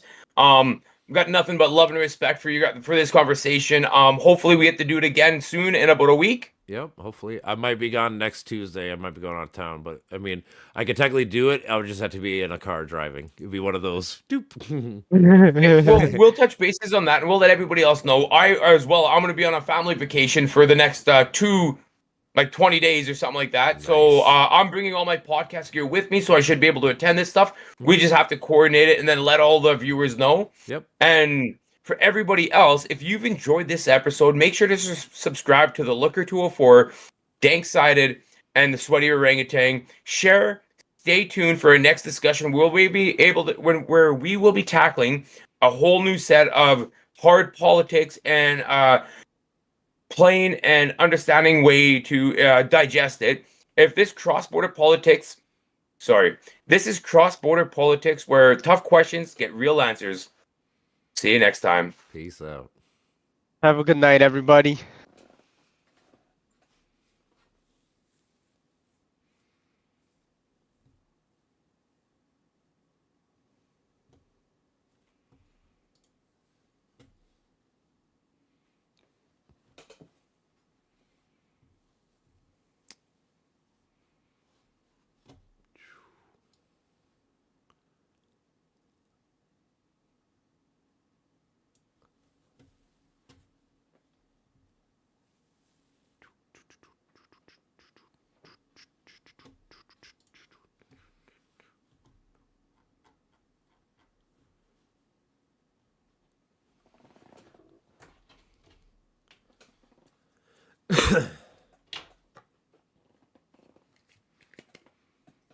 It was a really good conversation, though.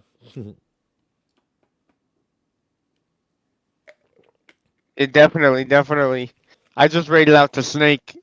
Yeah, me too. Yep. Yeah, that was actually really good, guys. I rather enjoyed myself. Well, yeah, man. It's so much. Like I said, for me, it's always just so much better having a real constructive conversation than, like I said, just fucking being like, "You're a fucking retard" and getting all fucking mad about it. It's like, dude, what are you? Who? A, you're never gonna change nobody's mind, and B, you look like a fucking idiot your goddamn self. Like, Yeah. it's just the opposite. You're not helping nobody doing that. Yeah, Yeah. I know. I can't stand people like that. I seriously can't. I know. mean, I want to talk about this stuff. Why are we arguing about it? Like, don't we want the same thing? Why you gotta yell at me about it? Yeah, like I said, like there's always a middle ground somewhere to work towards. Like I said, you could be, like I said, if I were to guess, I'm probably like 65% left, 35% right. Like I have some right, like in me, and I can concede ground, and I can see where people are coming from, and and truly try to understand them versus just being like they're fucking stupid and everything they're stupid.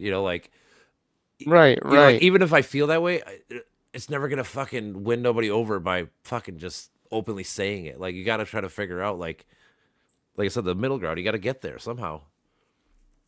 Yeah, yeah, definitely. There's gotta be an answer somewhere. It's just, how the hell do we get there?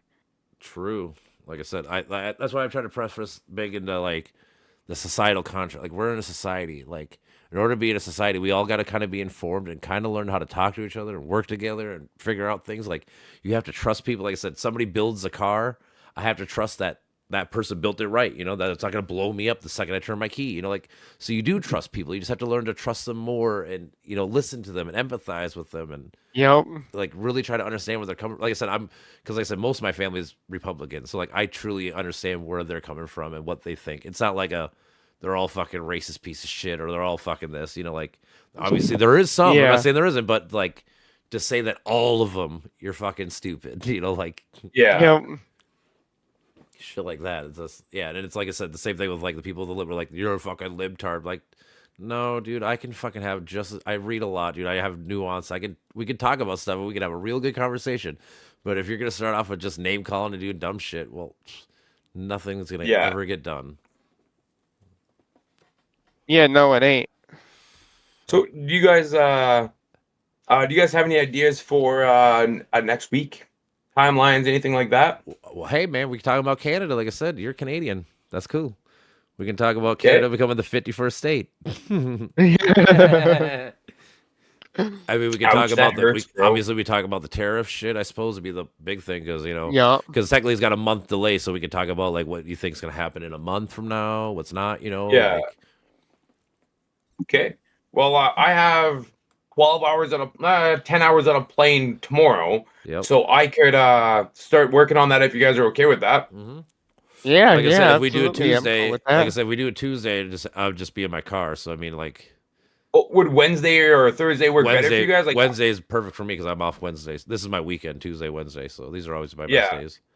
Okay, I think I'm off Wednesday next week. I mean, either way, I'd be out of work. I only do mornings, so. There you go. So yeah, let's aim for Wednesday night or whatever. Because I'm going to Michigan on Tuesday to go pick up some greenery. Very nice. It's legal there. Nice. It's like my bi-monthly trip. Very nice. So what I'll do is probably towards the end of the week, I'll shoot you guys kind of like the same thing, just a list of like my ideas, questions, and stuff like that. Same thing. We could pick through them and whatever you guys don't like, do like, whatever like that. And then I'm gonna write a script to just kind of help flow the conversation a little bit. I think conversation went good. Like I said, 'cause we veered off where we veered off, like. But then you're always getting like, all right, let's get back to where we're at right here, and that's always. I was just gonna like. Go ahead. I was gonna say that was. I think that was honestly one of the better ways of doing it personally. Like I don't know what you guys think, like being scripted or not, but I like you asked a question. We did our little veers, and fucking get off topic sometimes. But then you'd be like, all right, let's get back to here's the point. Let's get back to the point. Yeah. And I appreciate that.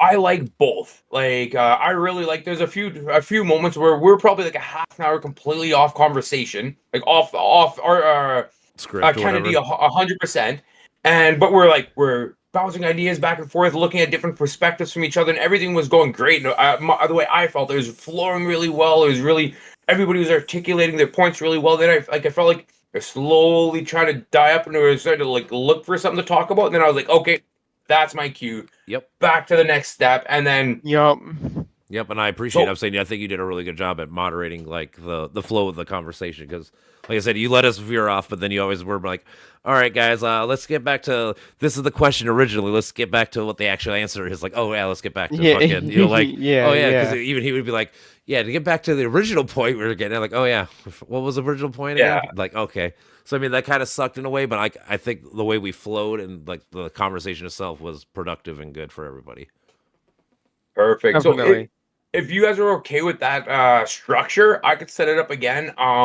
Or we could do more like a round table, like however you guys want. I mean, I'm super open, and I don't want to like control anything. Like that's not my style. Like I think we're gonna do this. If we are gonna do this, we should be a team. Yep, I agree. And like I said, Right? I think like I said personally, I think everything went perfect the way. Like I said, I like the way it went because like I said, it allowed us to get off topic, but also made us stay structured enough to be like let's get back to ABC because we were on A and we ended up on like number 10. Now we got to get back to Yeah. B. Like Yeah.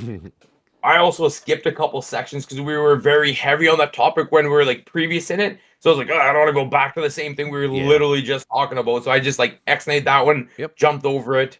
Perfect. So yeah, I'll do the same thing. I'll try to set it up the same way.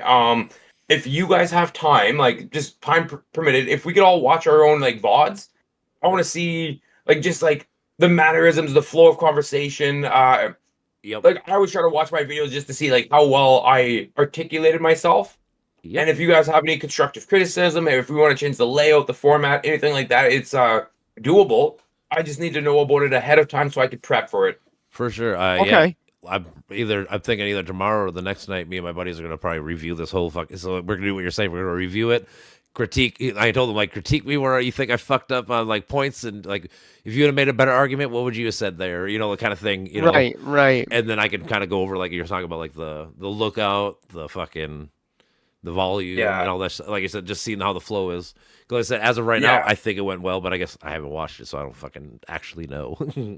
Yeah. And that's the same as me. Like I felt good about it. But I think like if this is the beginning and this is the level we're starting at, that's awesome. But I want to grow. I don't want to just talk about the same shit, do the same thing, have the same crappy layout, bad mics, whatever it might be. So for sure, if you have any criticism of me as well, feel free to let me know because I'd love to be better. I absolutely love the podcast style of streaming. I do too. Yeah, same goes for you guys and me. If you notice something, hey, I might have repeated myself too many times, or definitely let me know. We're all here to help each other improve. Since we're gonna make this a thing. For sure, dude. Yeah, it's all about like we were talking about even with our conversations. It's all about being transparent and open, dude. Like, there's a problem. You don't gotta be a fucking asshole and be like, you fucking mic was fucking way too loud. Like, you don't gotta be mad at it. Just like, hey, bro, like. Hey, I noticed at like the 30-minute mark, you were talking really fucking loud. Can you just chill out for a minute? You got excited or whatever the fuck, like just be open and honest about it. Don't. So I also think that Dingy saved us a lot. I think we all owe him a big thank you. Like, I don't know if you guys noticed, but he was like talking with about a lot of the stupid crap in the chat, so we didn't have to spend as much time diving into like nonsense stuff. Oh, right. Well, then I appreciate it, brother. Yeah. Right, so I'm gonna give the guy some props over that because I found that was really helpful because like I didn't have to read as much because I'd see you comment and say hi to everybody that came in, so that we didn't have to stop our conversation to say hi to those people. Yeah, definitely. I agree. Did a great job. Hell yeah. So yeah, let's touch bases in a couple days. Let's all review it and we'll go from there. All right. Yeah. Sounds good to me, man. Okay, take care, guys. Have a good night. You too. Oh guys. yeah, you too. Have a good night. Have a good night, guys. Okay, bye. Bye. How do we think we did, bruh? How do we think we did? Maybe I should get the homies to fucking jump on. Maybe we can fucking review it right now. Maybe we gotta wait. Hold on.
All right, I'm gonna go to the bathroom. Be right back.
Whoa, whoa, whoa, whoa, whoa, whoa.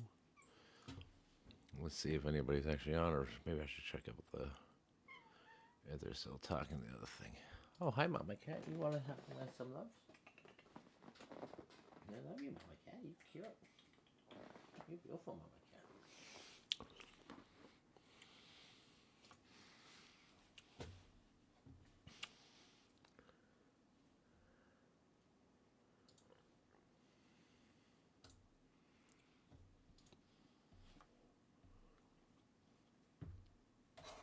Let's see if these motherfuckers still on. Maybe they're not. Yeah, join now. Yeah. Oh, look who it is. What's Look up, who it is. motherfucker? I just want to say, Kat, check out Magic Squares. Like, what I'm speaking on is like the mathematical form of the Magic Square. But like, if you look it up, you'll see verbal forms of it that relate to numbers, but also spell words in it. Okay. Yeah, like they've been like around since the pyramids were built, kind of thing. Like they're yeah. So you guys got to remember, like, all this shit that we're thinking about right now, it's basically gonna be common knowledge within like 15 years. Like, everybody's gonna have their own specific way of like understanding this shit. Half the knowledge I have in my brain AI, came from books that were written 20 years ago, and I'm like, why isn't this common knowledge yet? This hurts me. Well, AI though, AI.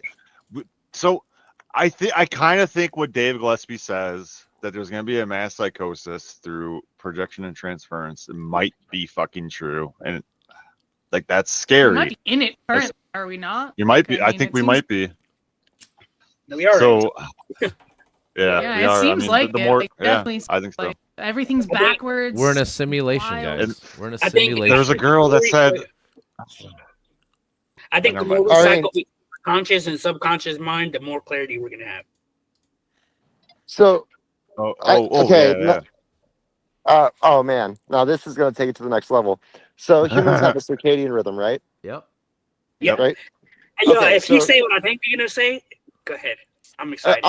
I'm about to talk about the yugas of the precessional system, or like the ages of the zodiac, or the precessional system of Earth in general in relationship to different fundamental vibrations that get injected into our atmosphere. And now we have these bodies that are perceiving these vibrations, giving us different like senses of awareness ultimately. So like, as if you want to think of that fifth dimensional toroidal form, like delta is a bigger wave than theta, is a bigger wave than alpha, beta, slow gamma, and fast gamma. And so you have these vibrational states, and each one is related to a distance from that greater center. Now, when you're talking about the precessional systems of any energy, like the reason I brought up circadian rhythm is because we precess. We go delta, theta, alpha, beta, alpha, theta, delta. We precess through the fluid of time, and that emerges from evolving within this form of consciousness. This quantum foam, this quantum energy, this toroidal form of infinity, is what all interactions have evolved from. So not only does the human brain harmony go through a precession, not only does the heartbeat go in and out, the breath, so does the hydrogen atom at that same exact relationship. And so now relate that to the circadian rhythm.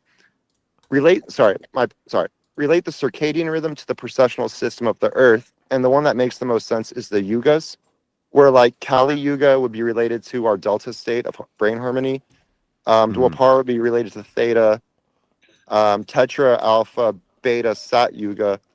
And when it comes to that whole system of the yugas, Sadhguru says we're in the transition from Dwapara into tetra, and that's the same as drifting inwards from a theta state into an awake alpha state.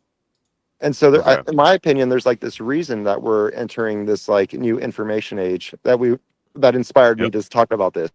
Whoever was saying that, it's because our entire dimensional layer is drifting inwards, and as we drift inwards, not only does the universe look like it's expanding, but we gain a higher awareness just naturally. Like our minds, our bodies, our soup within superposition of that greater form is drifting around that greater center, getting closer to the center, right? So that means perceptions are becoming stretched and crunched more and more and more because there's a greater effect of gravity, but also we hit a different information matrix that ultimately is injecting the information into our bodies. That's why I say that consciousness is primary and that our bodies are more like receivers of information. Yeah, that's fucking and so nuts, the human dude. body itself shifts and goes through this awakening where we create all these technology. Like we've been horse and carriage or like riding horses for hundreds or thousands of years, and all of a sudden we can like shoot rockets to like Moon and Mars, and we're working on like interdimensional drones and stuff. Yeah, so I think it's like a shifting of human awareness or the energies interacting with the human body that are creating that shift in our abilities. Okay, so I had the thought that what if spirit is a sort of like emanating, like upward, downward emanating fucking like semiotic region that's, or perhaps spirit is another face of the quantum foam that we like there's a sense of like a mirror of ourselves within it that I don't know, dude. I think that there's so much crazy shit that we don't even fucking know about that's happening. To that I would say it's almost semantics, and it's like what's your definition of spirit? And for me, like what you kind of just described would be like some physicists think we exist on the surface of a black hole. And the reason is because we can't see. That is actually sick. That's actually so fucking sick. Like we can't see past. I'm trying to. Well, so then spirit is the energy that's like flowing through the perception of the human body, which is like. That's why earlier I was speaking on our most advanced sense is that of electromagnetism, right? So we think the speed of light is a limitation, but there's these energies that are creating our body from the scaled waveform of a greater structure that are scaling the blipping in and out of solidity of matter within our dimensional layer. And like, so that's what I see as spirit. It's like the energy that creates me, but through all the different dimensional layers. So how about this, Alexi? I was just bumping into this one recently in investigating deeper into the biofield. Because in my understanding, the biofield's a very real thing. It's not fully accepted in the scientific community, which I find to be understandable yet outrageous. People are bitches. People are bitches. Yeah. You're talking about like that toroid that's like around every single person, the biofield. Like you can feel someone within 6 feet kind of thing. Yes. Like, and so it is not accepted fully in the scientific community, right? But you know what is a physical field, which is around inanimate objects. Okay, so in the scientific community, they legitimately understand the theoretical physical field, and they accept it fully, but they will not accept the biofield, which very much annoys me. I think we are temporally extended. Sorry, I don't mean to be a piece of shit. Hey, look at it. No, extended throughout time instead of extended throughout space. We have instead of just extended throughout space, our minds or spirit or whatever might be extended throughout time. You know what I'm saying? And I think that might be the same thing with quanta, with superposition, because it is doing many things at the same time. So like from our perspective, it is temporally extended. From its perspective, it is 4+1 dimensions, where as opposed to 3+1 or 3+2, where it is here. So it's like it gains an extra dimension in time, perhaps like vertically extend or like it has a verticality to time. I'm sorry. Up and down. Up and across. Oh, I'm sorry. All right. I'm done. Okay. I thought she muted because she was mad. No, I'm sorry. I muted because I'm gonna get off. I gotta go. At like 4 in the morning. Okay. Yep. I will. Well, poor timing. You derailed me. All right. Well, keep talking in Discord. Glad I could hop on. Yep. Yeah, I'll keep it on. All right. Yeah, I'll mute it and shit. Okay. I'll keep it on. Oh, you're gonna mute it. Y'all Okay. rock. Yep. See. Okay. I gotta go Later. pretty soon too, but I just want to speak, Brandon, to your point. 100%. That's exactly. So it's all about how you perceive time and your definition of the word time itself. If it's the human perception of time moving from past to present to future, then that's that point of attention moving through a greater structure. But if you want to consider like a toroidal form of infinity, and like as like a fluid that's always in coherence, like one greater structure, like a fractalized with fractalized experiences existing within it, then that is now. That is all of time. So think about entanglement on the quantum end, right? It's immediate. Measurement determines like both entangled states, immediately. We are merely our entanglement has temporal distance to it as opposed to being immediate. So there's some shit that gets kind of weird once you unfold the whole, like I don't know. Well, and that's where it's the scaled nature of the greater now, based off of like the inertial reference frames that exist within it. Because like your ability to perceive that greater structure depends on your inertial reference frame. Your greatest inertial reference frame is what is creating that crunching and stretching of the awareness of space-time itself. The emergence of your perception of space-time is based off of your inertial reference frame. And so how many different inertial reference frames exist within that greater form? And so how could they perceive every Planck voxel in a different way?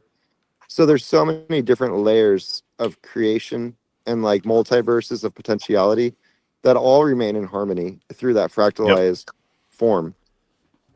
That's so sick. So you can look at the fractal nature through knot theory, where every knot represents a different specific point in time with different tension, and every knot is a different version of it. Is dimensionality relative?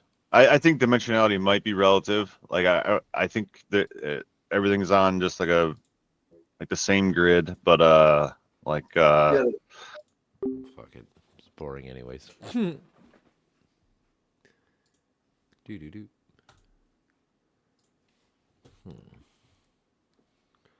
Eventually I'll have to watch the video again. Let's see what's happening in ESPN world. The Gophers, ooh, they beat Penn State. Wild suck. Timberwolves suck.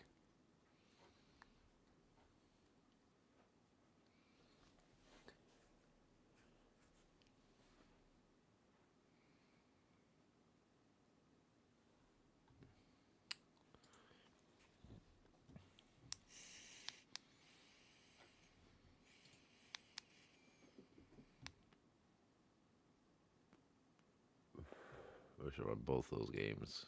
Fucking choked away like assholes. We should have 5 more wins. We should be right here. But they're not.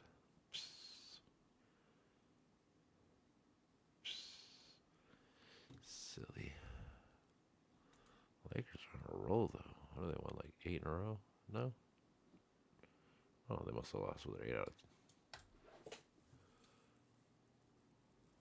They barely win every game.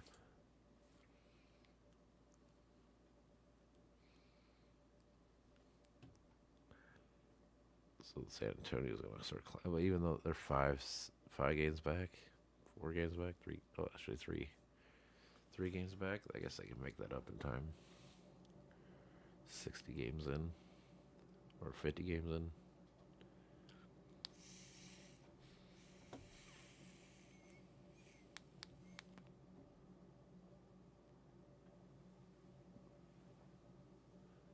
Good for us, I suppose.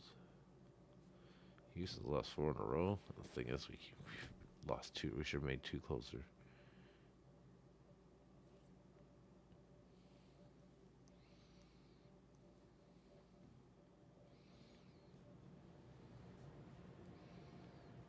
Should be right there.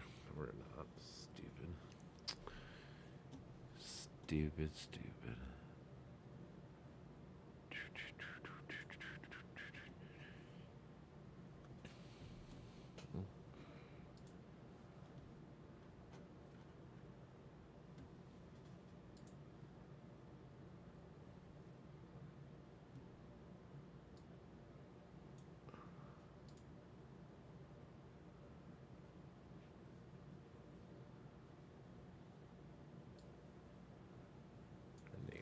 I didn't even bring up the Kerry Kennedy. The Kennedys.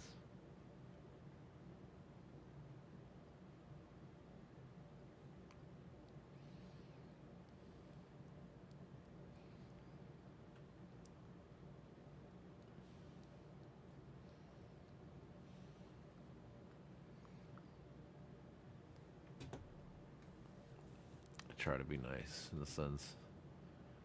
Could have brought up how they've compared it to Nazi death camps. Could have said COVID targets white and blacks and doesn't affect Chinese or Israelis. Pesticides turn kids gay or transgender. American AIDS is different than African AIDS.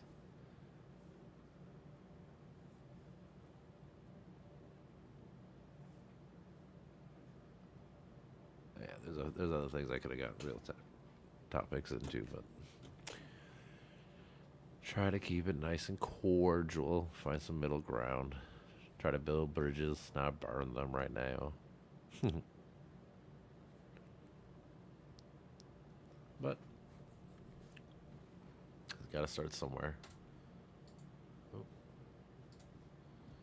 Got to start somewhere.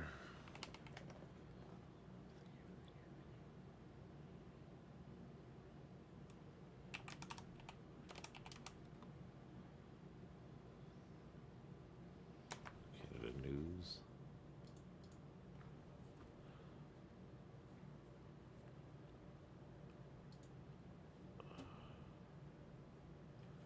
Prime Minister Justin Trudeau. Oh, fuck, I can't read this. Never mind.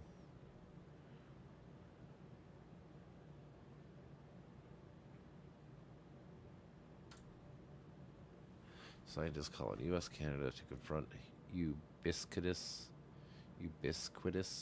Great Lakes microplastics pollutions. Oh no.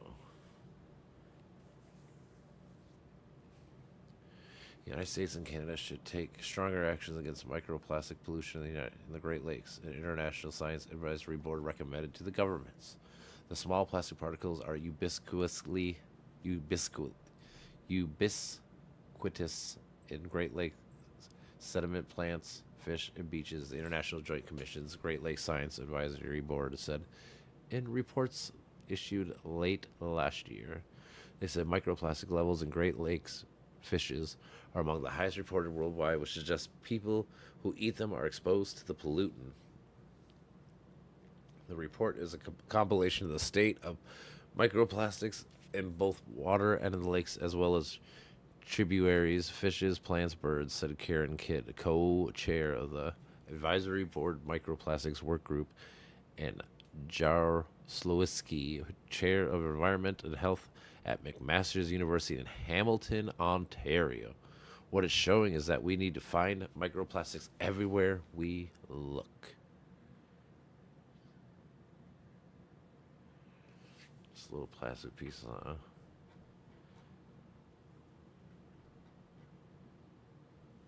That's a problem microplastics pose to the Great Lakes, the scientists said. The United States government and Chinese or Canadians aren't looking.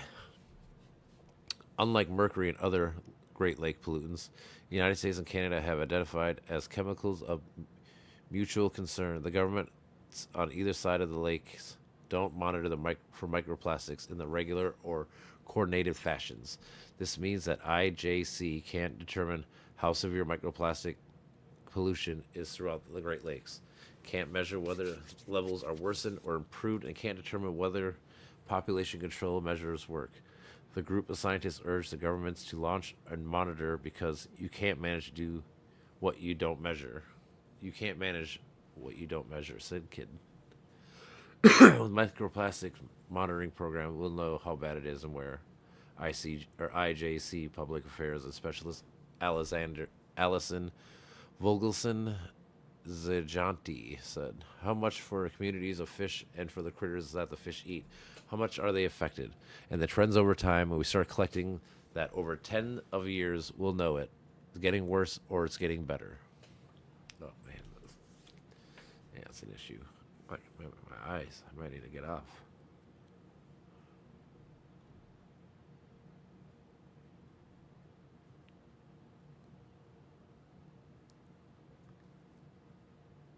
Ooh, did he cave in? Oh, I can't read it. They're making me not be able to read it. Let's do one of these. New York Times. We haven't done it in a while.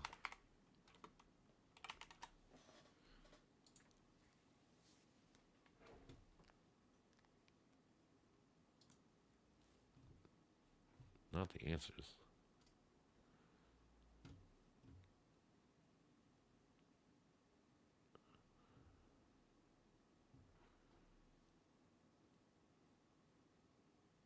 I don't want hints. I just want the game.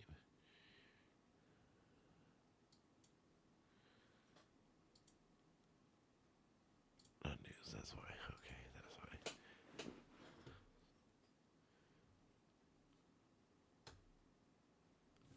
File, save, butter, chicken, spread, sand, under, store, lady, favorite, sticky, preserve, keep, buff, parlay, and grind. All right, your favorite. Probably keep, but file, save, spread, butter, over, under, sticky, parlay. Parlay's like making two. Parlay it. Sticky situation. Save file situation. Spread it situation.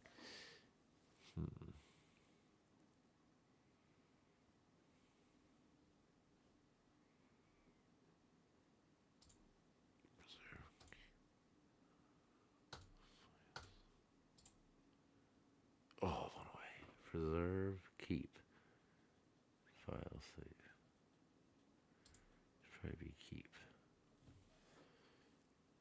Store. Yeah, that's right. What?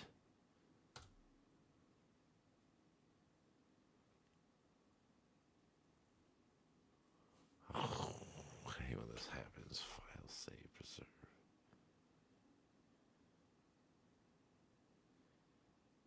It's not keep or store? Right? Buff, favorite.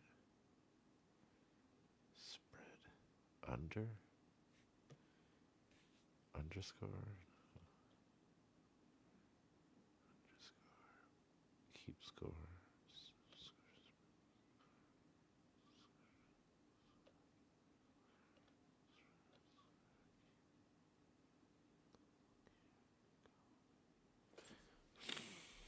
I'm really confused. I thought it would be one of these two. Favorite. Save file. You save it, you file it, you preserve it, you keep it, you store it.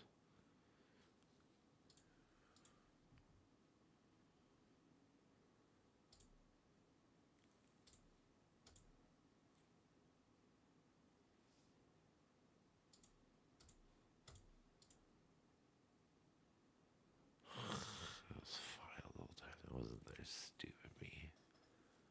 File it down, you grind it down, you buff it down, you sand it down. Lady, sticky buns. Chicken, scared. Spread. Parlay spread under favorite. Gambling. Boom. Chicken lady, sticky butter. I can't believe I got it.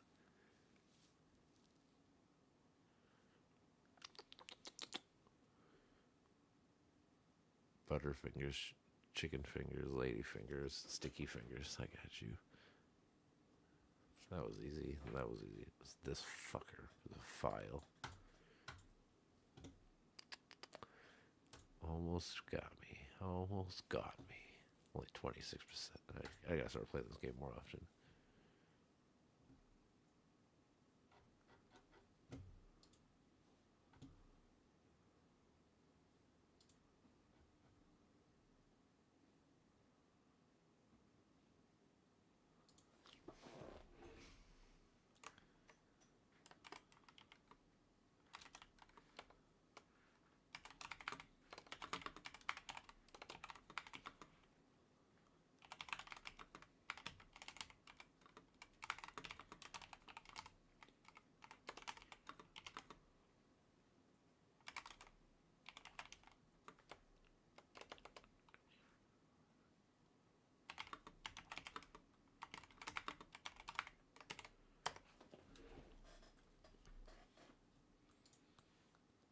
Do do do.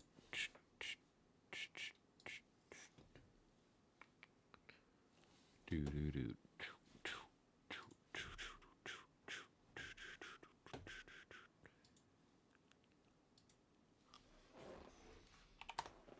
Kind of stupid shit.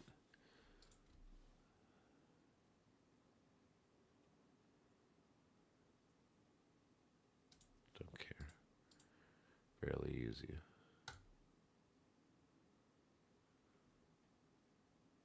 Did he? Actually.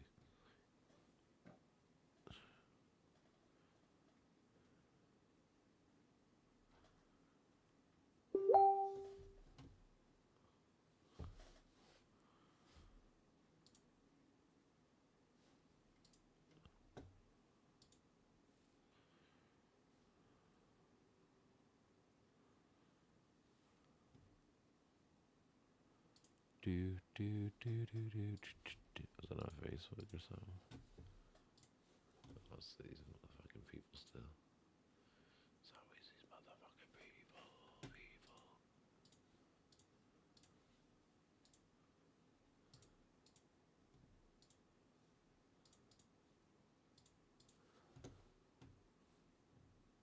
Oh yeah, I need to look into that stupid shit.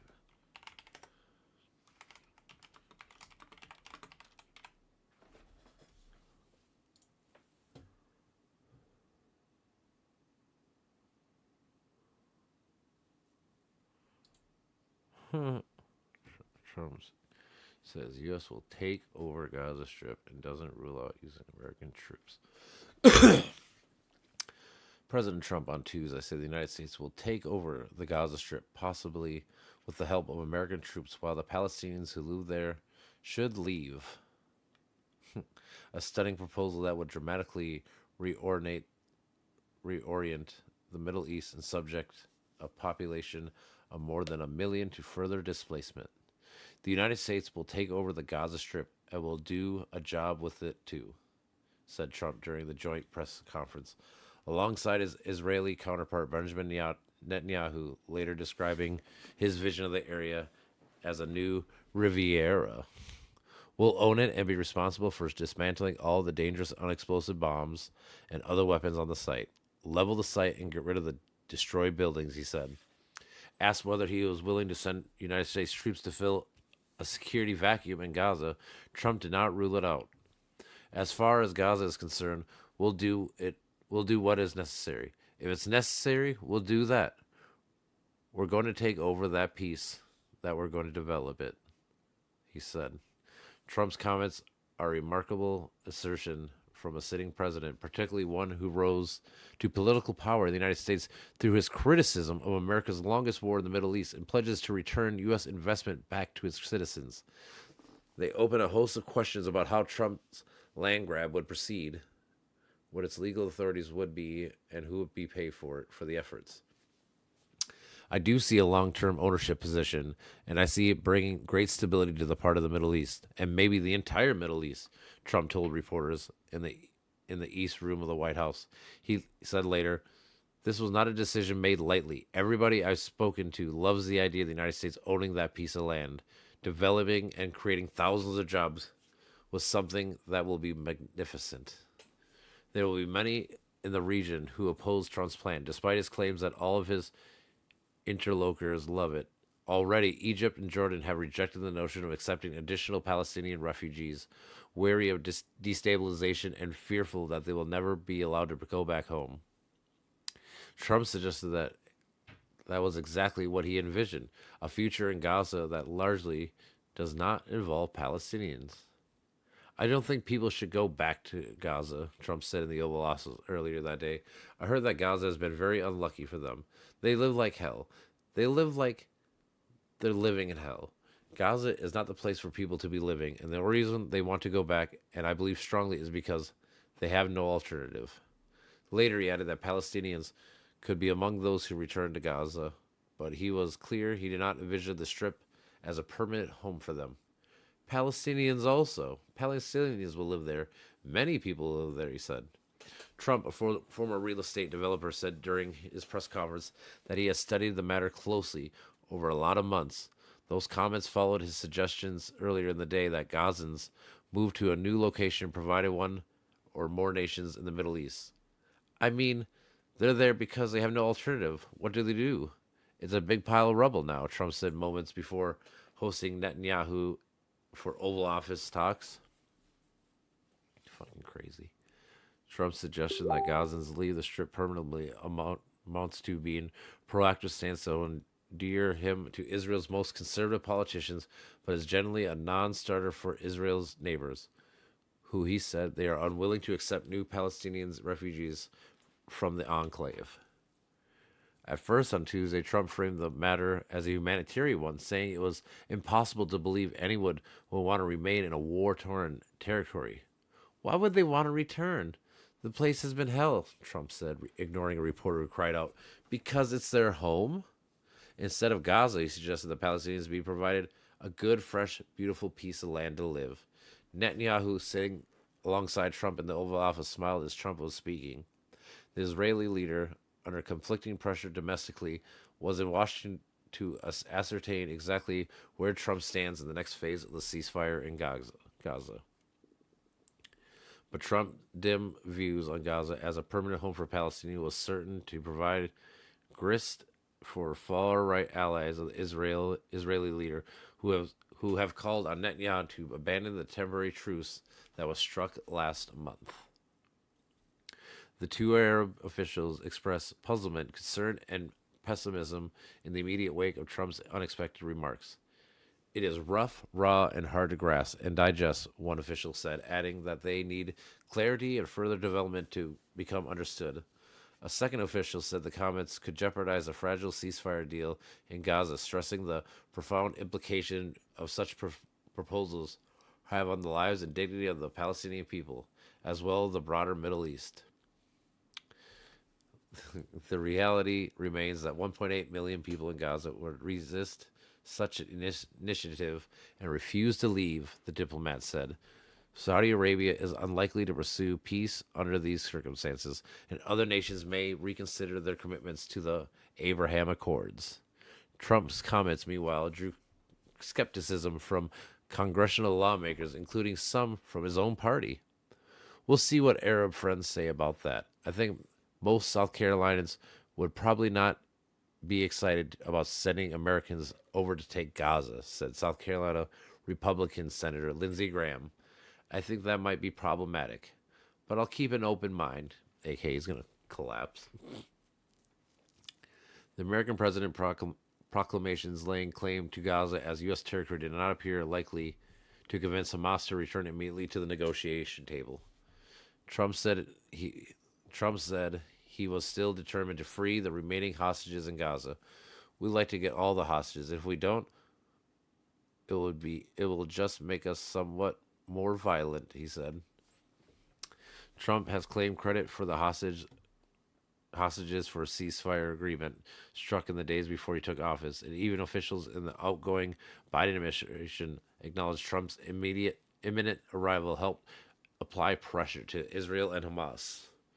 Netanyahu, perhaps seeking to integrate himself into the host, praises Trump's effort. I think President Trump added great force and powerful leadership to this effort, Netanyahu said in the Oval Office.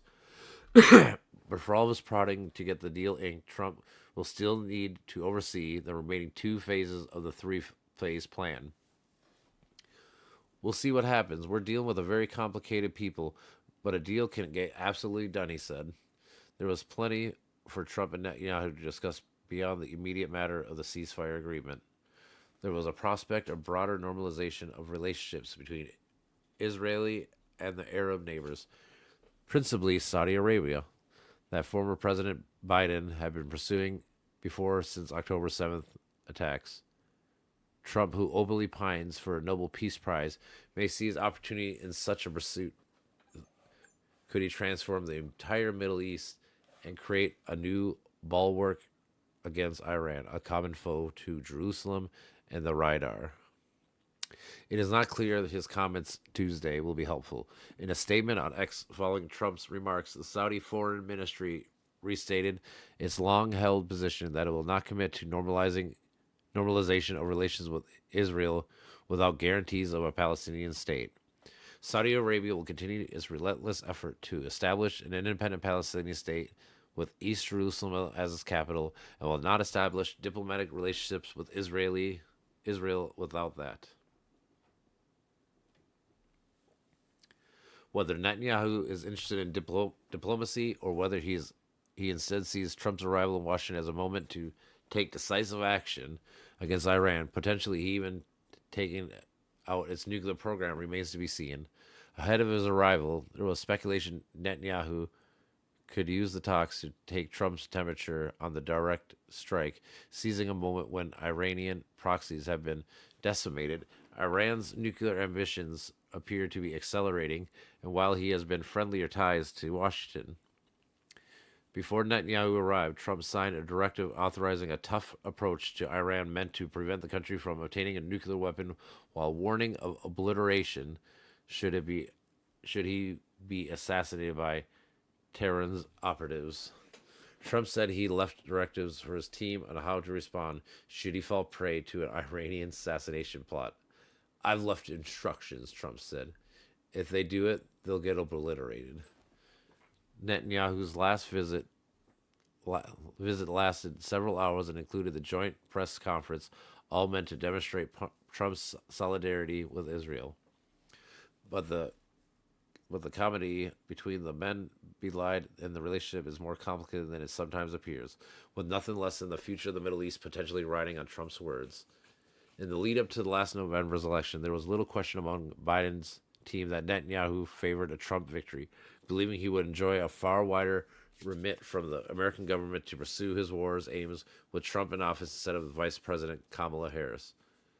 Those predictions have not been wrong. Already, Trump has lifted a hold on heavy bomb deliveries to Israel, rolling back one of the few Biden-era policies meant to exert leverage on Israel amid its wars in Gaza. But while Trump is popular in Israel, and Netanyahu enthusiastically welcomed his return to the White House, things haven't always been so cheerful. When Netanyahu congratulated Biden on his victory in 2020, Trump was enraged at what he saw as betrayal. In the months that followed, Trump accused Netanyahu of disloyalty and fuming to the esteemed Israeli reporter Barak Ravid, now a CNN analyst. Fuck him. 3 years earlier, after Hamas launched the worst terror attack in Israeli history, it was clear Trump's sore feelings hadn't entirely faded. Netanyahu was not prepared. He was not prepared, and Israel was not prepared, Trump said in an interview shortly after the attacks. Comments that drew condemnation even from Republicans. But Trump's remarks Tuesday, delivered next to Netanyahu's, just the animosity has been forgotten. The prime minister is planning to remain in Washington well beyond his Tuesday talks with Trump. He arrived to Blair's house, the presidential guest residence, late Sunday, and is expected to stay there until the end of the week, including a meeting on Capitol Hill. What happened to all the people that said we're not going to have World War III? So he wants to take over Panama, he wants to take over Greenland, he wants to take over the Middle East, and he wants to take over Canada. 4 spots, and you wonder why we try to tell you guys he's a fucking dictator. Like, fucking man, people don't realize how close we are.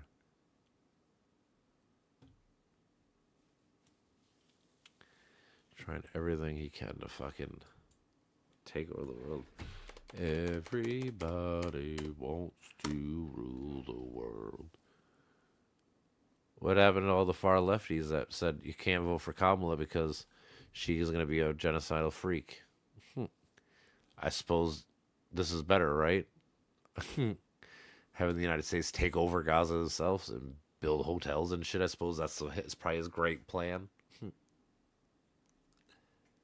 Yeah, that must be way better for fucking the Palestinian people, right? Good job, far lefties. I can't vote for a genocidal maniac. Okay.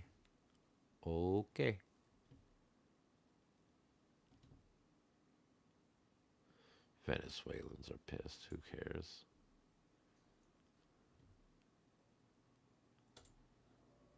Investigate Google, huh? I got China Google for a stock. Retaliatory tariffs on select imports.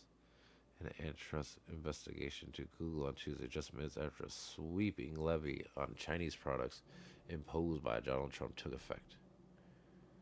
American tariffs on imports from Canada will also get a 30-day pause. Top 10 U.S. imports. Cell phones, no shit. Computers, no shit. All of electronics, games, sports, appliances. Basically everything. 15%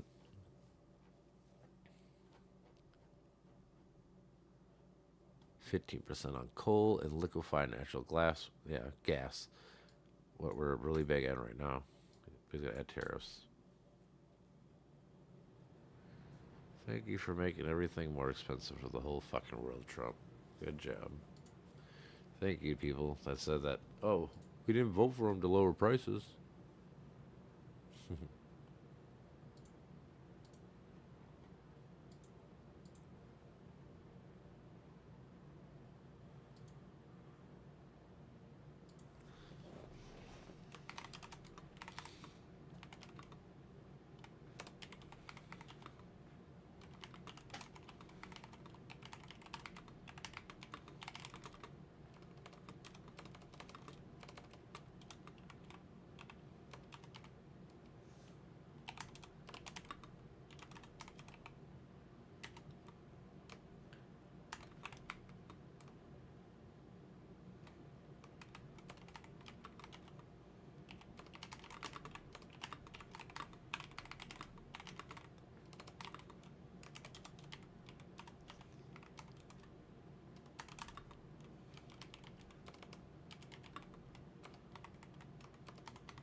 I don't know. No education, silly.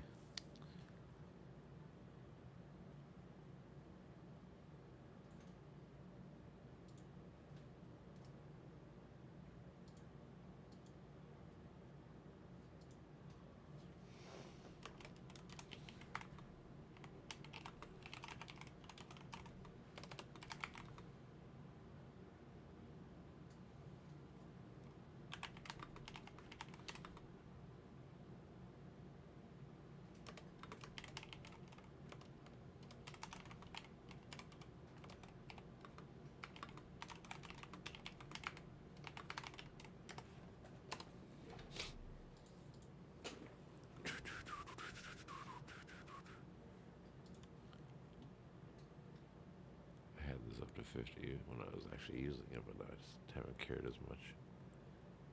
January 21st, yeah.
I think I might be done.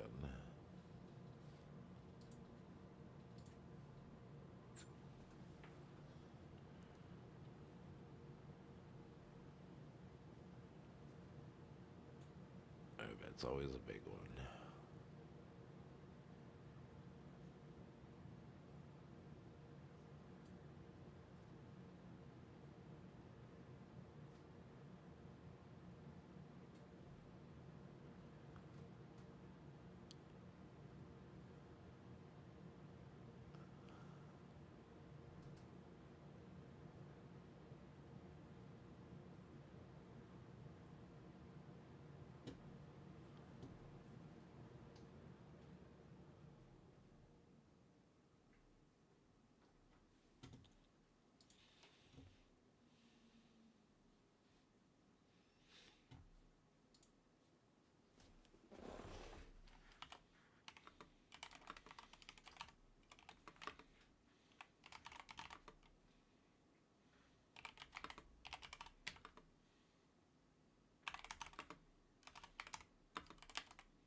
Do do do do do do do do do. Do do do do do do do do.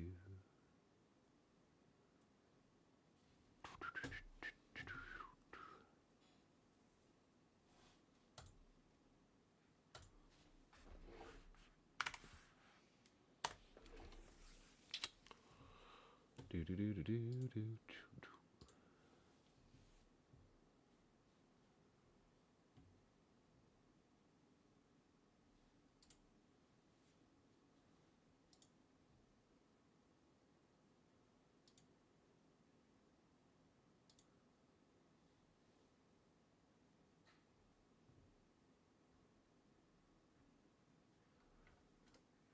I just don't get this.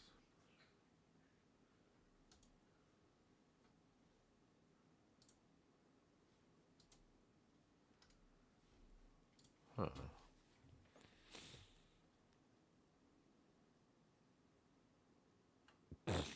Right, holy clays. True. Masterclass of tariffs. Man, do people forget? It was Hutley, whatever. Tariffs.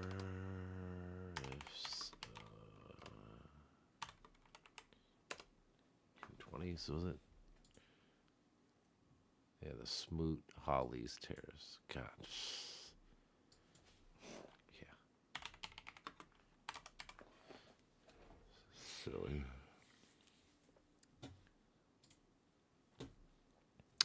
Commonly known as a Smoot-Hawley tariff,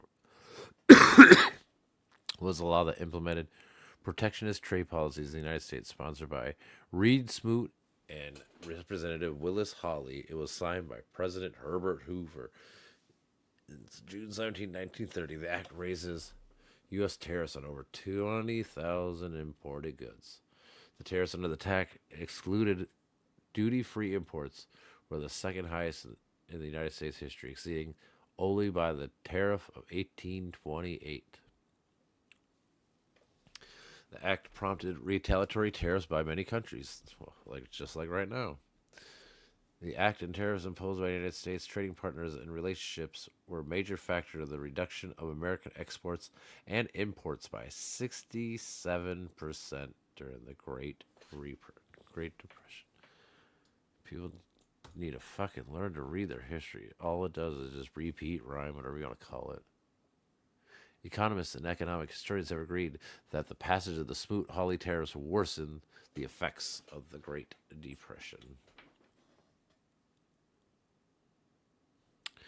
Most of the decline in trade was due to the plunge of the GDP in the United States and worldwide. However, beyond that was an additional decline. Some countries protested, and others also retaliated with trade restrictions and tariffs. American exports to the protesters fell 18%, and exports to those who retaliated fell 31%. Yeah. Tariff of abomination. I know, right? Come on now. Like, why are all these tariffs horrible?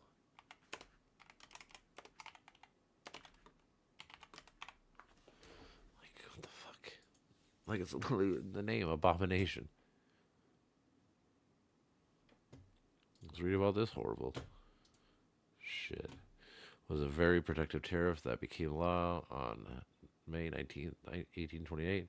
It was a bill designed to fail in Congress because it was seen by free trade supporters as hurting both industry and farming, but it passed anyways. The bill was vehemently denounced in the South and escalated to a threat of civil war in the nullification crisis. The tariff was replaced in 1833 and the crisis ended. It is called the Tariff of Abomination by its Southern detractors because of the effect it had on the Southern economy. It set a 38% tax on some imported goods and 45% on certain imported raw materials. Yeah, this is what the lost causers. This is the reason why the Civil War happened, not because of slavery, just because of this. But to my greater point, tariffs here sucked. Tariffs here sucked. You can see it. Oh, look at tariffs. Whoa. Always stop them. Oh, what is this moral tariff? More real. What is Anderson law? Underwood law.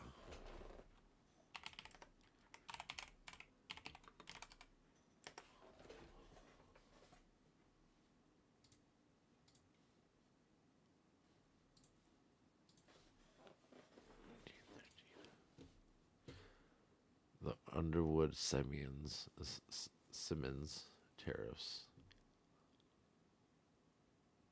Lowered average tariff rates.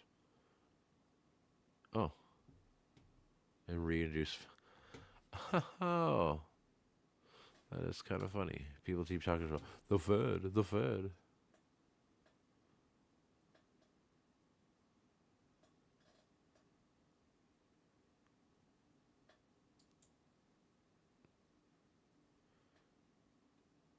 Yeah, the Fed was growing.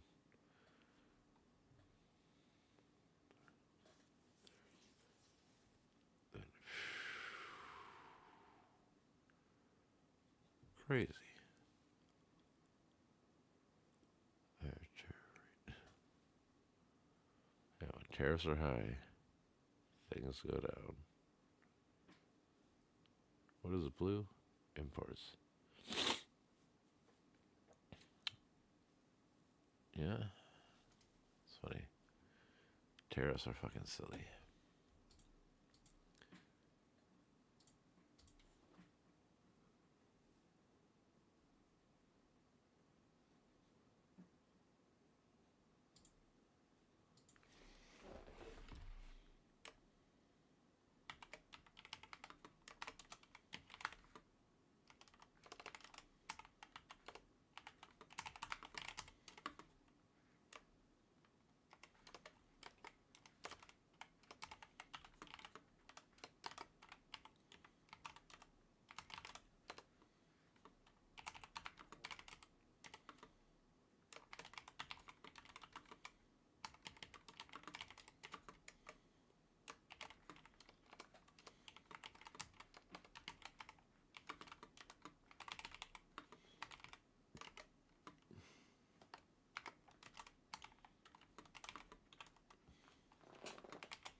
I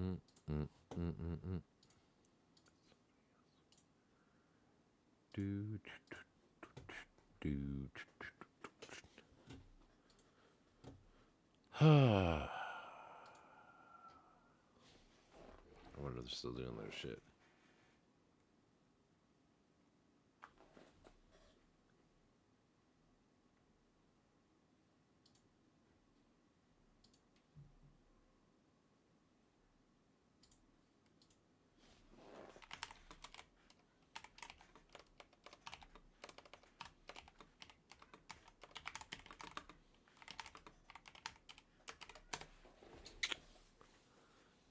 Do do do do do do do.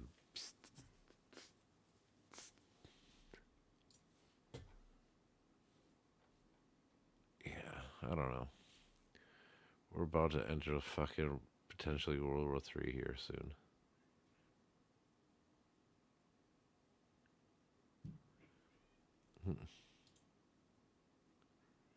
She is ghetto trash of the blah blah blah. Like, oh, that all right.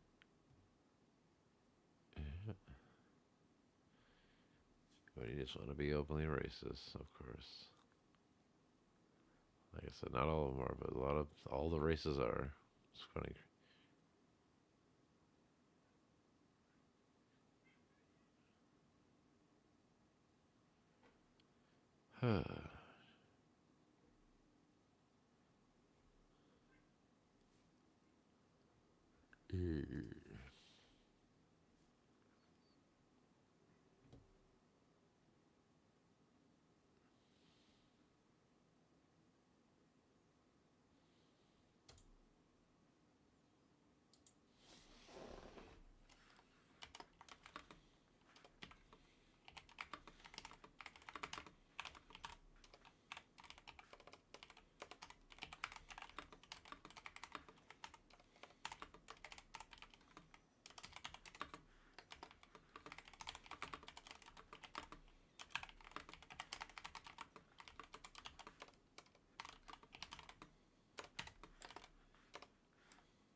Yeah, he has no sympathy. He don't give a fuck. Like I said.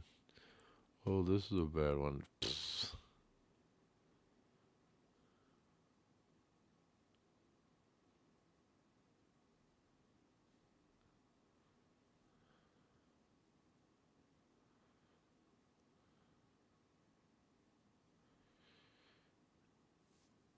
Yeah, I know, silly.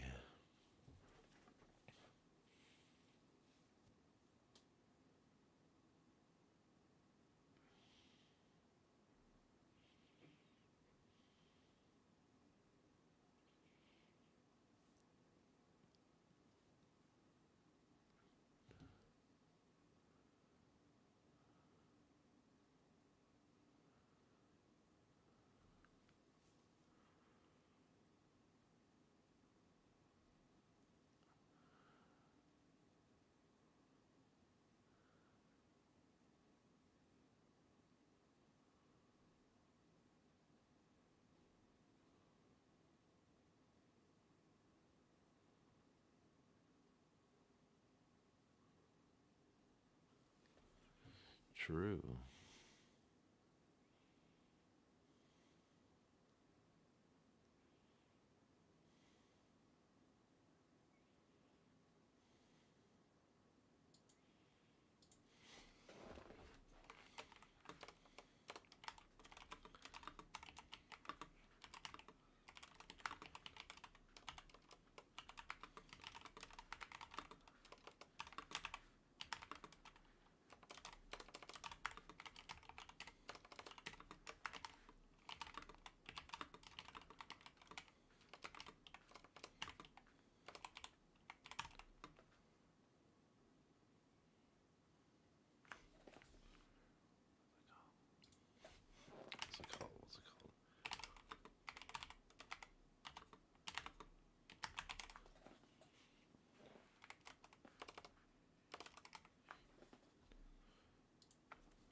What's it called? I can't think of the fucking word.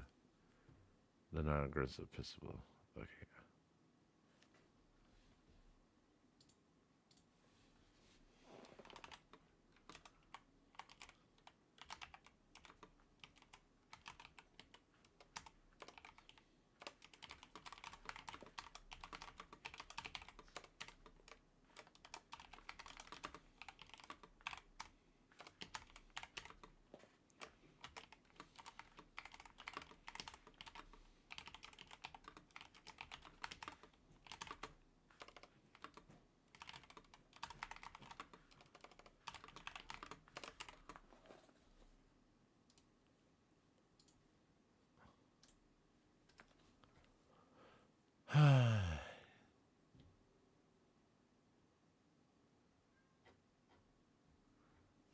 do do do.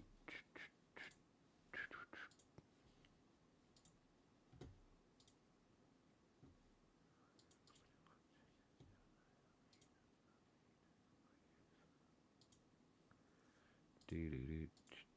Do do do do do do do.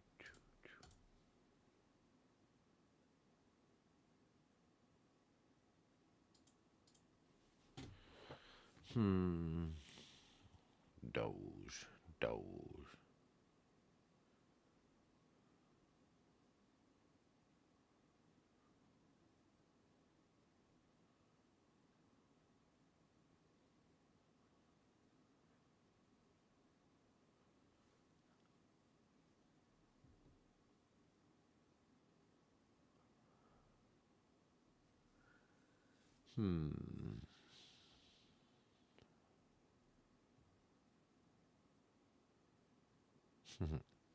That's kind of funny.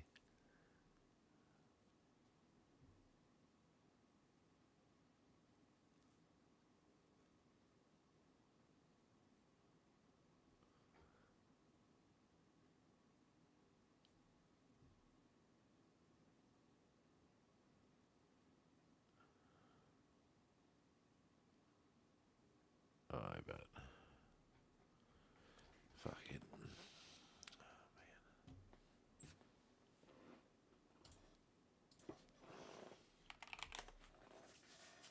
man. Anything fun or stupid here? I'm probably gonna head on bed soon. Do do do do do do do do do.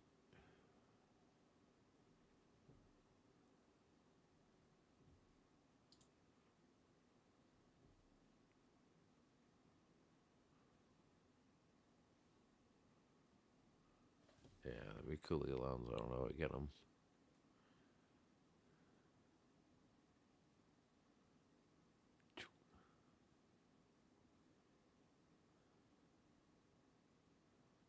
Turn over. D-Lo.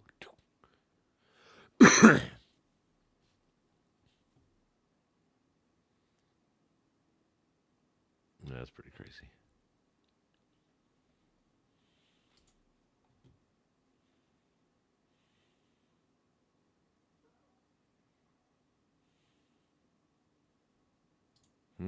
Somebody to call him out, huh? Who are you? Stillwater. I don't know who the fuck you are. Nope, I don't know who she is. That's funny.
All these things happening and nobody fucking gives a fuck. Just crazy.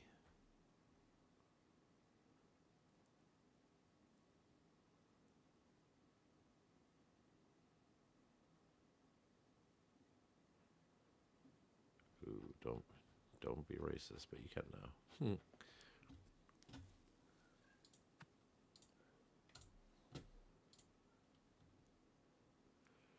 All right.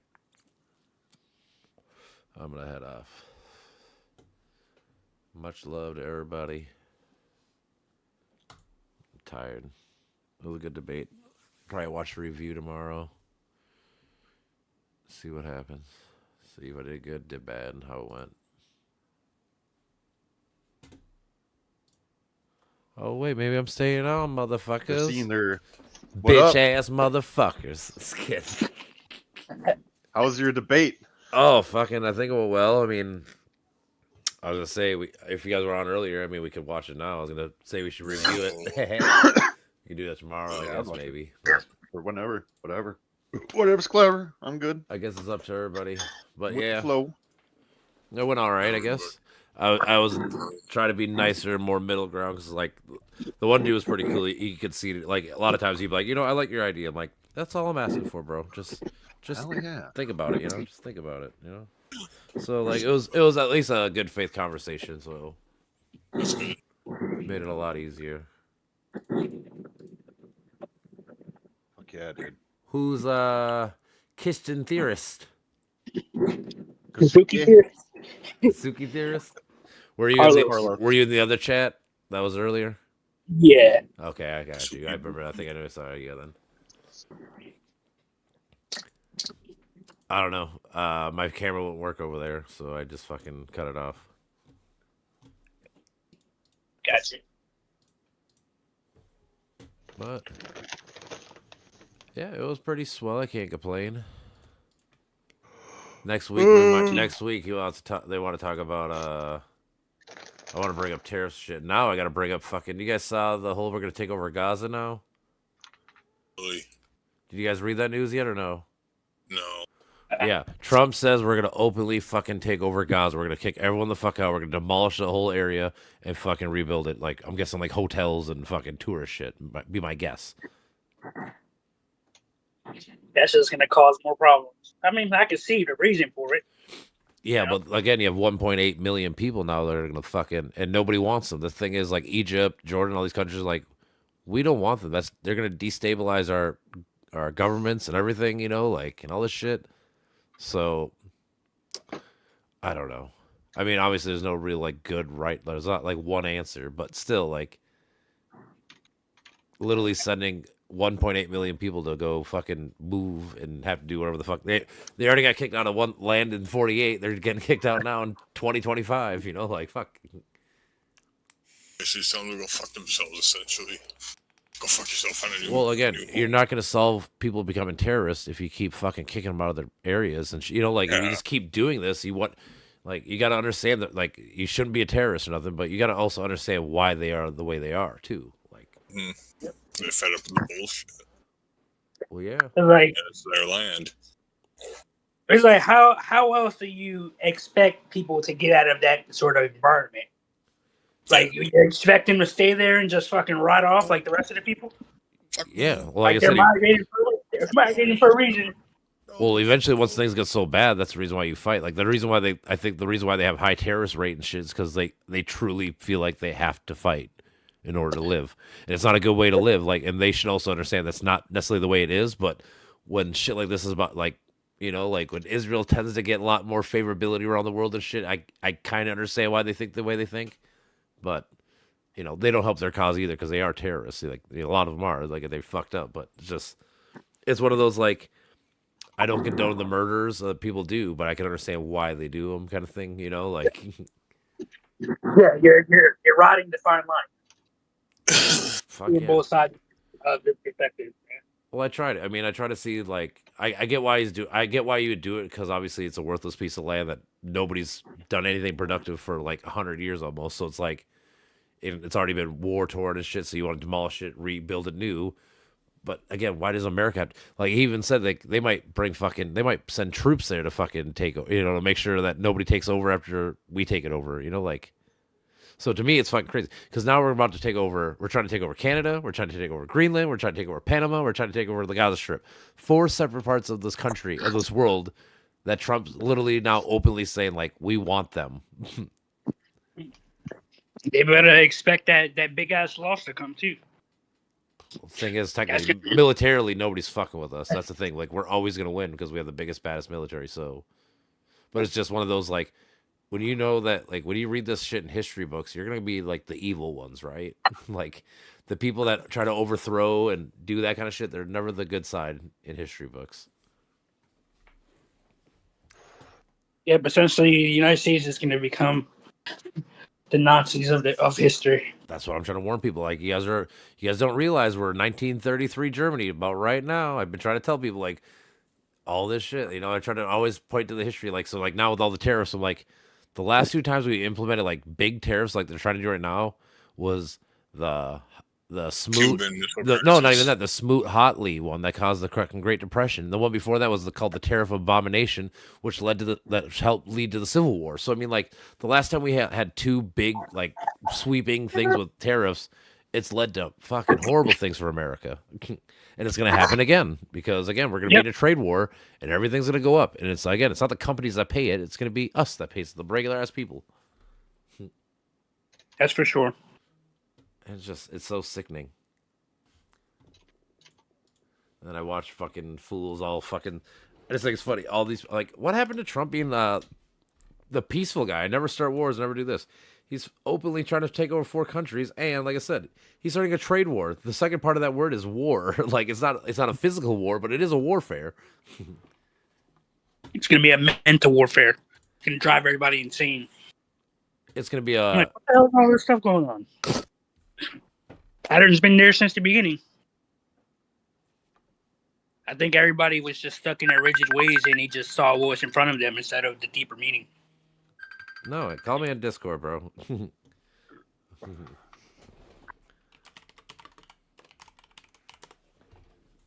My buddy's like, it takes months to lower prices, dude. It's not gonna lower the prices. Like, I don't get it. Like, what part of any fucking tariff? Like I said, if you could actually show a tariff that actually lowered the prices, maybe you'd have something. But you can't find one, at least not in American history.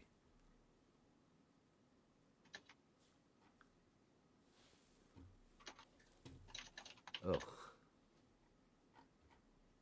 And then yeah, fucking like I was trying to explain to dude, fucking what Trudeau and all of them did was just the original deal they had in fucking December with Biden. It was not a new deal. So like Trump's taking credit for something that he didn't even fucking do. It was already set. Yeah, I saw a meme about that. I forgot Well, I looked into it to verify, but it's true. Yeah, Biden. It was like in December, November, so like 8 weeks. Jesus Christ, dude! I told you to call me on Discord. I'm not answering you. I'm not gonna have 2 different conversations. Who is that? EK Eric. He's trying to EK? call me on Okay. fucking. He's trying to voice thing whatever on fucking Facebook. I'm like, dude, just call Discord, dude. You have your phone, obviously. Just put it into Discord. Why are you calling me, dog? I told you. Call on Discord, please.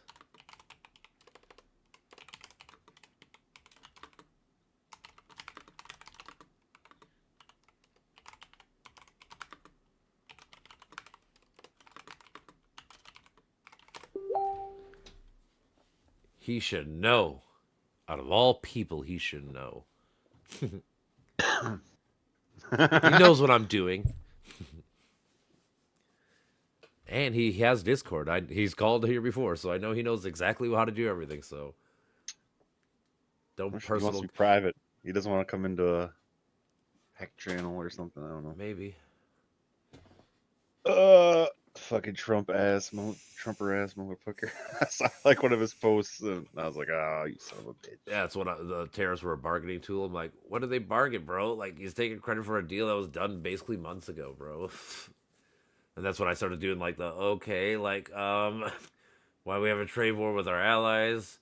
Trump said, because the whole thing is, Trump keeps saying that the Canada-Mexico agreement is a shitty deal, but it's like, you made the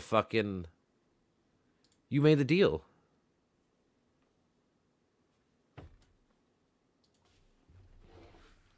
Yeah. I'm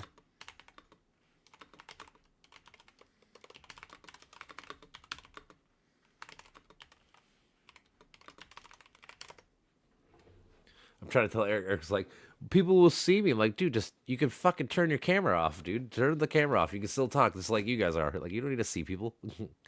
No.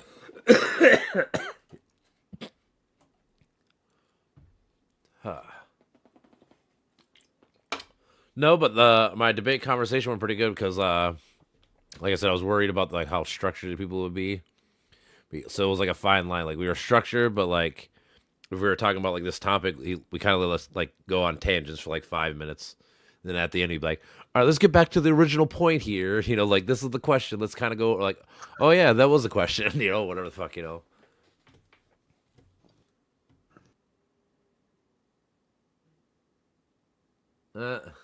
I think that's good when you can have a debate with some sort of flexibility.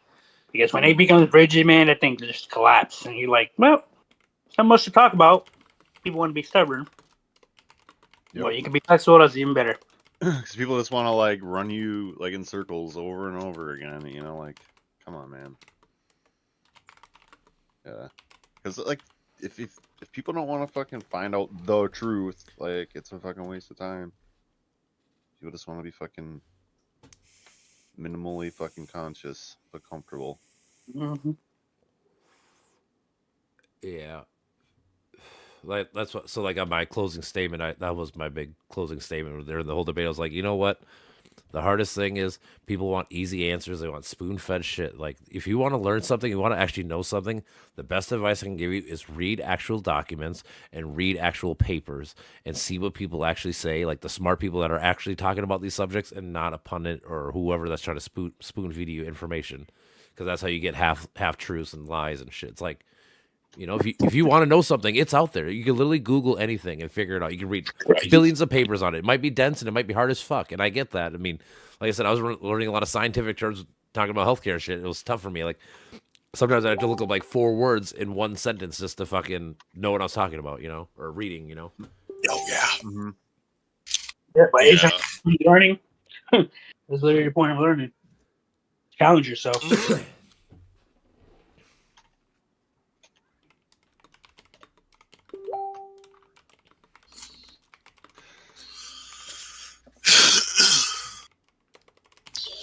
I don't know. Either way, hold on. Let's see if I can. Tariffs. There's a cat in the litter box. My cat? I was wondering what that was. No, my cat. I was wondering what that grinding sound was.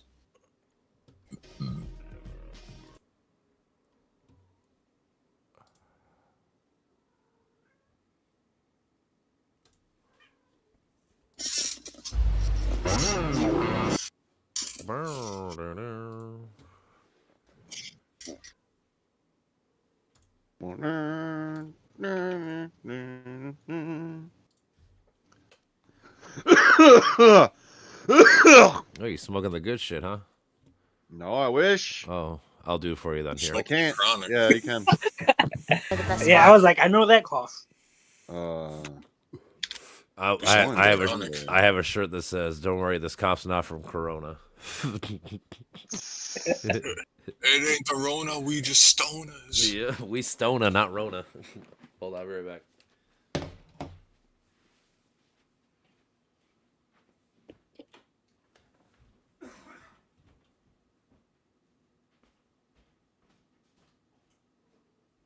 Lovely bunch of coconuts.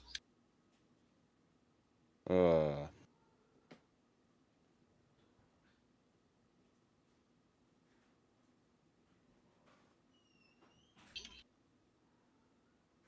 what we got going? Oh, we got. Oh, is this the debate? Okay. The debate on our fate.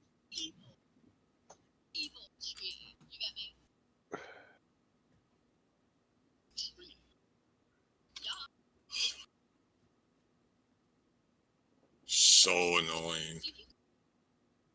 Who is? Freaking Borderlands. You gotta run all the way to your teammate. Oh. What up, brother? Hey, how you doing? Not too bad, motherfucker. Yo. I got bad hair day right now. Oh, dude, look at me. Look at my shit, dude. You see that? Hey, I Brandon. don't have enough hair to have a bad hair day. Yo. How are you, man? Nothing too bad. How are you, man? What's up with you? What's going on with you? Well, I don't know, just working and everything. So Tuesday I'm getting 4 wisdom teeth taken out, and one of my other teeth that, remember when I had that jaw incident? Yeah. Shit, I don't remember. Probably like a month ago, 2 months ago. 3. It was before Thanksgiving. I had a bad dream. It was in a 3-on-1 fight. So I was like taking on 2, and that was fine. But the third one, there's a baseball bat coming at my face, and I clenched so hard that I broke one of my teeth into another tooth. Oh my god, dude. Yeah, and I broke part of my And I didn't have dental, so I got that in December, but it didn't take place till January. And then I forgot about doctor-patient confidentiality, so I waited till like end of January to go in because I was like, "Oh, I need to make sure it looks like it happened 3 weeks ago." But the X-ray showed that the jaw already started like forming again, you know. Mm-hmm. So Tuesday morning, they're going in to take out the wisdom teeth and that tooth and another tooth that I broke, and then after that, they got to break my jaw in 3 places since I let it like just heal back and wire it. So I have 2 procedures coming up, and it's gonna be pretty fucking whack, and I'm not looking forward to it. You're about to be Kanye West through the wire. No. Well, the worst part for when they pull the teeth. When they pull the teeth, so medical, because obviously our medical system's fucked to the max. Yeah, that's what I was debating tonight. Well, and I will never disagree with you on that one. And so, like, even dental, I paid like for like $90 a month dental. Like, I thought it'd be the best. Nope, just for they don't even cover the anesthesia, so I got paid $2,480 for just to be put under for it. Yep, that's pretty much the same. That's anything. I think even the hospital you got to pay for anesthetics, unless it's like a brain or like a serious thing. But yeah. Well, they said that if the nerve or whatever was wrapped around the wisdom tooth, then it would be covered, or if it was pressed down enough. Okay. And I was like, well, by the X-ray, that one's sideways because when I broke that tooth, it was that one next to that one next to the wisdom. So I broke this one, and then I don't know. It's pretty bogus, but that's how I am. How are you, sir? I'm doing wonderful. I just had my first real debate. It was more like a discussion conversation on. That's very nice. I was totally asking Brandon. Obviously, I care about how you're doing because you're one of my best friends. But yeah, Brandon ditched me for a thing. I have nothing to fucking report. Yeah, we do this fucking intellectual thing on Tuesday. Well, I see that you've stopped smoking pot for a while. I read that. Yeah. How's that It's going nice, for you? dude. Like, I'm actually, like, I don't have to fucking smoke weed to get into the fucking flow state and shit, like, that's what I was using it for, enter the fucking abyss, Indulge in the madness. I do. I've been without it for, what do you think, Wally, 9 months? 8 months? At least, pretty good, yeah. man. Goddamn. You Yeah, feel better? same. You like it more? 10 months without weed. You are? Yeah. I smoke That's enough pretty for good. all of you guys. Don't worry. Nope, nothing's getting smoked less. Yeah, exactly. I just took my I just 65th upped the dosage. Wally, I just took my 65th UA today, so I have now one more this month, then 2 a month until May, and then get ready for Memorial Weekend, baby. Because That's right. holy shit, I'm gonna be a fucking chimney. Yeah, I'll be here. Oh shit! I always say I got an extra mic for you, bro. No, we are renting out a boathouse for that weekend. It's a 3-day weekend. Well, it depends. I No. mean, I got work and shit, but yeah. Nothing is off limits. I'm Where not- you're gonna trip? I mean, if I get freedom like that, I would love to trip. I love mushrooms. Oh, yeah. That's my shit. I'll die on that hill. I will too. Well, now that I'm fucking getting off the SSRI, dude, I'm gonna be able to fucking actually benefit from microdosing. So I can probably just. What is SSRI? It's like an antidepressant. Well, like serotonin. It's a vague term for all antidepressants. I don't know if it's all of them, but it's like Well, it basically blocks the good shit that fucking shrooms does. So I have to take like a whole bag to even fucking feel anything if I'm on it. SSRI is a class of medication also, used I to used treat to be on depression, a lot anxiety, of- and other mental health. Okay, go on. Yeah, I used to be on different things, whether it's for ADD or depression or both. Like Depression. So your depression pills would have counted as SSRIs now. I don't know if they labeled them back then that way, but like if you got an antidepressant now, you'd be on SSRIs. Oh, okay. See, it's been 20 years. Well, that's what I'm saying. They didn't label it that back then, so you weren't on them. But technically, like if you were to be on it today, you would be labeled as a SSRI. What does that patient. stand for? Selective serotonin reuptake inhibitor. Inhibitor? Inhibitor. Yeah, Inhibitor. Yeah, I was Okay. going opposite. Basically, it lets serotonin get to where it needs to, so you have more pleasure / you actually have happiness and not depressive. Or... Oh, I get plenty of happiness when I'm with your mother. Hey, bro. Don't need to worry about that. I don't need the SSRI for that. Bro, mine's in the grave, bro. So I mean, she's gonna be dry and old. So good luck. Just And mine's been dead to me since last May. So yeah, kind of a different one. I love when people make that joke. I'm like, bro, I'm like the wrong person to say to, bro. Like, she's gone, she's dry. Like, dude, that's gotta be gross. It's gotta be gross. How do you feel, piece of shit? You thought you were making fun of me, now I'm making fun of you. I love that guy's voice. He reminds me of the guy that calls on K-Fan sometimes. Also, Brandon, good to see you. Wally, how are you? Like I said, I'm doing good, baby. I just had my debate, dude. We're about to fucking watch a replay of it so I can see if I did good or bad. Okay. Is that RFK? I think I read. Yeah, I got you. No, it was RFK. It's healthcare in general. A lot of it. I mean, it was RFK centric, but just like I said, I was telling them. So like the guy that runs it, he wrote a whole script. These are the questions. These are the here's my intro. Here's my outro. He's very regimented. And me and other dude are more like, let's just be free talking. So like we kind of made an agreement where like we'd have a question and then we kind of go on like a little tangents for 5-10 minutes and then we kind of come back and he'd be like, all right, let's get back to like the original here's the question, let's get back to it, so we stay on topic still. Oh, that's cool. Both of you did that. Yeah, it was kind of a blend, and we were like, because after we talked, after the meeting or debate, we talked for like 5-10 minutes after. We were just going over and I was explaining to them like, I think this is probably the best way to do it because it's the compromise of letting us free flow. Like if the conversation's flowing, don't fucking just stop and be like, hey, we got to do this. But like, no, we're having a good we're on some kind of topic. We're free flow and let's let it go. And then once the conversation that part's done, like if you get like a 5-second stop, like all right, now force us to go back to the script or whatever, It's like when Wally hops on my status talking about tariffs. Hey man, tariffs. What does Johnny say? What does Johnny say? Johnny? Yeah, what does Johnny say? Man. He is 100% with. That's where I get a lot of my points. Actually, I get Johnny. You. I feel you, but I literally just read all about the so that last tariff I was talking about, the Smoot-Hawley tariff literally directly led to the Great Depression.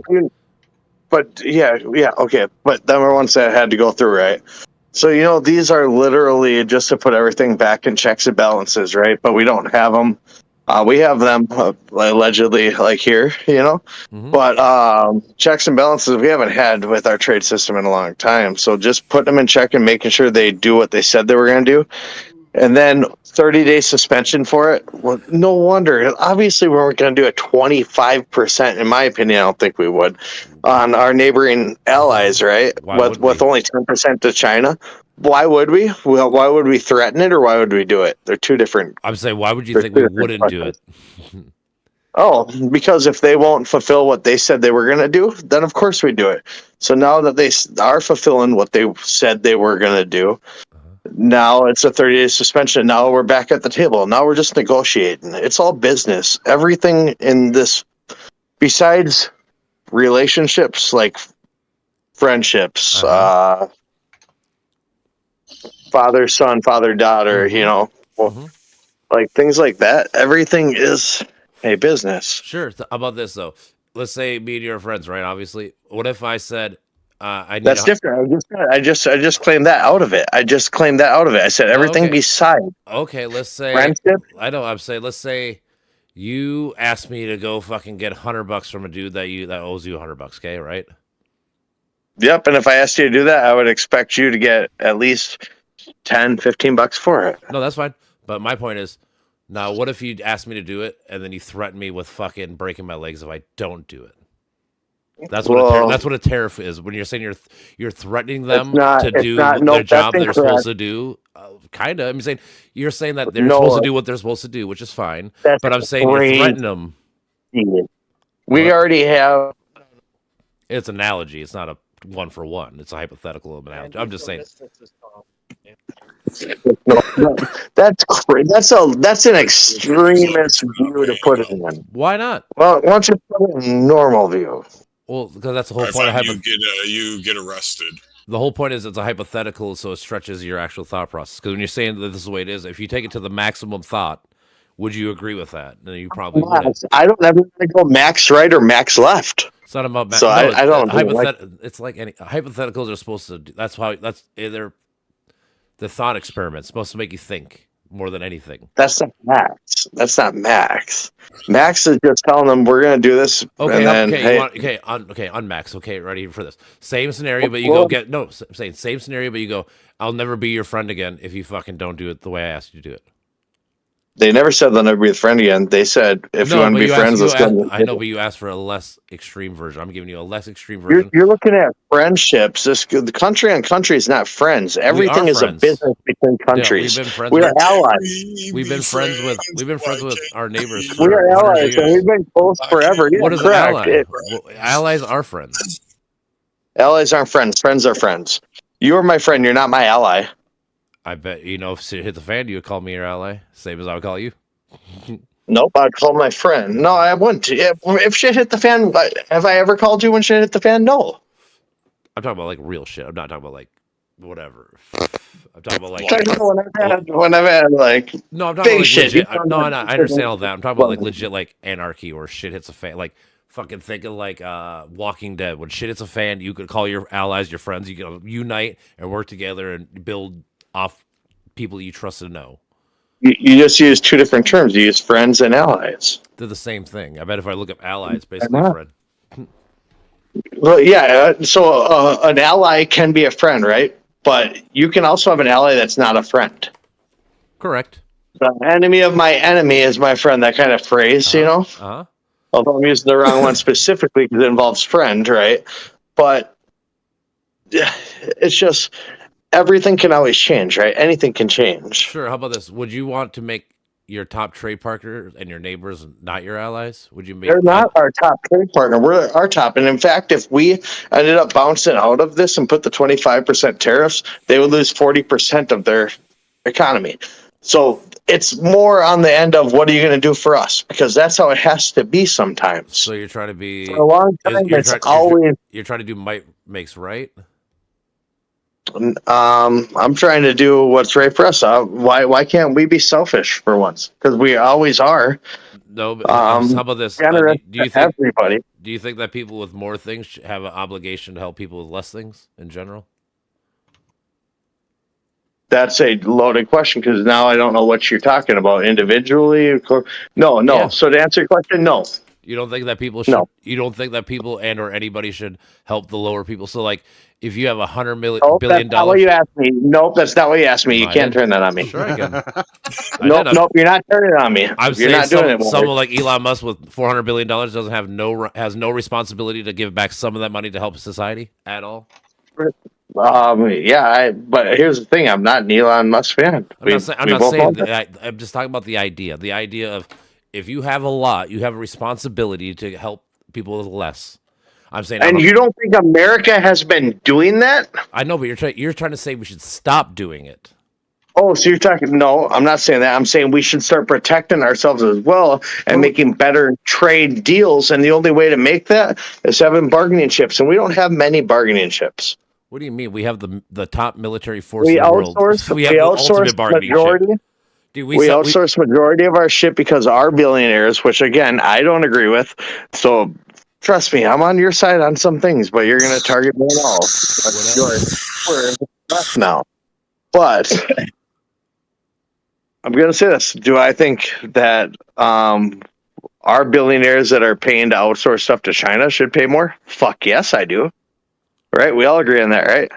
Yeah, absolutely. Somewhat. I would say that we do like cheap labor, or the cheap labor leads to cheap things here. So you do like the price of things here. So like it is a double-edged sword. Like in theory, yeah, but in general, I don't know if it's true because, like I said, I'll pay anything. I'll pay anything. You already know this. I'll pay anything for shit people here. say that, but they don't. You know, I always say nobody. Yes, I do. I bet if I look up all the American companies, I bet if you're wearing Nikes right now, it's fucking you're already wrong. Well, I'm not wearing Adidas, so I'm not sure where they're from. But. Same thing. Because Because I know it's Ragstock, New Balance. There's like a few companies, and then nobody wears them. Well, not many. Some people do. Well, to answer your question, Sir Wally, see, that's what I told you. I was like, gonna get ambushed. No, because I ain't got my Johnny. You know what I mean? Oh, I love John. I'm just talking to you, bro. I'm just saying, like, people fucking love him. His grandma's in the hospital right now. Fucking, so that's why. That's shitty. I hope she gets better. I do too. He can't have any more bad news. Yeah. Give her my energy. But do you guys watch Royal Rumble? Only time I watch wrestling is with you or with my other buddy Kenny. Well, I don't know shit about wrestling. Wrestling's kind of cool. I like the milk. I catch the old videos on Facebook, but like I'll whenever I see it on my feed, I'll watch it. It's hilarious. It's fun. It's a male soap opera.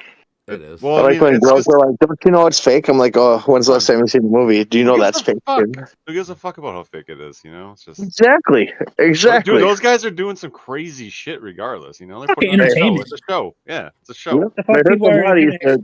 You want people to fucking actually kill themselves? Literally, and it's happened. Like, it's wild to me. It don't matter. That shit hurts. You do that shit week after week. That shit fucks you up. Dude, you see the shit that fucking Mick Foley goes through, you know? Like, yeah, man, Jesus. it's tough work no matter what.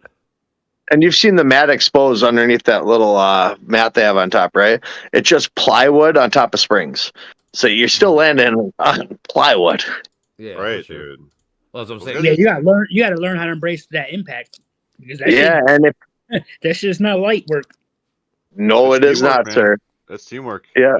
And you have to do it enough so your body calluses to it, because if you don't do it like how they used to do it like 250 days a year because of house shows, nowadays it's like 90. So they're getting injured more. Just like pro football, you know, when they cut training camp and everything short. Now there's more injuries the last 12 years because they're not used to getting hit. You know, you got to callus yourself to it. Mm-hmm. True. But Wally, I do got to say, what is your problem with the tariffs so far, which have not happened, but they've only gotten? It's going to raise the price of everything. So it could. So you're worried about what could happen. It's going to happen. I'm telling you right now, it's going to happen. It's just impossible for you not to have it. So how about this? It's simple math. If company A pays China $5 to make a shirt, okay, and then you add a 25% tariff, so now it costs $7.50. What do you think the price of that's going to happen to us? Okay, so you're looking at if this happens, right? No, the China one already happened, so that one's already happened. So either way, it's already happened. Correct. And where do we get all of our shit from? Except for now, they are meeting with us at the table now. Dude, they're already friends with Russia, dude. That ship's long gone. No, not really. 10% for them. I can show you. Hear me out. Okay.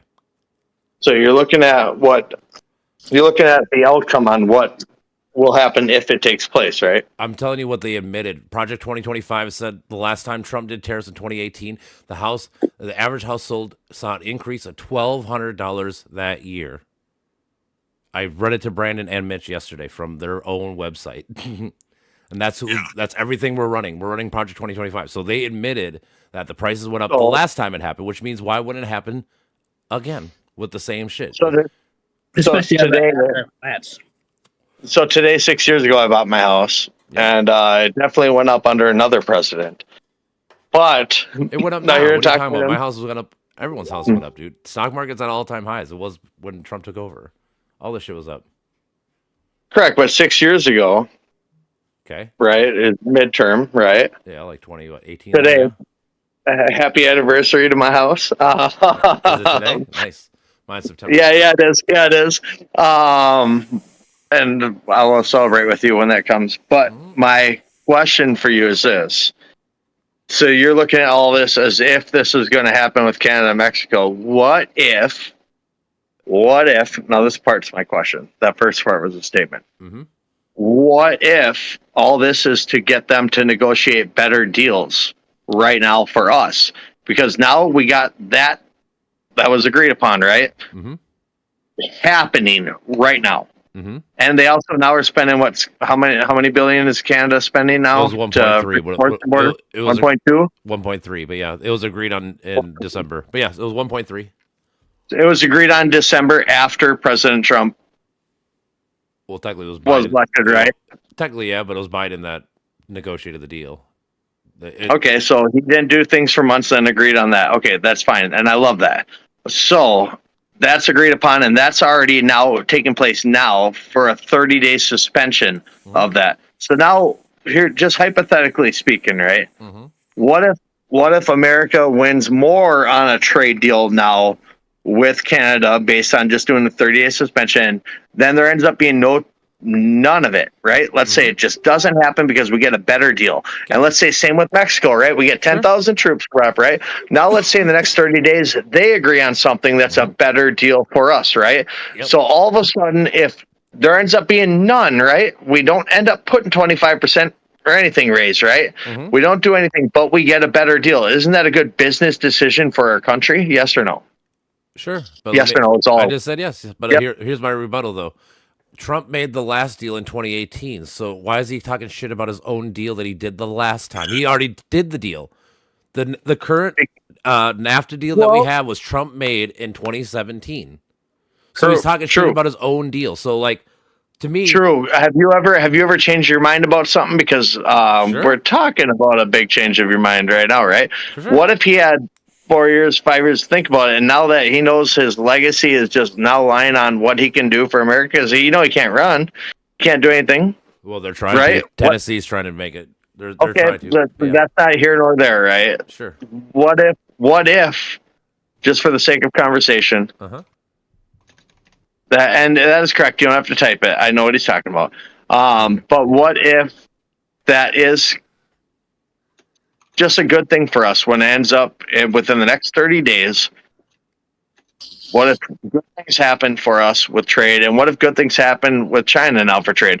Because if you got to spend money to make money, and if you don't think that China's going to hurt from this, here's the deal: they're gonna.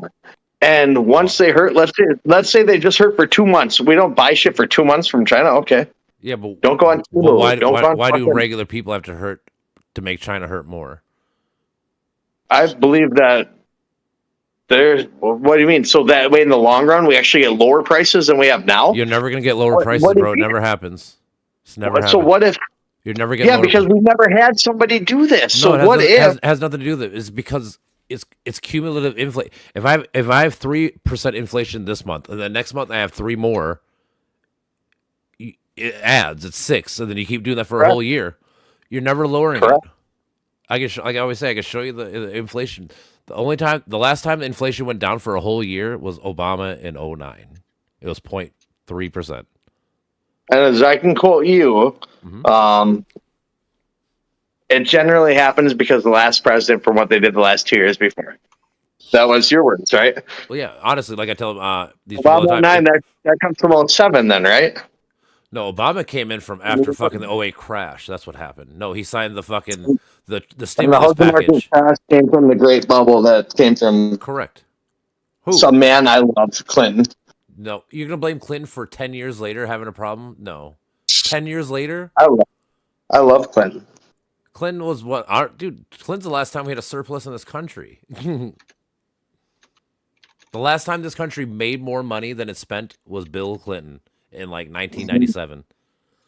Look that up real quick. Huh? When's the last time you looked that up? I haven't looked up shit. I don't sit and I don't look it up all the type. time. I can just tell you. I mean, if you really want me to look it up, I can show you. But however, hold on.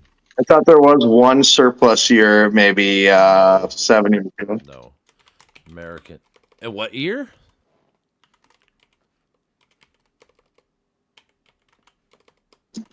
This is why I don't want to go on. This is why I privately message you saying I don't want to be massacred because I'm drunk. Dog, you're not getting You mad. We're just talking. Dog, we're just talking. I see Brandon's beautiful smile over there, like, this motherfucker. That's what I'm saying. I love him. And that guy beneath me, I love his voice. What's his name? Mitch? Yeah, you. You don't know Mitch? Mitch? Yeah. Nice to meet you, Jordan. Nice to meet you too. Oh shit, I got lit up. Wait, have you guys never met each other? Not in person, I don't think. No. Yeah, Bill Clinton was the last. We made $70 billion that fiscal year, 29 years ago. That was the last time. That was the last time we ever had a fucking budget surplus.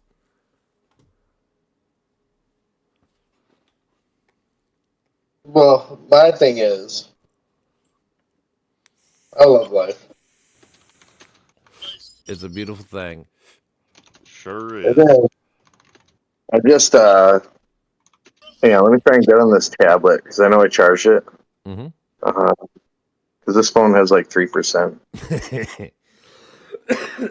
I got about 350.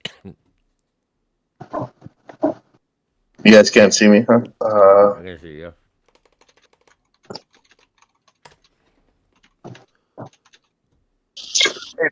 Also, props, by the way, because when something, especially if you smoke a lot, dude, that's hard work, man.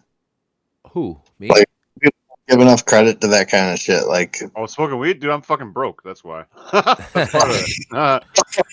I don't really like. I don't really like having to ask my mom, like, can I get some weed? Like, it's the fucking worst. It's the worst. Like, I have to fucking get my ass out of this place. Are you still not working? Yeah, I'm still not working, dude. I don't even need to bring it up on here. I know that's first. I know what you're gonna say. Yeah, I might. No, I'm not. I'm not. I had 7 interviews in the last 2 days. Oh, did you? Damn, Still my dude. decisions. Yeah, I don't know if salesman shit is right for me. I gotta figure it out, man. Like, I don't have that much. I can't just fucking be sitting here not figuring it I out. don't know, maybe for you. Funny story. I love sales. And when I got out of prison in 07, March 3rd, I only got this job so that way I can just appeal to my probation officer. I told him in the interview, I was like, I don't think I'll make 2 weeks. He goes, try 4. He goes, if you don't like 4, he goes, don't do it. And I said, And he goes, well, I have your probation officer's number. We're not going to fire you, so try 4. And I was like, okay. Here I am 18 and a half years later. Gotcha, bitch.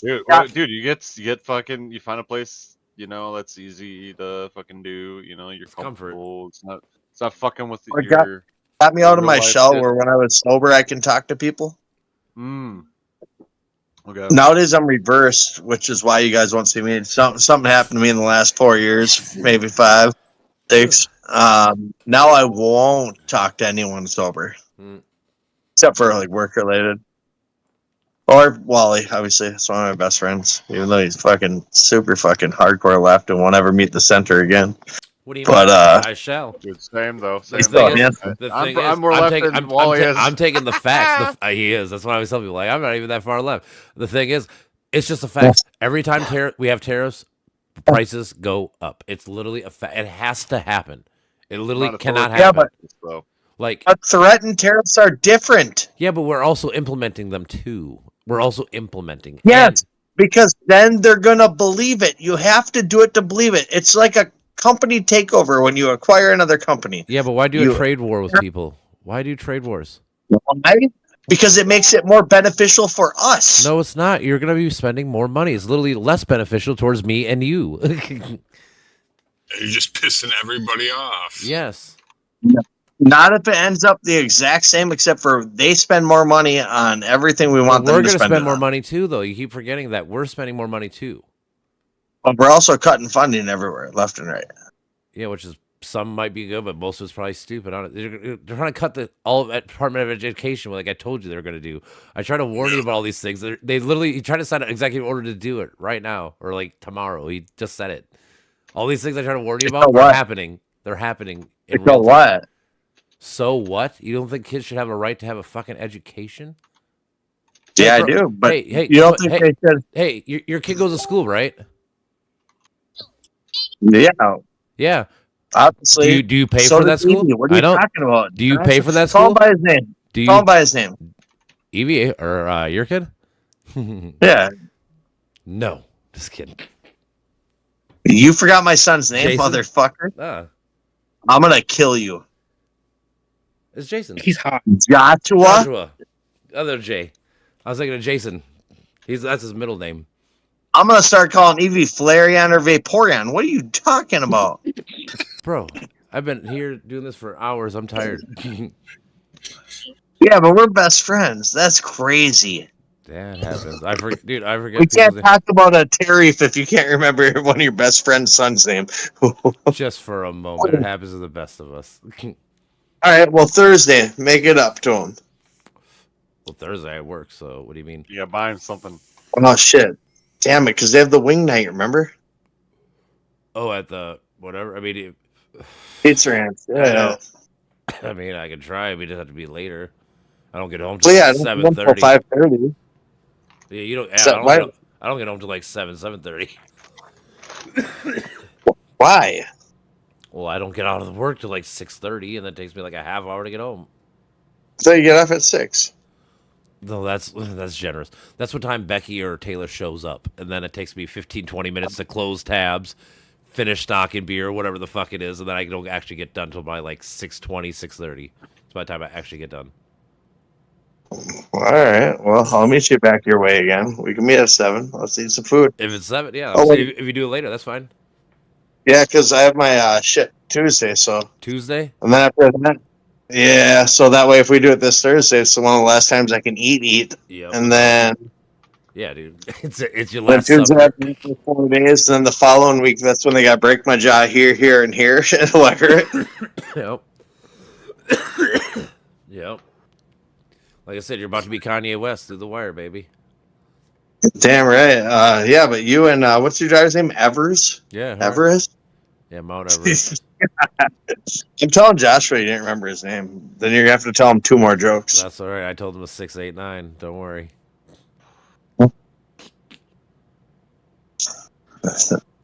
So we all know that Wally at this point cannot possibly talk efficiently on a budget if he can't remember.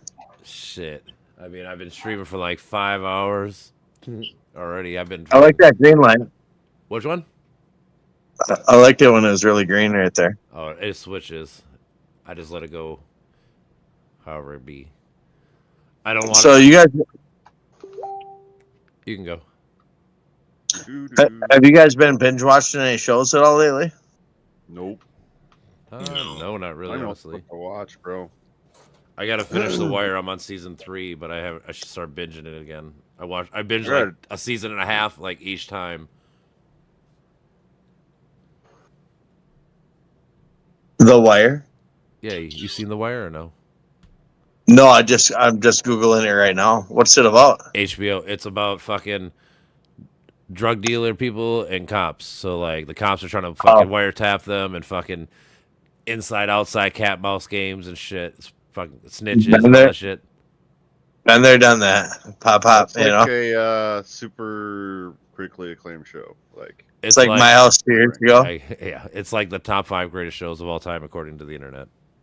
Yeah, like Game of Thrones, fucking Sopranos, Game of Thrones fell. Wire. No, Game of Thrones fell. could have not been. Game of Thrones. I meant Breaking Bad. Why did I say Game of Thrones? Because it could have been, but they Breaking choked. Bad. They choked it away. Yeah. Oh, no, Pods, you're both right. Game of Thrones is phenomenal. Not the way So it the ended. last 2-3 seasons or whatever the fuck. The first 4 seasons were magnificent. Season 5 was okay, and then 6, 7, 8 sucked. Yeah. No, that was who I thought would end up on the throne at the end. No, that's fine. It's the way they did it, dude. They made Daenerys bad in one episode. They should have had more build up, or more like she should have way more moral like spots where you see why she's evil, or like but she's good too, like that kind of situation. So like in the books, they have situations like this where like I told my brother Matty, like this is gonna happen. Like this is the ending I foreseen happening. But in the books, it makes more sense because like there's times where like she doesn't want to torture somebody, but somebody's like, oh, she killed one of these people's brothers. She's like, oh, well, I know it's wrong, but fuck him, we're gonna torture him anyway. So like you see that gray where it's like, oh, I can see her being dark. You just have to push the right buttons to make her evil. But in the show is just like one episode. They're like, okay, she's bad, go. Maybe she's only evil sometimes. No, the thing is, dude, she went full-fledged at the end. That's my point. Like burn one 'em all- episode. burn them all. Burn them all. She burnt the women and children, sir. Remember when she kept saying, I'll never kill fucking women and children, all this shit? Like, her whole character was, I won't do this, but she did. And the thing is, like I said, if they just set it up earlier with more little moments to actually flesh it out and make it make sense, but they did it all in one episode. Like, her friend got killed, and she's like, I'm evil now. Like, well, sometimes it's just a lapse of judgment. Like, do you think I'm evil? No, but the thing is, like I said, you're not trying to genocide fucking a whole town or a whole city, and not just that. It'd be like you burning all of Minneapolis. Like that's fucking. I can't imagine you getting that mad about anything. No, innocent people. Fuck no. That's my point. It's the innocent. Like now, if she would have gone and fucking just burnt the Red Keep and fucking killed Cersei and all that shit, by all means, that'd have made perfect sense. That's what got me. Oh, I know those fuckers. Fucking pigs. You guys want to see my house get raided? I mean, I've seen it. See? Oh, I can't go sideways.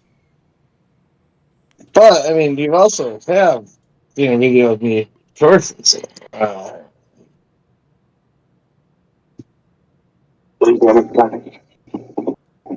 I like how they have the shield. Rip my cameras off. Fucking pigs. Yeah. Fuck it. See, I'm pro-military. I'm pro-detective. I am not pro-police. I am. It depends. You want to on give the me a traffic situation. ticket? Anoka's fucking. Here, let me show you what Anoka's fucking policy. They just sent us in the mail. 51% of our budget now is going to the police department. 51%. What? And we just raised everyone's property taxes. Yep. I am fucking pissed. Here it is. 51%. Are you shitting on my fucking dick? You know what I mean? Like, no fucking way, dude. It's on somebody else's title, not me. Let's see here. And they sent out something to everybody. Oh my god. It's like, dude, seriously, you need that many cops for a population of 18,000? You need to put 51% of our taxes in here? I was about to check out your guys' crime rate. You guys must have a high crime rate there. Yeah, Anoka does. Nope. Don't you remember Anoka? Well, yeah, but I mean, No, like, it's meth it heads used and to be stuff. way higher when we had meth heads and crackheads, but since they got them out like 9 years ago, it's been low. But the problem is, here, I'll show you guys the problem is. Problem is, city-owned liquor store. You're not allowed to own a liquor store in Anoka I because know. Anoka owns all of them. I know it's true. They just bought a lot next to me because they couldn't buy my house. I beat them at City Hall. Me and a bunch of old grandmas and one grandpa. Me and my son, I have pictures of it.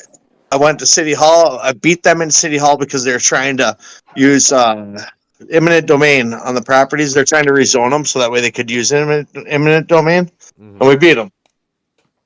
I went to face them for last year for elections. Part of my plea bargain with my house was that I couldn't run for election because Jeff Weaver, if you guys look up Jeff Weaver, you'll see him, got word on our permits that I was going to have all my employees go door to door and hand out a flyer for me for mayor because I'm going to do it. Why wouldn't I? Well, I hit up every apartment building. It is crazy. Now they bought this property, the property diagonal, Wally, that Dunkin' Donuts, all that stuff, you know? Yep. They own that too. Not them privately owned, the mayor and the head of city council. They Yep, and they have a city appraiser who's now a councilman who dropped the appraisal price on a bunch of properties so that way Jeff Weaver could buy them. If you guys ever look into that, you should do a podcast on that, my brother. I'd have to look at it because he's so small. Because he's big for our local, but for like national shit, like I could try to Google this shit. Well, it was a county appraiser for the entire Anoka County. No, hold on. And John Cooley has all the info written down in a notebook on this because we watched this. We went to city council meetings. Yep. No, if I was watching it live, yeah, I get it. Jeffrey Weaver, what is he in Anoka County? No good. What county or city or what? He used to be a county appraiser. I'm not sure what he's doing now, whether he's mayor or councilman. They changed positions. Let's see here.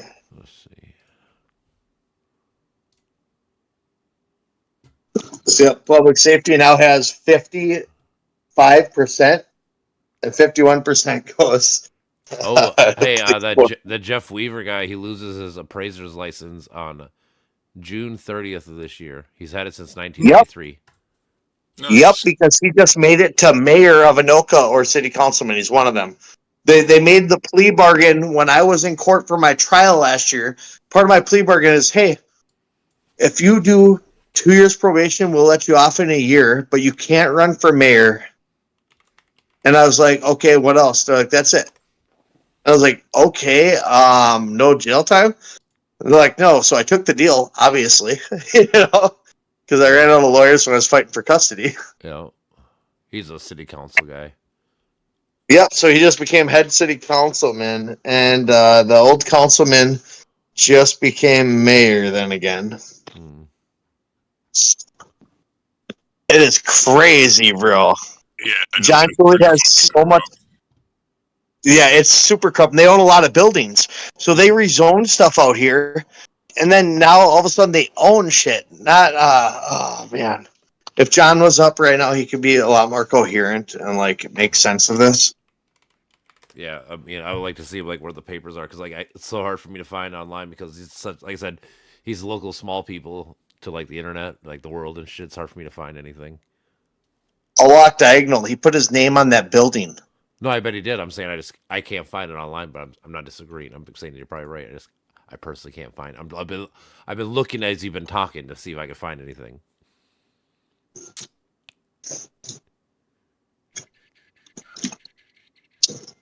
Oh. All right. I got a smoke, so do you want to see it? I'll literally walk across. It takes me like 3 minutes. Oh, Jeff Weaver lost this election, actually. Eric Skolquist won 502 to 410 to 4. Skolquist. Eric Skolquist is your council mayor for your area. Councilman or mayor? Them are the two that are in codes. Council member. Okay, so Google. Can you Google if Skolquist used to be mayor?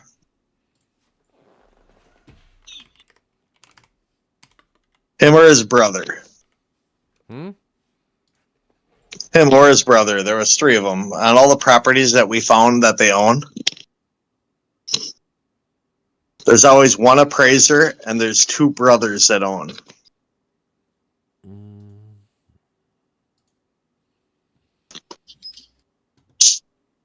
He's a nonpartisan. I can't really see anything. Just says he's a part of the government on Ballotpedia.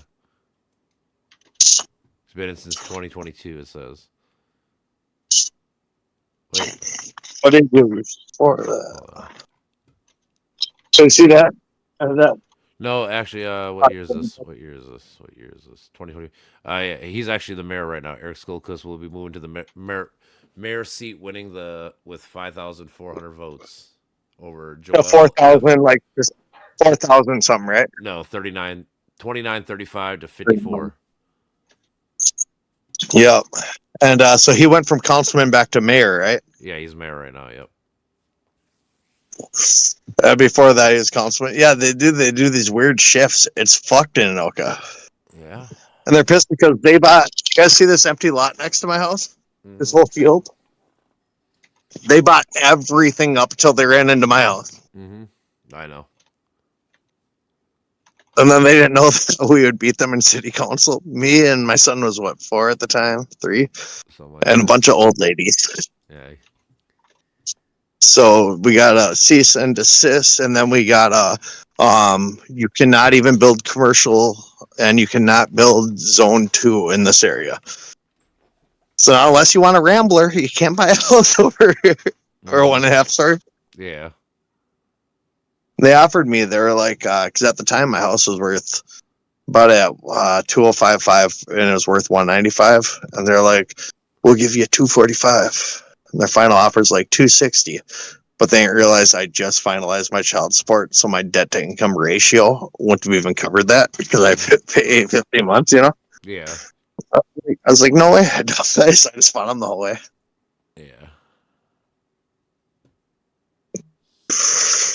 Honestly, if they would have been like, hey, we'll give you this lot of land over here on the other side of town and 280, I would have been like, fuck yeah, daddy. You know? True. Well, let me ask you a question. What's happening? And Brandon. What? And our man down there. Leave me out of this. Leave me out of this. No. What is your favorite food? Like, hands down, like, other than like pizza, right? Like, your favorite one type of like flavor. I don't know. I like beef stroganoff. Bro. Ooh, that's good. Dude, I don't know, lasagna. Fucking lasagna is fucking fantastic. That's pretty fantastic. That is. That's my son's favorite. What about you, sir? Sushi. Sushi? Mm-hmm. Never tried it. You eat pussy, right? Chimichangas. Not unless I'm in a relationship. I like me some No. chimichangas. I'm in a relationship, yeah. Oh, the sushi but like, it rhymes with a pussy, and it tastes delicious. I like all that. Well, I just recently found out like sushi is not just like raw fish. I never knew. Mm. I don't know if there's different. Mm-hmm. So I'm willing to say what? There's lots of different kinds. I thought you said mushrooms. I was like, oh, mushroom sushi. Hello. Maybe. Wouldn't doubt it. Wouldn't doubt it. It's probably a thing. You should get John Cooley and my boy Mike Jay on this. Good. Oh man, Anoka's fucked, girl. Well, I live in Elk River, so I can't help you per se. I can't vote. Not in your area. Oh, nothing can help. I gotta wait another year and a half till next election. John Cooley should run. He can be your surrogate. He was supposed to be, and the fucker didn't fill out the paperwork needed by me to fill it out. I know. We're still going to hand out all the paperwork for it. I'm still going to go door to door. I don't care. We're going to have Mike run because there's 2 council seats plus mayor. Yeah. You're looking at future mayor, though. I'm going to be more gray, though. Yeah. Well. Let me slide. I love you guys. Sorry for boring you guys. You're not bored. Dude, I was like I said, we were just about to watch my debate thing and review it, but I could probably do it tomorrow. I don't give a fuck. It's not that big of a deal.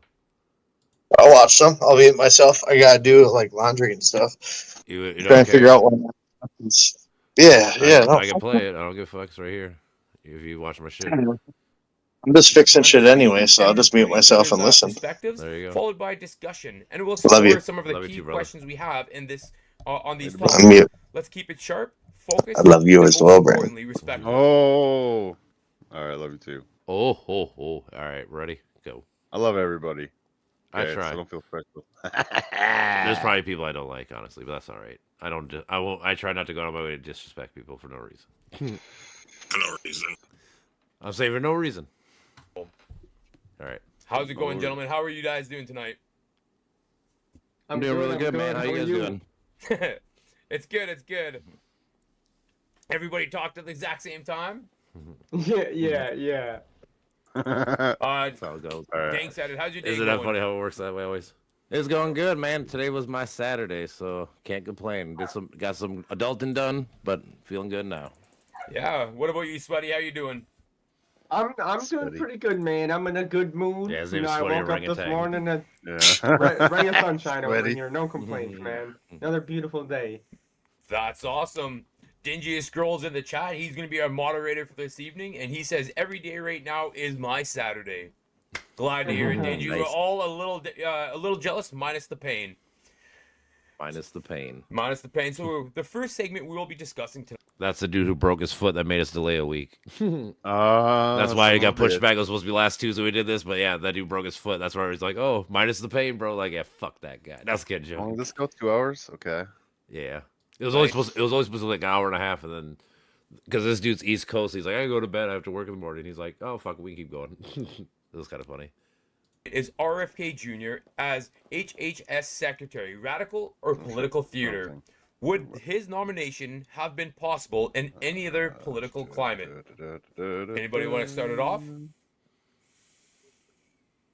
I would start off that I would say I don't think it would happen unless we're in the political climate that we're in right now, because with Trump's administration, I feel like, and the right wing, like the far extreme right wing in general, it's really fucking become ran by a lot of conspiracy theorists like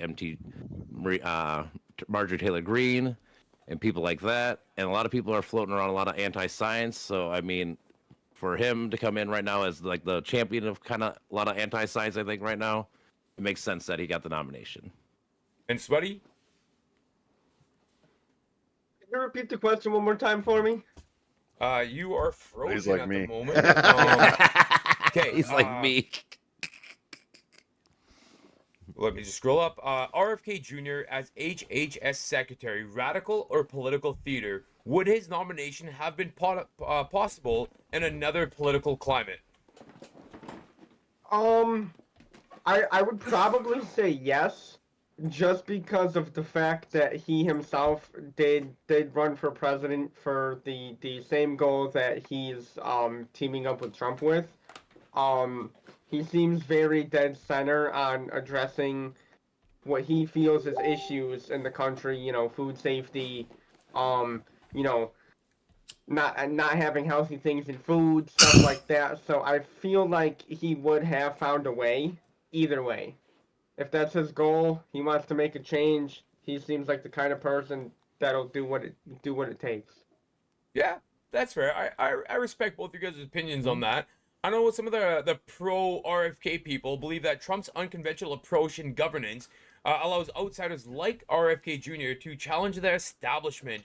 His nomination reflects the shift towards anti-establishment politics. Would you guys agree with that?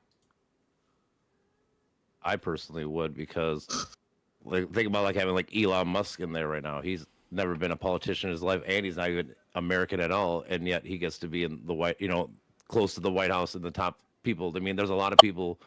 Are you starting the stream? What up? Are you starting the stream? It's already been started, brother. You can't hear it?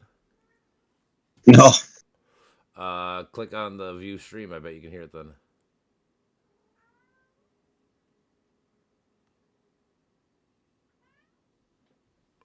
What do you think, Mitch? Am I answering good, or should I have been more precise? Should I have been? All right, I got it.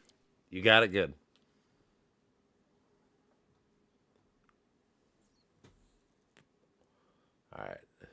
was a Fox News host. You know, he's never worked in the government besides being a Marine, which I mean is great. I'm not saying it's great that he's in there, but I mean, like, as a politician or anything like that, he's never been in those fields. So, like, we got a lot of first-time people that are being forced up. Oh. Tech, I guess. Leggy shit. You are lagging a little bit at the moment. Do you mind freezing or your camera's frozen? Can you hear me at the moment? It's always my shit, and it's fucked up because, like, on the Discord, everything looked fine. Fuckers. Yeah, I can hear you. Sweaty, could you see Can you hear me? Yeah, on the video chat. Yeah, on the video chat, it was lagging up a little bit there. Does that just kind of move around it for a quick second, and we'll get back to the question? Yeah, you seem to be fine now. I'm not too sure what was happening there. My apologies for interrupting. Yeah, just to recap, pro-Trump's unconventional approach in governments allows outsiders like RFK Jr. to challenge the establishment. His nomination reflects a shift towards anti-establishment politics. And you were saying how there's others like Elon Musk that's also in that same kind of boat that's getting close to the White House. Yes, and then I was saying like people like Pete Hegseth. There's a lot of people in his cabinet. Is there a way to turn have up the never volume? actually been in those, like Linda No, that's what I'm going to tell the guy next time I talk to him. The volume's low. I turned my volume all the way to the max. I can hear it all right, but it's not loud. But that's something I got to mention tomorrow when I talk to him. Man, she's never. No worries. Once I'm done doing laundry, I'll be able to hear it good. No, I got you, brother. Hold on. His nomination reflects a shift towards. So I mean, we're having a lot of first-time people having to step up to the plate and have real important jobs in America. So, what's your thoughts on? What's your take on that, Sweaty? I definitely agree for sure. It's definitely an anti-establishment thing. And I personally, growing up the way I've grown up, feel like anti-establishment is good to a certain extent. You know, we don't want to go radical. But I think we can all agree that there's definitely been some sort of system that's been doing a lot of things it shouldn't be. As for what it is, we don't really have an answer to. But I feel it definitely is anti-establishment. And I'm okay with it as long as it puts us people first, because that's the whole point. What I was taught of being anti-establishment. Yeah, I completely agree with that. I do believe that in government, I'm not a fan of career politicians. I don't believe you should start off at 20 years old and retire super rich in politics. So I like the fact that there's people in there kind of mixing things up a little. I do believe that some people are unqualified or they have personal interests at heart. So that kind of leads me to be like, how would you suggest our government or RFK's situation to have checks and balances to keep him on the right track of doing what he says he's going to do and not taking a political interest in some of the things that potentially can happen? Mm-hmm. Well, I would say that like even joining Trump, he's kind of changed a lot of his like opinions in the last like 3 to 6 months, because like he was pro-abortion and now he switched to be more pro-life. I mean, he's trying to backtrack his anti-vax takes from before, you know, because he's running for the biggest job, so he's trying to like walking back a lot of things that he's been saying for the last, let's say, 2 to 3 years, you know.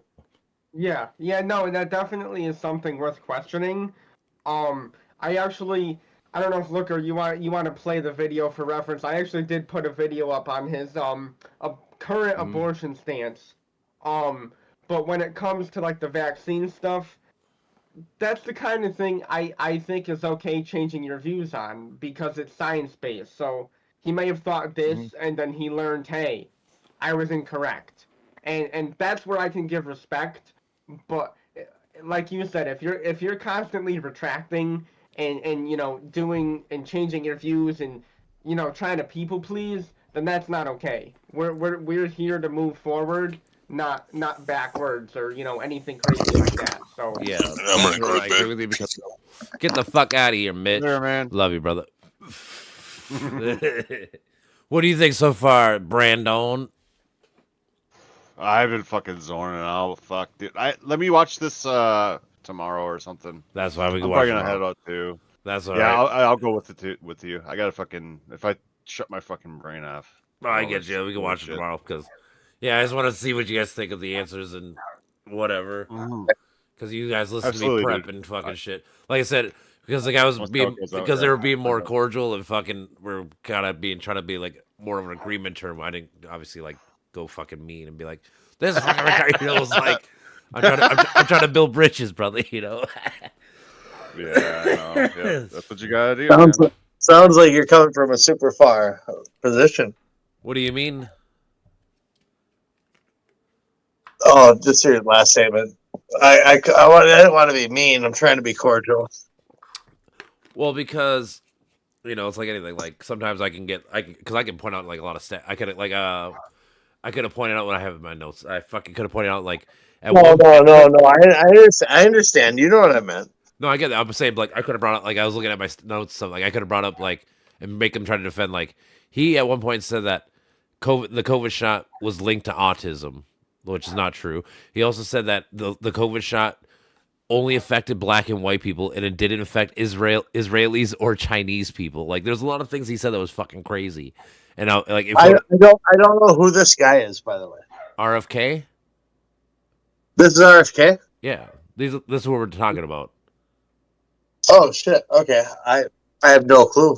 Yeah, that's who we're like kind of debating or whatever, having a conversation about is RFK, because he's about to be in the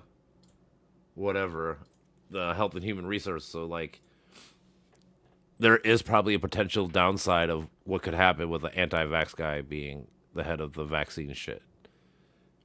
Yeah, but I agree. Hold on. Only because like I use this not even analogy. It's true though, but like bird flu is about to happen like real soon. Like to humans. It's happening. Yes, I'm saying. Yeah. It just had the first person to have it. Yes, I'm saying like all this like so we know this is gonna happen. So like I try to tell them like in general. So like with COVID and stuff, like in the beginning it might have been stupid. I get like they probably overdid rules and shit. I'm not saying they did, but like I was trying to preface like sometimes bad action is better than no action. Making a bad decision or bad choice is sometimes better than making no choice. Sitting there pat. Yeah, that's correct. Hold on, I'm not arguing that. No, I know. That's correct. Also, sometimes no action is better than bad action. It's both. Sometimes, but not normally. Not when like we have crisis. Like, dude, if there's like, think about like when like in like LA, there's mass fires and nobody told anybody to evacuate. Like everyone just stood and waited to see what they should do.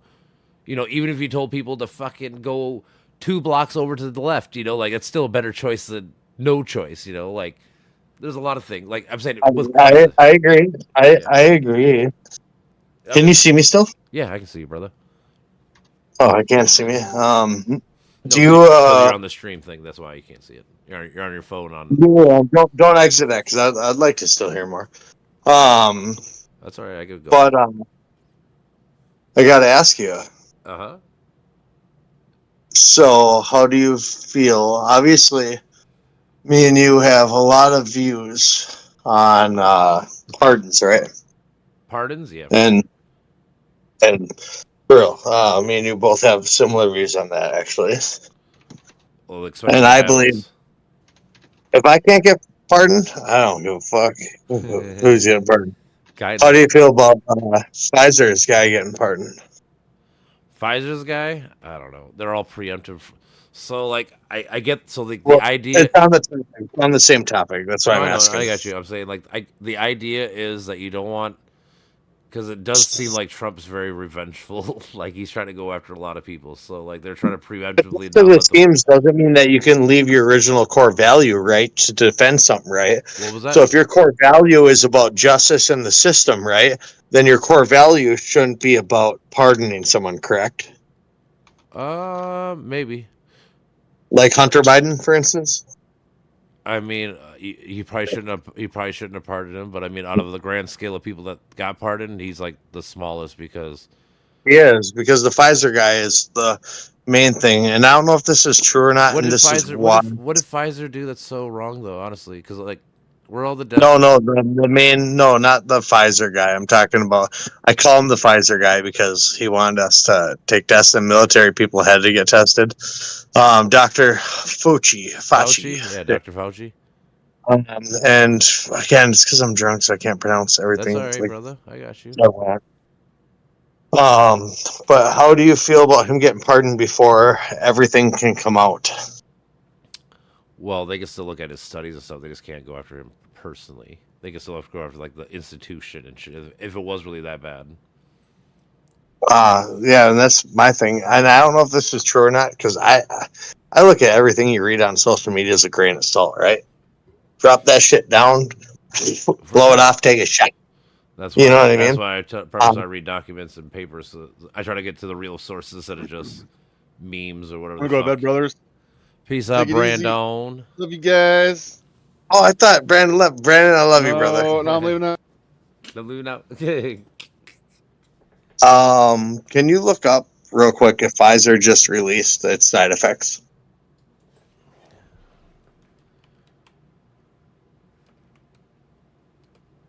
If they did, it'd be about 2 pages long, and I'm wondering if this is true. Because again, I don't believe everything I read on the internet. You know what I mean? Yeah. Oh, It says most side effects are injection site pain, headache, fatigue, muscle and joint pain, fever, chills, nausea, vomiting, and diarrhea. Rare side effects are allergic reaction, myocarditis, pericarditis, and blood clots. What is myocarditis? When your heart gets big, basically a swollen heart. Yeah, they die from. Can you? Can you look to see? In rare cases, you can die from myocarditis. Depends. Usually depends if you're older or not. Like it's a lot of variables. Like that's again, it usually attacks older people instead of younger people. A young guy that worked for me that got it. Which is why I asked. But can you look if they just actually posted a new one like recently in the last week? Otherwise, it's false news. I'm gonna try to look up latest Pfizer side effects. Latest. The only reason I'm asking you to do this is because I would just like to know it before I ever even think about it. No, you know what I mean? 2024, 2024, 2024. 2025. I know. I'm saying all the papers I can see from like August 2024, November 2024, November 8th, 2024. I don't see anything like new. That's so much laundry to do, bro. Yeah. So I'm getting this whole house literally set up for success. Let's see if I go to any the past week. Yeah, I don't see anything for the last 2 weeks. So you had today off then. You're Tuesday and Wednesday then. Yep, today is my day. That's why that these people I'm talking to are probably gonna try to meet every Tuesday and do a topic every week. Next week we're gonna be talking about tariffs. So there you go. You can hear me go crazy into that next week if you want. Nah.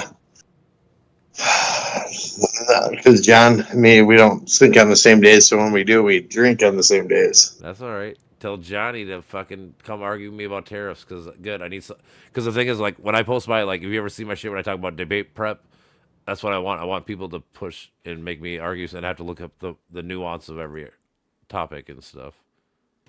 We are gonna, but you have your preset notes. It seems. I'm not saying you do. No, because I've But researched. since you have preset notes on a topic that you're prepared to counteract anything without giving the proper judgment back. Well, that's why I said I would like to talk to Johnny because if you could push me the other way and if he makes good arguments, I will concede. That's what I'm saying. If you listen to his argument, like I can concede things. Like I don't mind conceding. The thing is, you have to make a good argument because most time I just look at the facts and evidence, and the facts and evidence say they're bad. Oh, let me get back to where I can see this page end you. How do I do that? You gotta go to the watch stream. I think it is. I can just click on you. That's all right. No. Well, if you were to run a company, right, you wouldn't want somebody to try and negotiate. What do you mean? Hang on, I can't. That's all right. What's the little button that has like 4 different suits on it? Is that the one to click?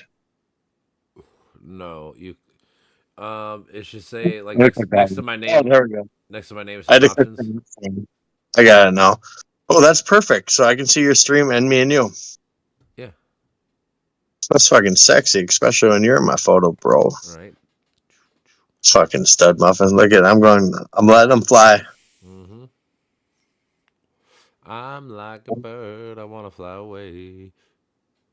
I don't know what a terrorist will affect us or it won't. All I just know is negotiating table. It's a poker chip. Yeah, we'll see. Thing is, See, here's my hope.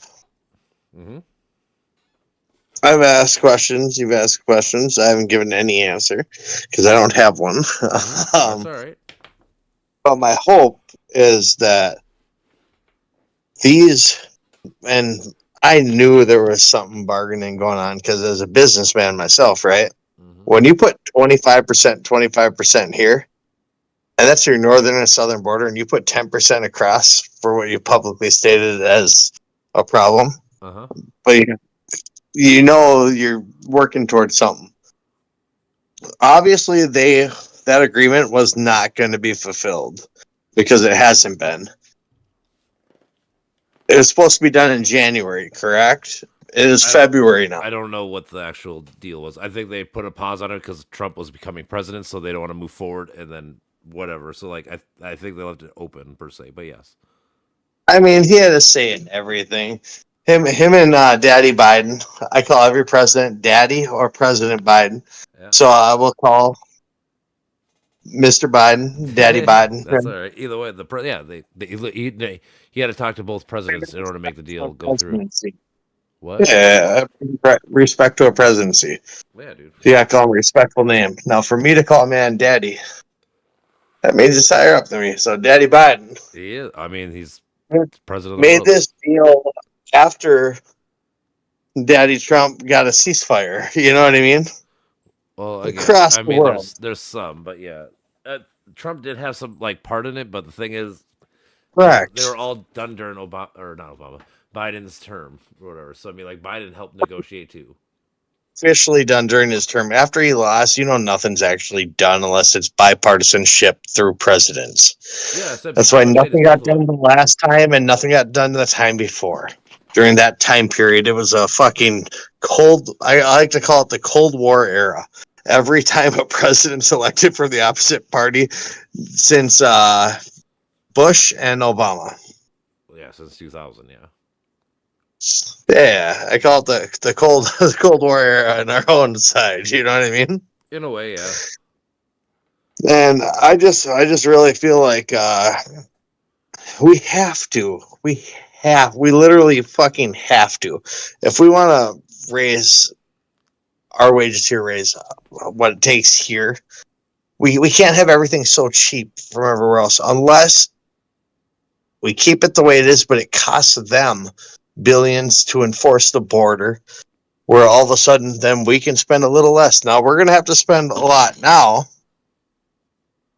But if you think that this mass immigration thing is a joke, it's not. To the right, it's the same exact feeling it is to the left. And here's why.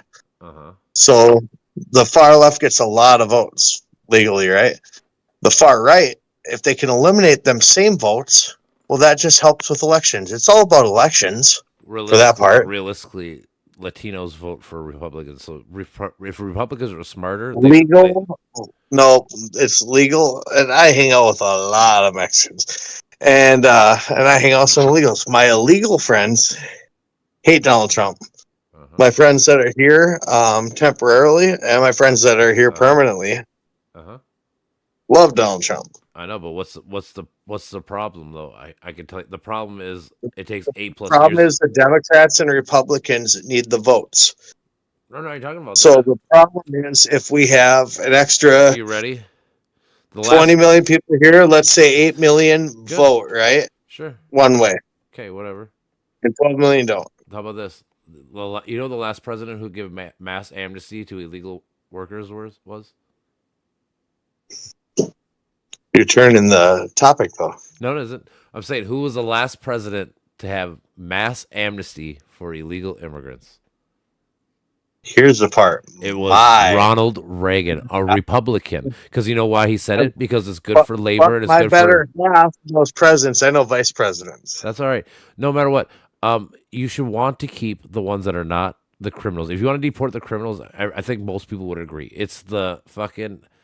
I always say Jorge that's picking strawberries in California. That guy probably should not be kicked out. He pays taxes. He actually pays for fucking You should probably pronounce his name right. Jorge. Juan Yeah, that's Jorge. could be whatever. He touched my thigh. Santiago. He touched my thigh. He's Jorge now. No, that's all right. I like to be Jorge. How did he ever? The I'll be Jorge for you. Yeah. That's all. So like, if they were to kick out just criminal people, I could probably live with that. Thing is, They can't. That's how it has for a long time. No, you should get. Honestly, we need to make the illegal people probably legal faster. It shouldn't take 8 years. No. It should take a year. Nope. Here, let me ask you a question. What is the population of England? I mean, whatever. I guess I could look it up, but the Okay, population. what's the population of Europe? I don't know. Probably like 160 million people. It's less than What's the America. population of America? Huh? Size of America is like 370. Okay, now what? Now go 80 years ago. Tell me the population of both countries. Okay. I mean, I guess whatever. We're probably higher. Now, landmass alone, right? So Europe is bigger than America by landmass. I don't think so. Maybe. It is. You You have Eastern Europe. You have everywhere. I don't know about that. You have everywhere from Greece to the islands of Ireland and London to England. You know what I mean? I don't know. We have a big ass state. Correct. So let's look the last 50 years, every 50 years, population of both the whole continent of Europe and just the country of America. Now go back every 30 years and look back each 30 years. Look at the population growth. And if you see what is going to eventually be a problem in the next probably 70 years. What's your problem? Boomers dying? My problem? I don't have a problem. No, I'm talking about. I'm just. What's the problem here? I'm saying boomers dying. You're saying we don't have enough kids. What's your point? Oh, we have enough kids. We have too many kids. Actually, no. Women are only having 1.6 kids per household now. So it's actually we're having less babies and more people retiring. 4. It's incorrect. No, I looked it up. I look up all these stats. 4.1 million people are retiring a year. The boomers are retiring. 4.1 million people are leaving the job force, and we don't have enough people replacing them. But that's not where I was getting to. Oh, what is this? Oh my God! One of my friends is logged into my Facebook on my my tablet, so I just see weird ass fucking messages. I won't expose. Let's just look up the last 30 years to 30 years to 30 years, and so if you want to see why population can become a problem. What do you mean? That is, what is our population increase? Now with everything, now we're getting we're phasing out humans for a lot of jobs. Not every job, don't get me wrong. Mm-hmm. There's always going to be jobs for humans, don't get me wrong, but there's going to be less. Europe was Europe was 300 million to about 360 million people. They gained 60 million people since 1950. What year? 1950 to 2024. We're tied now? With all of Europe? Pretty sure we're in the billion. No. Yeah, we're up like 10 million. What are we today?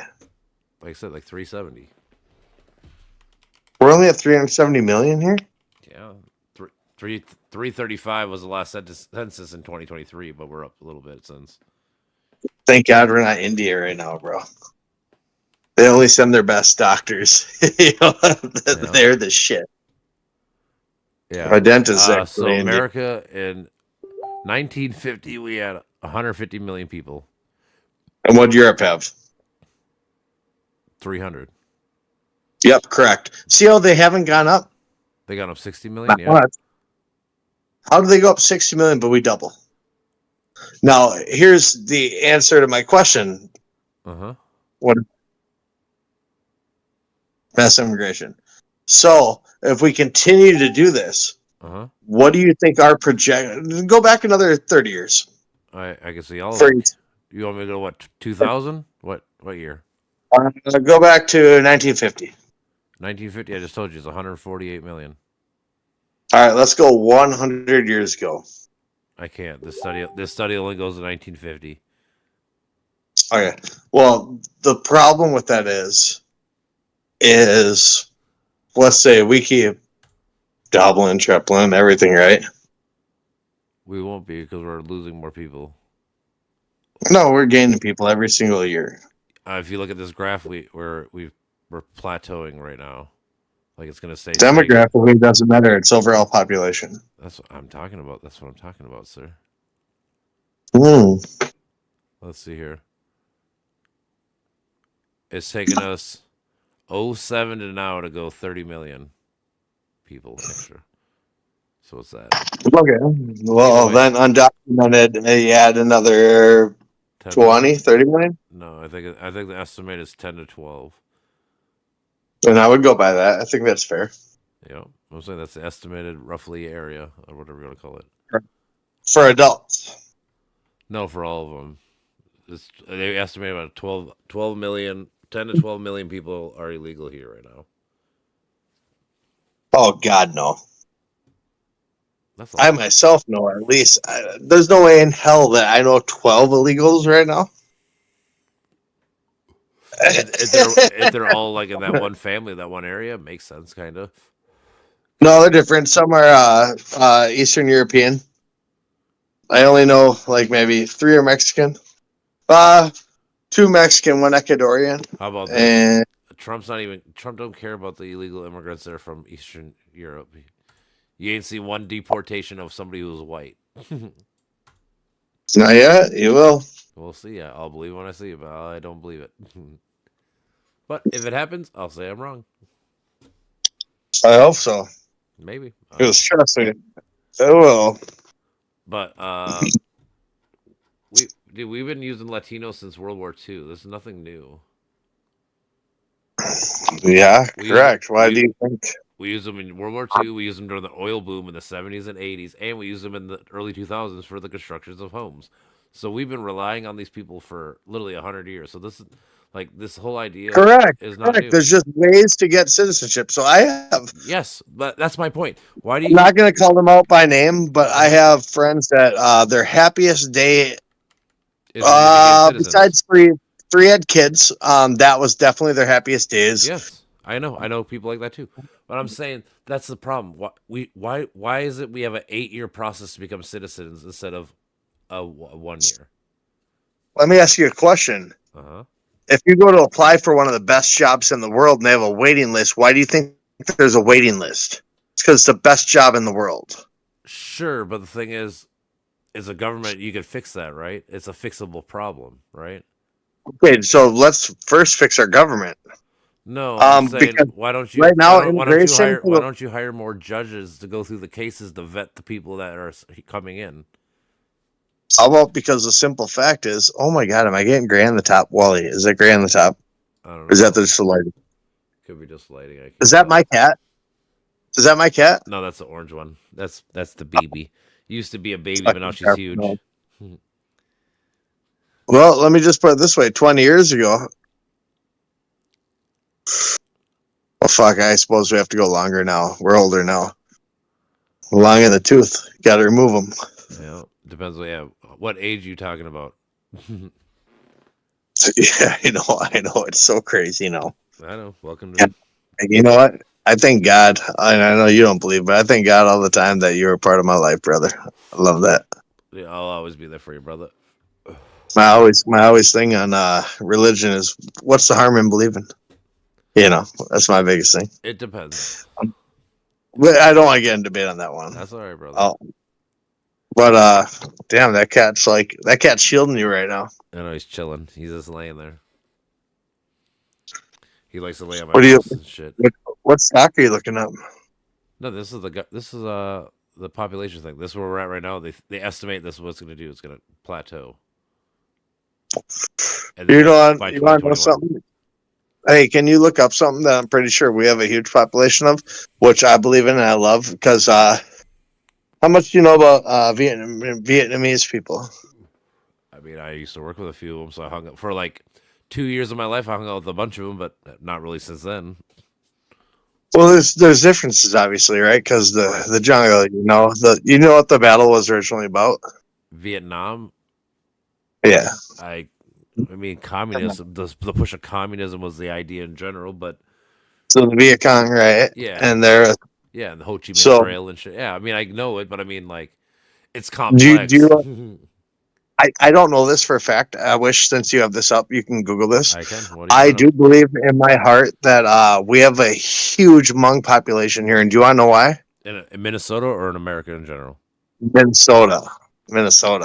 I love my Hmong friends, and I love my American Vietnamese friends. And when I say Hmong friends, they're American too. I just mean I love the differences.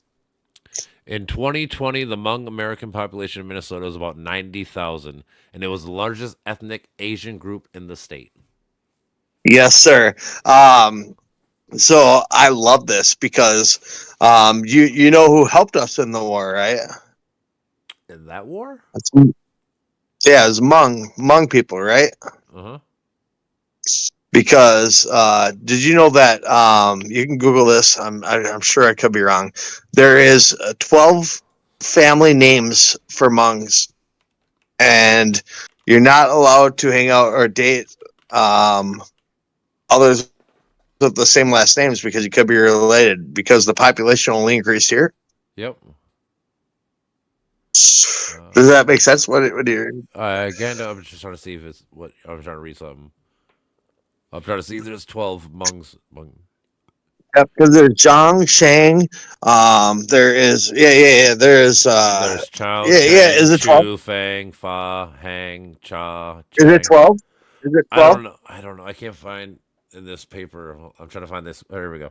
The passage of the Refugee Act of 1980 represented the second wave of Hmong immigrants. The clans from which the Hmongs take their surnames are Chang or Cha, Chao or Chang, Chu, Fang, Fa, Hang, Ha, Her, Kang, Ka, Kun, Song. Har. There's probably Not her. Har. Yeah. Va, Vang, Vu.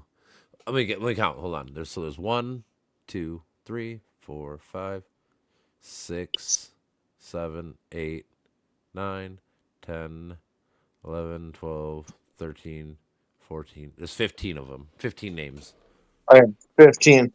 So look at the population from when we first helped them come to America because they helped us. The reason we helped them come here is because they helped us with our debt. They helped us with everything. They helped us with war. They were one of our biggest allies. Yeah, so we started allowing them, it says, in 1975 after the Laotian Civil War.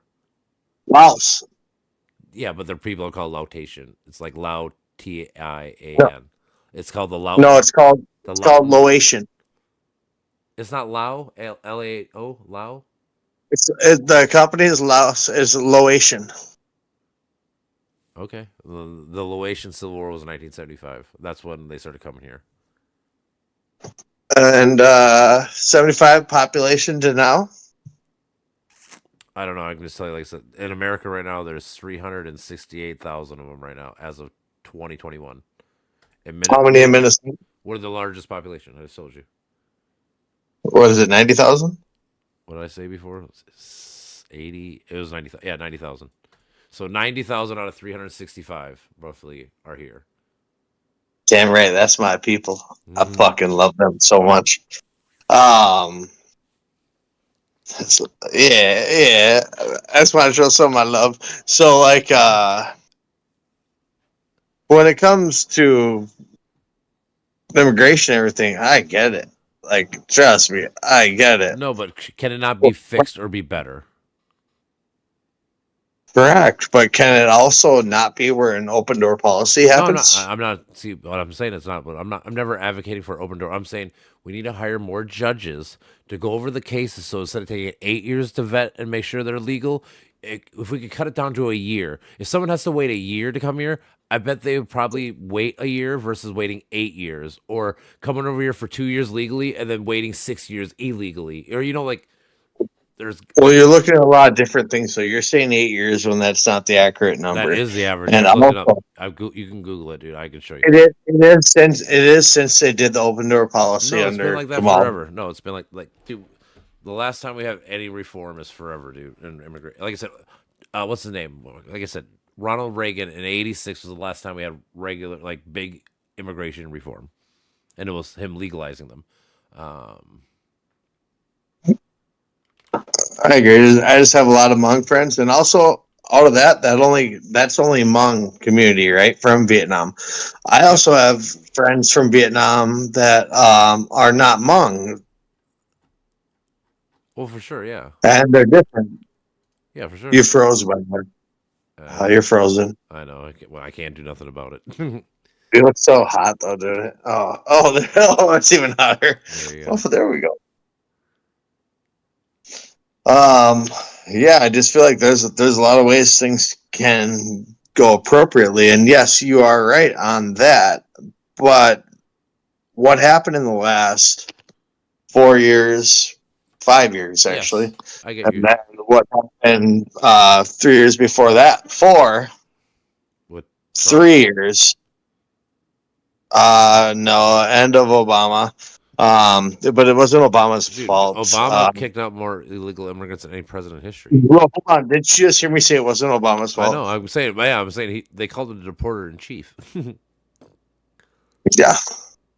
But, yeah, like no, but to get back to my original point, it takes 5 to 8 years to become a citizen legally. Yeah, and you should do it the right way. And you can also no, but why can't we make it faster? That's my point. That's always why? My whole point. Because why can't we make it where you have to know our rules and laws first? And here's the deal. And here's what I'll say. Hey. I would agree with you, but I can tell you this. I guarantee you half of Americans don't even know the fucking 3 branches of government.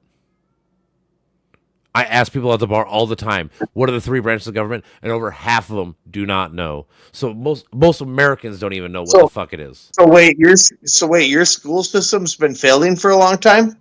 My school system. I didn't go to school with all the old folks. Public schools. You just said this as a point on what's going on. So public schools, who are supposed to teach us about this, and you're saying now that they're trying to change that system, which, by the way, makes it so you can go to private schools too. Yeah, and I believe in schools. And also, it doesn't affect our kids, which matters to me about free lunches. That's a big thing for me. Yeah, but you think Trump's gonna give your kid fucking free lunch? I do. No, he's not.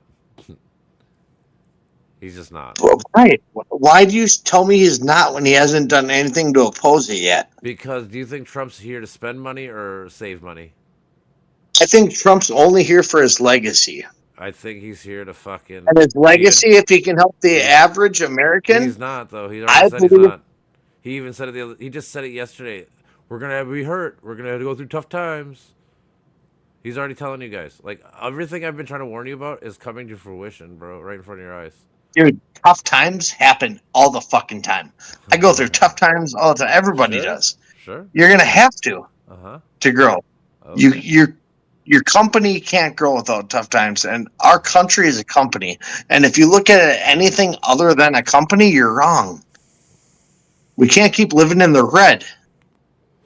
You're never getting out of the red, bro. It's never correct, except for war, which, by the way, that doesn't save it no more. Honestly, the last time that happened was World War II. Well, we haven't gone to war. We have Vietnam. Every president except for President Trump. Okay. He assassinated people. He dropped the Moab. I mean, he did things. He wasn't a fucking saint. Every president assassinates, and let's not put it like. I'm just saying, to say he did nothing is a lie. When President Obama had to do it, he had to do it. Mm-hmm. When President Biden had to do it, he had to do it. Mm-hmm. You can't be a commander-in-chief if you can't command. Mm-hmm. And you're not a chief of any fucking army if you can't behead somebody. I get that, but I'm saying that you can't say he was peaceful, but then he did stuff. I'm not saying he's peaceful. Okay. I'm saying... That's all I'm asking. I'm saying no, like, major wars started under his belt. No, but what about him taking over Gaza? Well, should we call it taking over? Yeah, I should. I think we should. That's what he I think said. we should.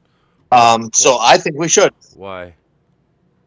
Why? Because we were fucking idiots when we spent that much fucking men and fucking 30,000 men and spent all that fucking money on doing it just to make it. With the agreement of what was the agreement? Oh, is that one? Mm-mm. No, Is that one mine? No, that was the orange one still. Yeah. All right. So okay, I must admit one thing. I love that one too. This one's cool. I don't care about the fucking agreement. If we're paying fucking high ass amount when they were supposed to pay fair trade the entire time, which is when we gave it to them. It's not about that, dude. It's literally you're doing genocide because you're literally taking 1.8 million people that live there. And No, them out. genocide is committing murder to an entire race. That is partially true, but also it is a displacement. No, that's literally the definition. Put it on the Google. I will. It's displacement too. Okay, put it on genocide. The definition 1995 when we grew up. It is. Yeah, I don't care about how Yeats in the fucking. It's what? It is say killing, but I didn't think it had killing. But there's a term for kicking out people. Yeah, it's called eviction. It's time to go. But they don't have to go. They do though. He is making them go. He just said that. Nope. How are they going to stay there? Why? They can become protected part of us. They're not. Trump already said. Okay, why is there major two ports China then? I said. Sorry for. I'm not even talking about Panama. Oh wait, what were you talking about? I'm talking about Gaza Strip. Oh shit, my bad, bro. I got my shit mixed up because I'd be drinking. That's all right, my brother. Talking about we're going to take over. We're going to take over. Shit. He announced today we're going to take over the Gaza Strip. We're going to bulldoze. We're going to put military troops there, and take over the Gaza Strip. Well, I gotta tell you this. I know nothing about it, so I have no comment. It just got announced like 5 hours ago. I'm gonna have to do that. I have no comment because I don't know. That's fine. But also, China doesn't own the Panama Canal. Well, yeah, they own their two fucking main ports. What the fuck are you talking about? We own the ports. Yeah. Oh, we own it. Why are they running the two main ports? They don't run the main ports. They have fucking. You know how many companies own ports there? Yeah, and who owns the companies? Norway, all the countries in the world. No. And also, do you want to know something? What up? So May I get off probation and I get off my custodial UAs, you know? Uh-huh. We are planning on renting. I hope you join. Dude, you don't have to rent. $300 each. Dog, we can go to my cabin and my parents' cabin up north. It's free. Yeah, but no one can touch us on a boat. We have a boat. All right. Well, wait, you do? Up at our pontoon cabin? Not a pontoon. It's a big fishing boat, though. No, we don't want to. We don't want to fish, bro. It's not about fishing. You can chill out too, of course. No, that sounds perfect. Is what I'm telling you. I'm just saying. It depends on how many people wanted to come, but because we got like 1, 2, 3, 4, 5, 6 beds, or like 4 beds and like a couch. Okay, well, fuck. Me and you cuddle up on one. John and Willie on one. Jacob and Jacob on one. If you're down.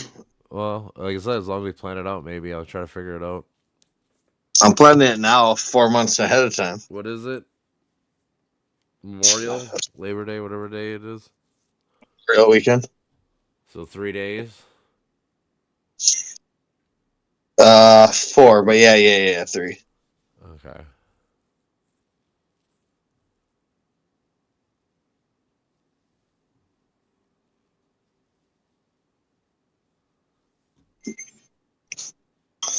Why isn't this working?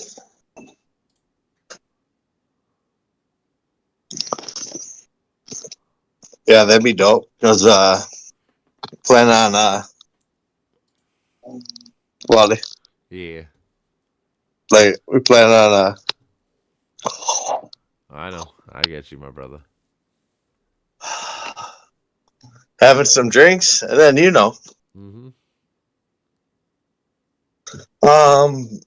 But you said the Suez Canal. No, you want to talk about the Panama? I was talking about the Gaza Strip, but you said you don't know. The Panama Canal, I thought the Suez Canal was in like Africa.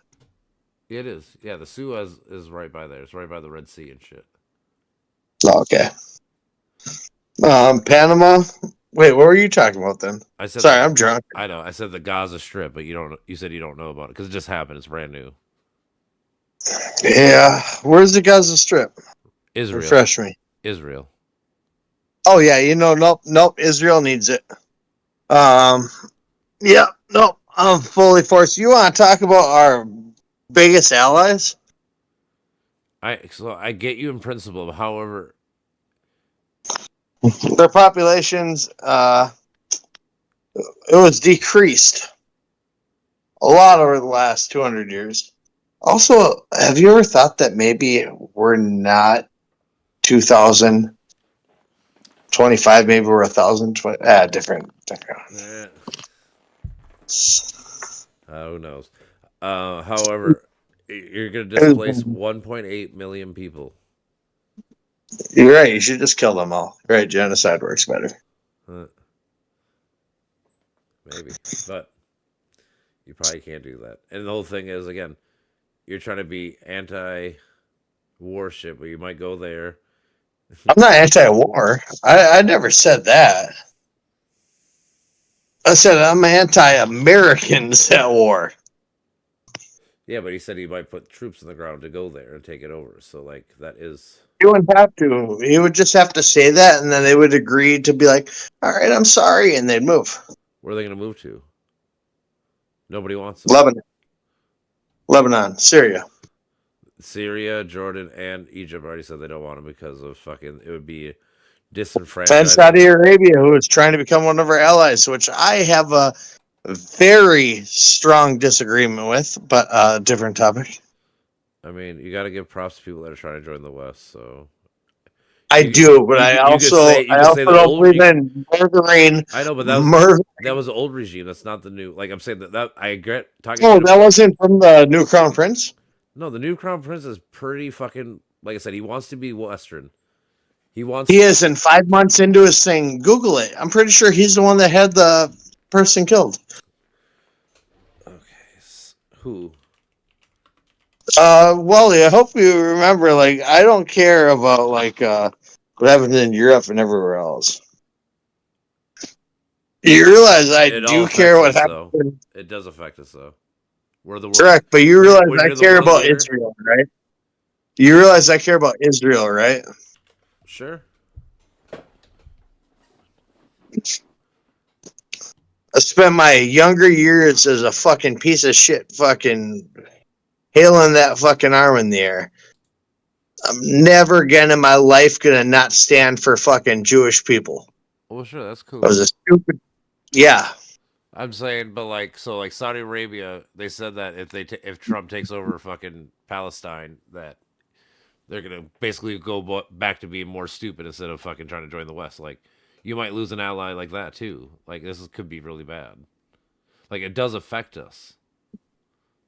Like, but you're talking about Palestine. You're not talking about the Gaza Strip. That is the Gaza Strip is Palestine, the Palestinian people.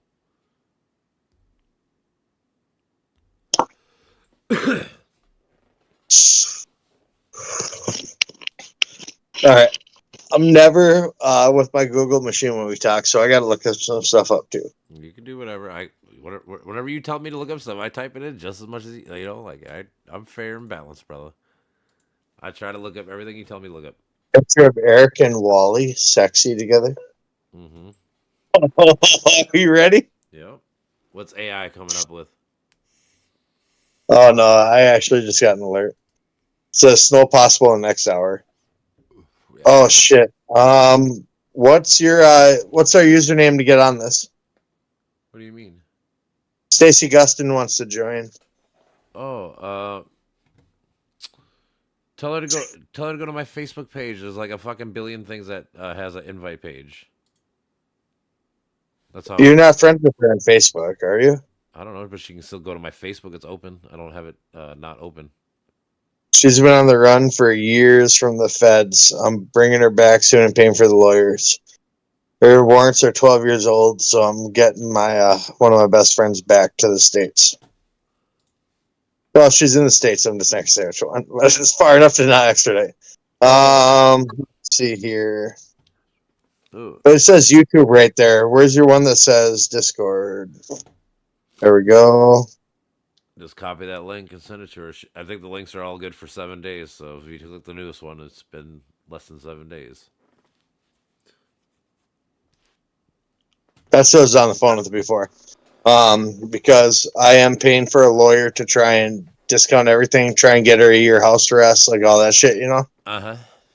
Because her she's distribution charged but it's 12 years ago. Okay. 12 years ago? Yeah. Maybe 14. When is this? Well, it's time to bring it back, baby.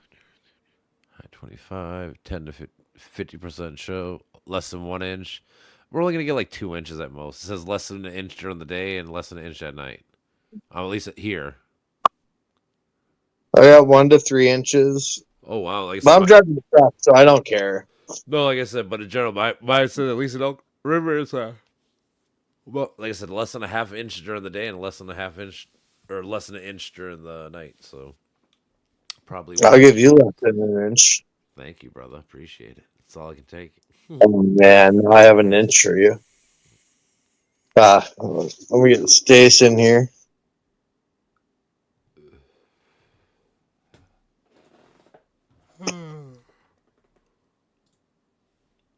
Yeah, I honestly think in my heart of hearts, I think she'll call back if she will.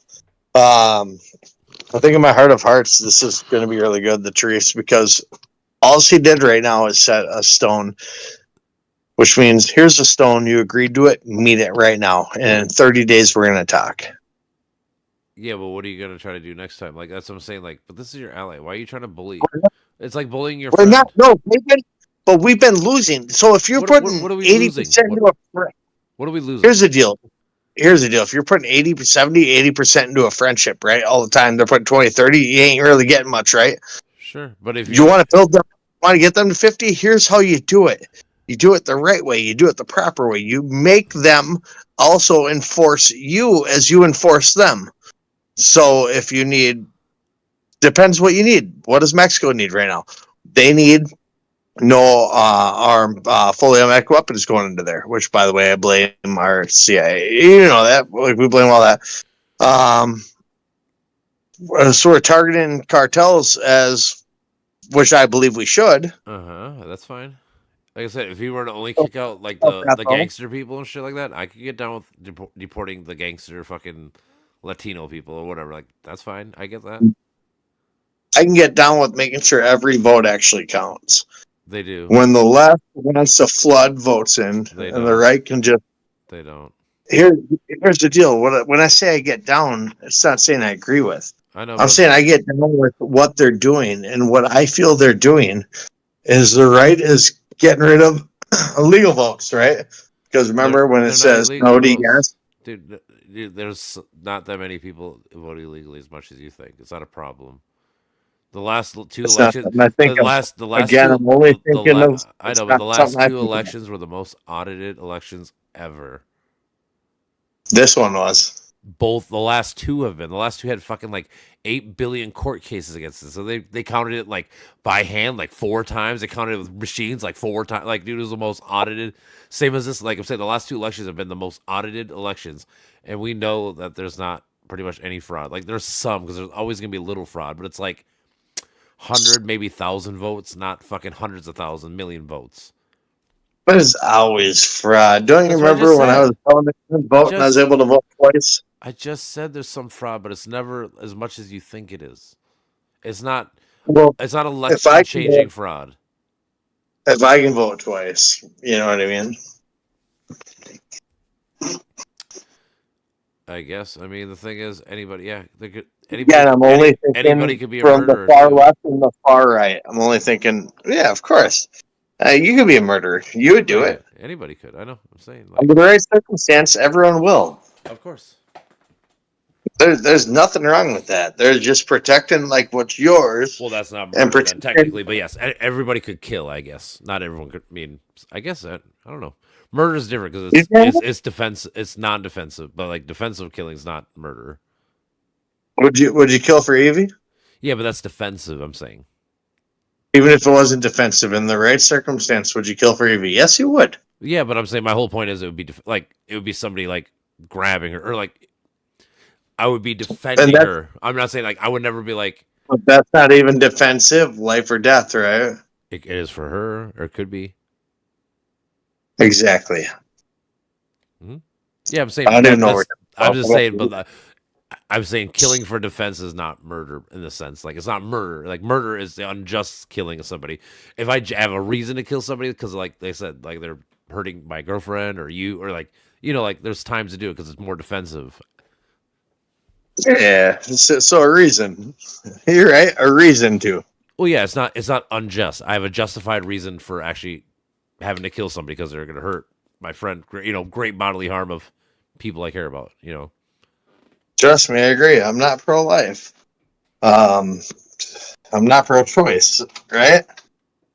I caught that earlier when I jumped in on yours. Right. You said Trump changed his stance. No, RFK did, not Trump. Oh, RFK did. Okay. Yeah. Did he change his stance because it's late term, or? No, I think he. And also, no, he just changed it for fucking because he's riding with Trump and Trump's against it, so he does. That was my whole point. Like, I feel like he's wishy-washy on so RFK used to be like a very democratic kind of person where he's like pro-life, pro this. Just like Trump was. Maybe. I'm just saying, but he switched because he's with Trump now. I'm saying, I think he's bowing down for money and power, not for like actual beliefs. I think he is on one agreement. Maybe on like, and I want food. I want to read all the unexposed documents. I want to read it all finally. I mean, that'll be cool. You know how much is already. There's only I think it was 3 to 5% is redacted. So I mean, we already know most of it. It's just that 3 to 5%. But yes, I know what you're saying. That 3 to 5% is everything. It could be. We'll find out. Like I said, I don't know when it comes out.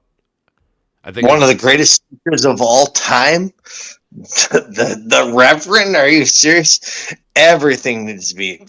We'll find out out there. I mean, that's fine. I personally don't care. That's cool with me. But I'm just saying, what happens if nothing happens? I mean, what happens if it just says exactly what we already said, or what the story is? Honestly, I don't know. Just saying, what if? Would you buy it or not buy it?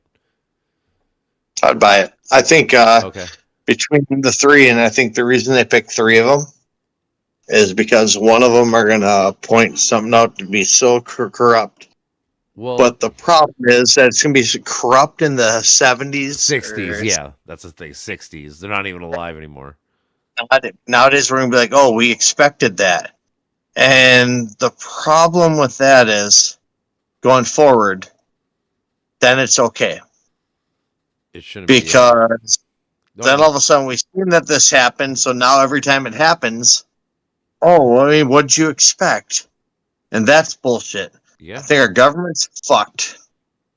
I've said this since we've met, The government's job is to have handrails, for unlimited checks of capitalism and power and shit. That's really the job of the government, is to put up shields from big businesses taking over from this, to regulate that shit. That's really the main job. And it should be set up for hand jobs. That'd be dope. Because you got enough hand-me-outs for me and you haven't reached one. You know what I mean? Yeah, man. I'm saying I'm down for prostitution. Make it legal. Make money. I don't give a fuck. As long as testing's fucking proper. Yeah, you probably have to test every week. It's like COVID. You have to test every week. Honestly, nowadays, with what I've been reading about these fucking weird people, doing 1,000, no, maybe a test every day, No, if they're doing that, they're probably trying to break records and shit. That's silly, but I get what you're saying. That's disgusting. Hey, man. Male or female, I don't give a fuck who you are. Yeah. You want to go fuck a bunch of people? Why don't you shoot up some fucking Ugh. That's gross, bro. Hey, man. As long as everyone consents, I guess by all means, do what you want to do. Just leave me out of it.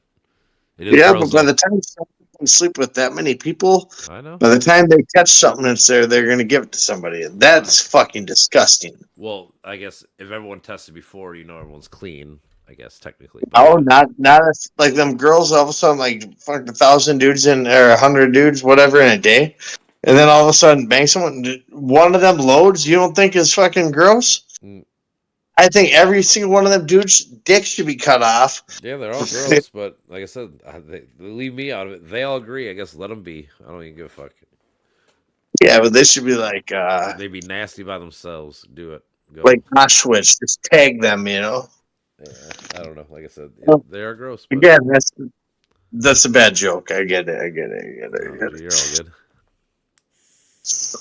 That's disgusting, bro. It is. Like I said, I would not do it myself. But if other people want to do it, and as long as everyone consents, I'm not going to tell you can't do it. It's fucking gross. But yeah. I've been reading about that shit, like, because obviously, see all these funny shit that pops up. I've been thinking about doing the abstinence for another year again because, dude, this is fucking wild. This is not the jungle I want to be a part of. Absence? What do you mean? Abstinent. Remember when I was for 2 years? Oh yeah. After, yeah, like, man, this pool is. This is a dirty ass pond. I might have to hop back with my ex because this shit's getting crazy. Yeah, don't go in a bad situation though. Blech. Nah, I'll probably just date some money. But I love you, sexy man. I love you too, my brother. But Tomorrow's gonna suck, dude. I gotta fucking go to bed. I gotta fucking wake up at like 10, 11. I feel that. I gotta wake up at 8:20. Hey man, I've been working on this for 6 hours today. Yeah? I've been streaming for 6 hours. Like I said, I did 2.5 with my debate shit, and then I've been here for 2.5, 3 hours. Well, did anyone tell you? What up, brother? I love your shirt. I know you like that. That's why I wore it. My first I time, do. My first time debating somebody with like 1,000 followers and shit. It's my first time in the big leagues. That's why this is a big talk with people, because it's my first time talking to people with like real followers. I got like, well, I love that. I got like 12, 13. Well, I'll be your follower, but cancel this out of your video. But do you ever feel like maybe you're a little too far left? Nope. Do you ever feel like you're migrating that way too far?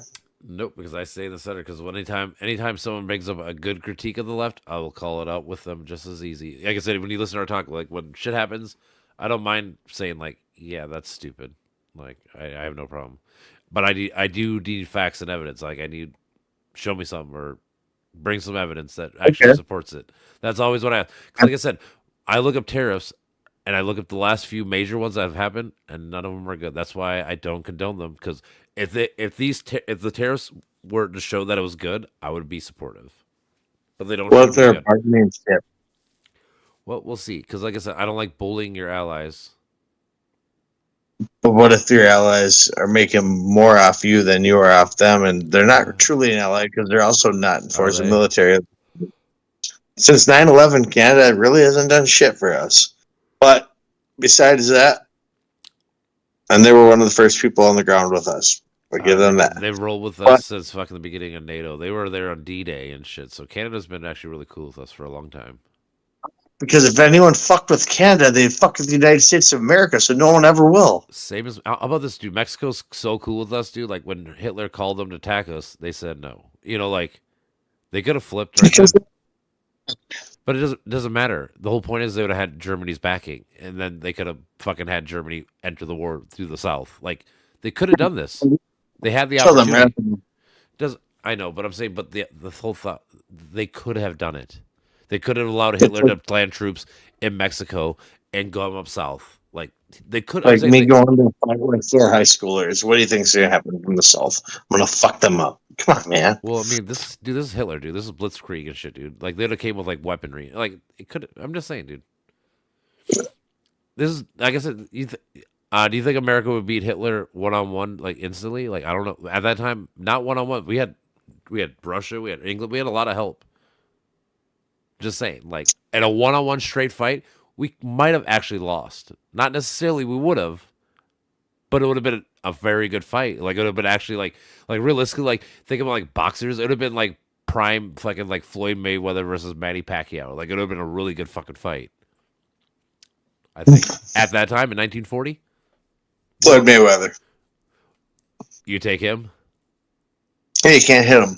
It's kind of true. I like Pacquiao, but I do too. I love him.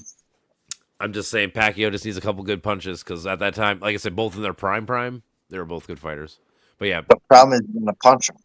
I know. I get what you're talking about with Flame. That is true. It's hard to fucking hit him. I totally understand. And also, I believe that America, just like right now, had the same mindset. Why would you get involved? Give it a couple years. Give it time. So same thing with these. They would have pressed our trade. issue. Yeah. Say what? I was saying my scenario that Germany and Mexico would have pressed the issue. We couldn't have waited. If Germany would have landed people in Mexico, you can't wait to join war then. Like the war's on your fucking door. You know, like Our patriotism at that point, nobody could have stopped us. maybe. I'm saying it would have been a good fight. We need And the fact that we're one of the most brilliant fucking scientists who defected from Germany to our side. I know. That is a key. We won the race to the nuclear bomb. Yeah, there's worse out there now. Yeah. I would say Well, worse. Nobody gets worse than Hitler, dude. Honestly, that's pretty fucking bad. Because we allowed it. Yeah. And to go full circle, the reason why we have immigration problems because we have asylum seeking problem because we allow unlimited asylum seekers because we didn't allow the Jews to come in during World War II. So we changed the law to allow an unlimited amount. So you're right. So we should give them more space. Well, again, I would always say, again, to speed up the process to make sure you vet the asylum seekers who are here legitly because of asylum or they're just fucking coming over illegally or whatever. You know what I'm saying? I don't know. Hey, cutie. Sorry. Yeah. That's funny. I feel like you're just trying to give them more space, bro.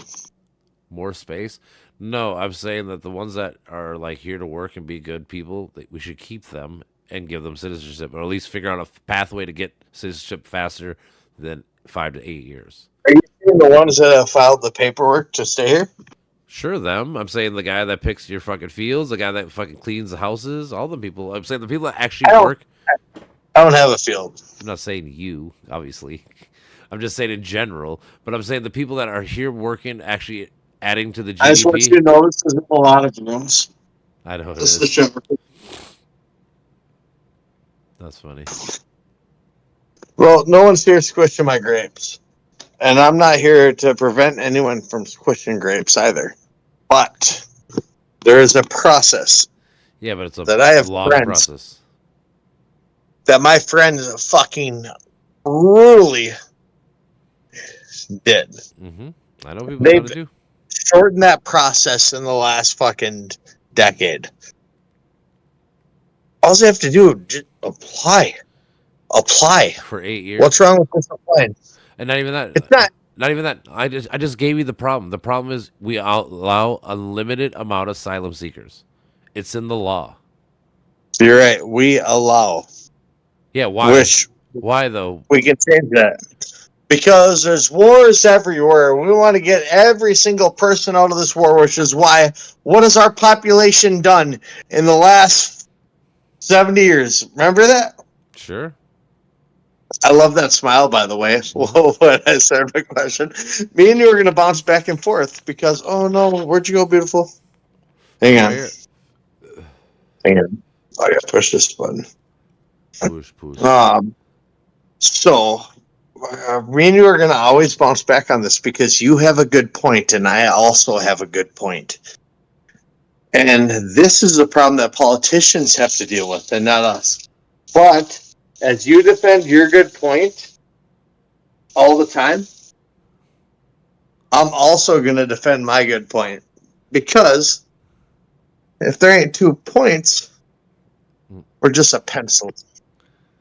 But if we're 2 points, we're a double-sided pencil. And that's like a dildo. I mean, you could fuck the world if we're together. True. You know what I mean, Daddy? Oh, for sure, for sure. That's facts, baby. Mm-hmm. It'd be. I'm not gonna lie. Excuse me, by the way. I hate that. You're all good. I'd rather than burp, you know? All right. I think it's so gross to just burp in public. It's like one of my pet peeves. I fucking hate it. I don't know where I started doing that. If it happens, it happens. I guess that's how I treat it. I try not to, but you can't But prevent it. guess what? I still love mankinis, bro. Hell yeah, brother. All right. You go smoke a cigarette. I'm smoking a cigarette, then I'm going to bed. Oh, we're smoking together? I thought you were going outside. Never mind. No, I am. Okay. I like that. I thought I was saying goodnight to you in here, but I absolutely love that. Because then because like 2 since in the I've been morning. on this 2 in the morning. 152. Since I've been on this penny pinching mission, you know, Mm-hmm. get out of debt quick. Paid $7,000 last month. Yep. Every time I buy myself something, so I got like air purifiers. Yeah. For big ass thing right there. I was like, oh, those are $40. So I got Joshua a Pokédex. That's pretty dope. Can't wait for him to see it tomorrow. Uh-huh. That's pretty sick. A fucking Pokédex. Just off about the surgery. What do you say about the surgery? I'm pissed off about it all. Why? Because you have to do 2 surgeries? Or 3 surgeries, whatever you said? Yeah, 201. They're gonna have to take my 4 wisdom teeth out, and then the teeth that I crunched down when I was had that dream I was fighting Mankato. And what happened when I was younger, I won a 5-on-1 fight. You can ask Josh or Devin. It was phenomenal too. I did it in the suit. I lost my cufflinks in it, and we found them the next morning. Did you? That's pretty sick. But I had a flashback to it, and I was like fighting 3-on-1. And you know, obviously, I'm not fucking 22 anymore. I'm fucking 37. 7 from heaven, baby. And yeah, dude. So I was fucking up 2. Then one swinging a baseball bat at my face, and I just bit down so hard in my dream that I fucking broke this tooth into this tooth and this tooth. And it's really fucking gay, dude. Not in like cool gay, not like what's up, baby, but like the fucking 90s version of gay, you know, like oh, you're so gay. That's hella gay. And so I'm fucking pissed because remember I had that tumor back, and I went without all the anesthesia and all that until like my body was just trembling, and they had to give me like the 5-6 shots in there. Yep. So this time I'm like, all right, put me under, but dental doesn't cover that, so I have to pay 800. Oh, 800, yeah. 40 some bucks just to be put under. I know, stupid. And I have to miss work. And I fucking hate that. I know that. It's a double pay too. That's the thing. It's just retarded. I like to use my missed time at work for when my son is sick, when my son doesn't have school, because our kids are off so much. That's when I want my time, you know? Yep. And also, I want to go on a big ass binger weekend, Memorial Weekend. Right. I want everything. But that's not even the worst part. So apparently, when you get like a bunch of your teeth taken out, because they're gonna take my 4 wisdom plus them 2 teeth, you know. Yep. And apparently, you have to eat like Jello or popsicles and shit. Yeah, it makes sense. Like mashed I don't potatoes. eat sweet. Eat mashed potatoes. Yogurt. I'm fucking done. I'm done. And you can't blow your nose. Really? Yeah, I blow my nose all the fucking time. I have a deviated septum, motherfucker. You know what I mean? Maybe when they break it, they get it where it's open. So I guess I don't know.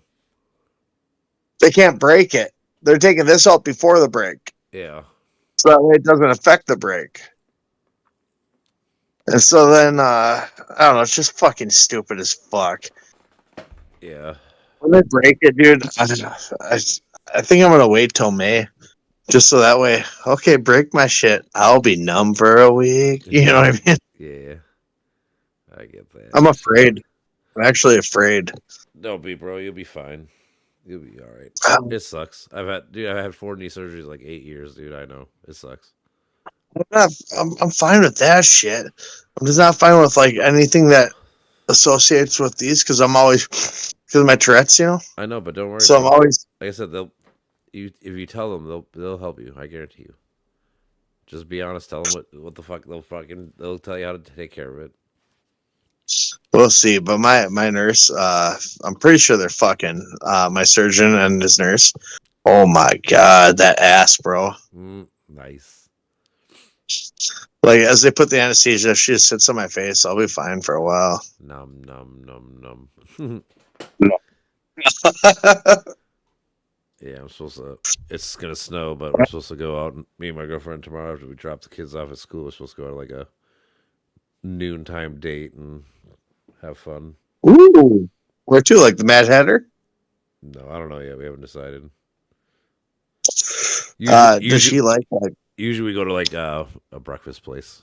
It's like our breakfast lunchtime. going to the Mad Hatter? I heard of it. That's in Noka, right? Correct. Yeah, it's I outside. used to go there with Michelin and stuff because I'm a big date guy.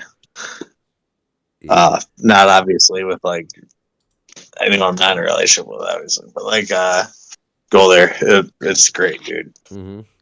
I've heard good things about it. Well, or go there in the spring because they have the backyard. Yeah, that probably. But I love you. I'll let you go. I love you too, brother. I gotta get to bed too. Bye, baby. Peace out, my brother. All right, guys. For real this time. Peace out. I got caught up and look at it's been another 3 hours. Jesus Christ. Peace out, guys.